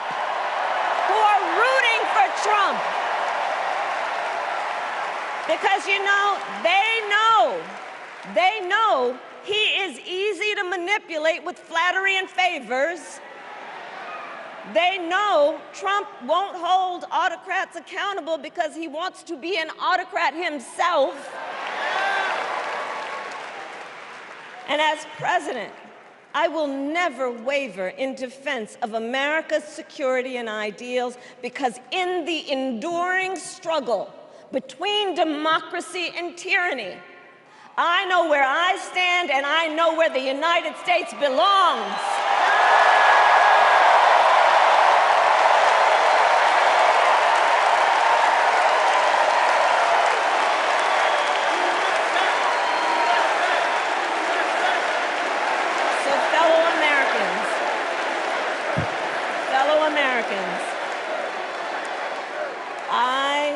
I love our country with all my heart. Everywhere I go, in everyone I meet, I see a nation that is ready to move forward, ready for the next step in the incredible journey that is America. I see an America where we hold fast to the fearless belief that built our nation and inspired the world, that here, in this country, anything is possible, that nothing is out of reach. An America where we care for one another, look out for one another, and recognize that we have so much more in common than what separates us. That none of us has to fail for all of us to succeed. And that in unity there is strength. You know, our opponents in this race are out there every day denigrating America, talking about how terrible everything is. Well, my mother had another lesson she used to teach. Never let anyone tell you who you are. You show them who you are. America, let us show each other and the world who we are and what we stand for. Freedom, opportunity, compassion, dignity, fairness, and endless possibilities.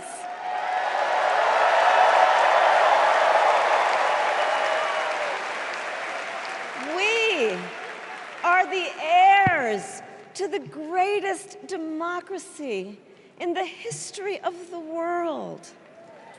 And on behalf of our children and our grandchildren and all those who sacrificed so dearly for our freedom and liberty, we must be worthy of this moment. It is now our turn to do what generations before us have done, guided by optimism and faith, to fight for this country we love, to fight for the ideals we cherish, and to uphold the awesome responsibility that comes with the greatest privilege on earth, the privilege and pride of being an American.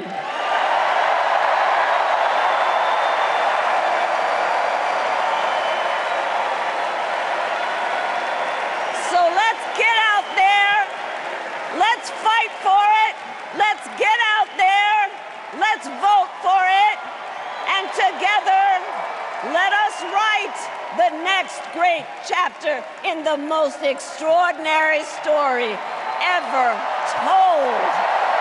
Thank you. God bless you, and may God bless the United States of America. Thank you all.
death is around the corner.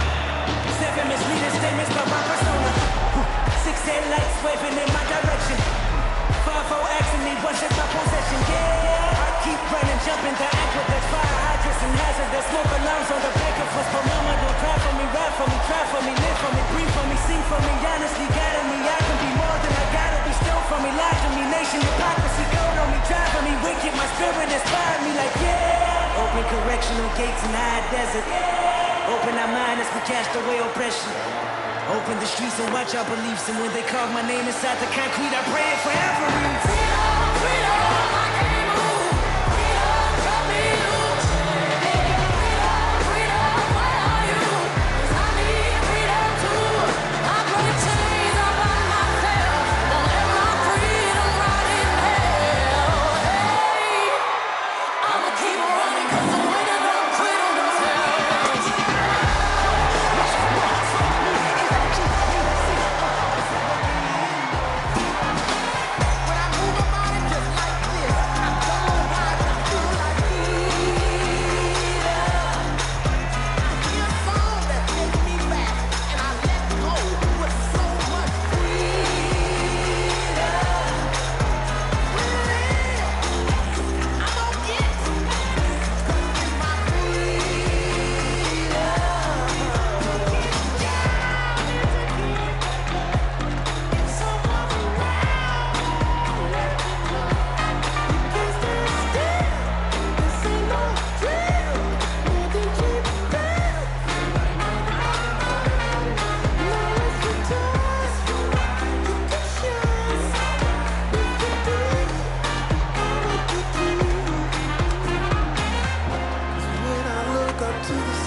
Please stand if you are able for this evening's benediction, offered by Rabbi Lauren Holtzblad and Reverend Dr. Amos Brown.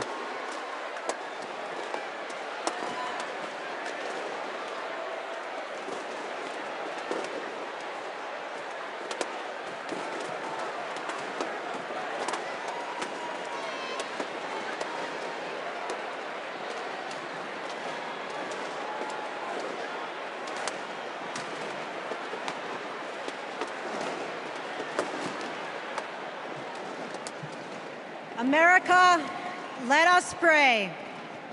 God brought us out of the narrow place of oppression to freedom. Let's remember the treacherous road our ancestors traveled to freedom, their sacrifice and resolve to bring a better, more inclusive world. We stand on their shoulders to declare, we are not going back. God, who notices the downtrodden, give us the courage to imagine the world as you do, where everyone has the opportunity to thrive, where diversity brings strength, not weakness, and where all have the right to make the choices for their own bodies. God of strength, guard Vice President Harris and Governor Walz with your sheltering presence as they carry on with courage and conviction to build a better future for all Americans. Shine a light on them so that they may continue to pursue justice, equity, and reproductive freedom. An America free from gun violence that safeguards free and fair elections with less vitriol and more joy, not afraid to face its past, to grow a brighter future where every child can look to their leaders and see themselves and know that someday they too can lead. May we all be blessed with the ability to see the humanity in each other. America, let's make history. Amen.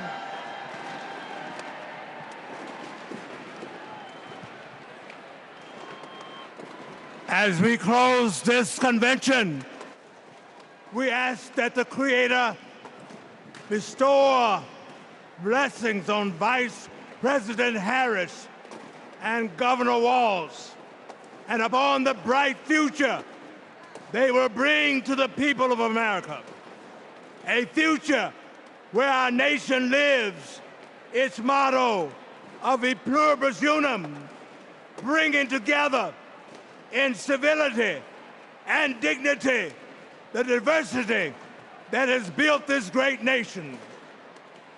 E pluribus unum, one nation that embraces us all, every race, creed, or color, regardless of sexual orientation, gender, or gender expression, rich and poor, old and young, urban and rural.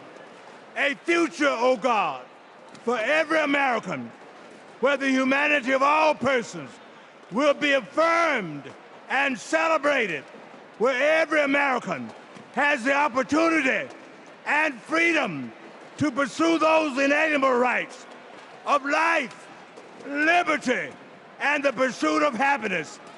A future, oh God, where we live in peace and joy, where we set aside our rancor and division, where we heal our differences and celebrate our common purposes as one nation, one American community, that great city on a hill that serves as a beacon for all the people and all the nations. This is a journey we begin today, and we pray that the Almighty God will guide us on this path today, tomorrow, and for all the generations to come. Amen and amen.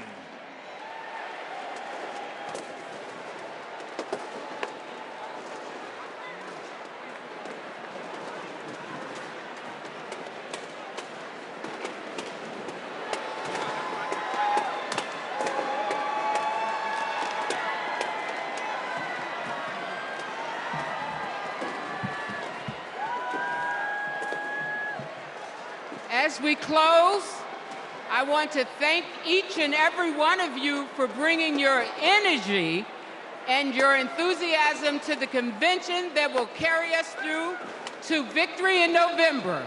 Look around. You're surrounded by people from every corner of the country who traveled here because they believe in our mission. We know that unity is our strength. We know that the issues we've highlighted this week are not abstract. We know what's at stake, and we bring that with us in this beginning. Over the next 75 days, we will mobilize like never before to show America what we as Democrats stand for.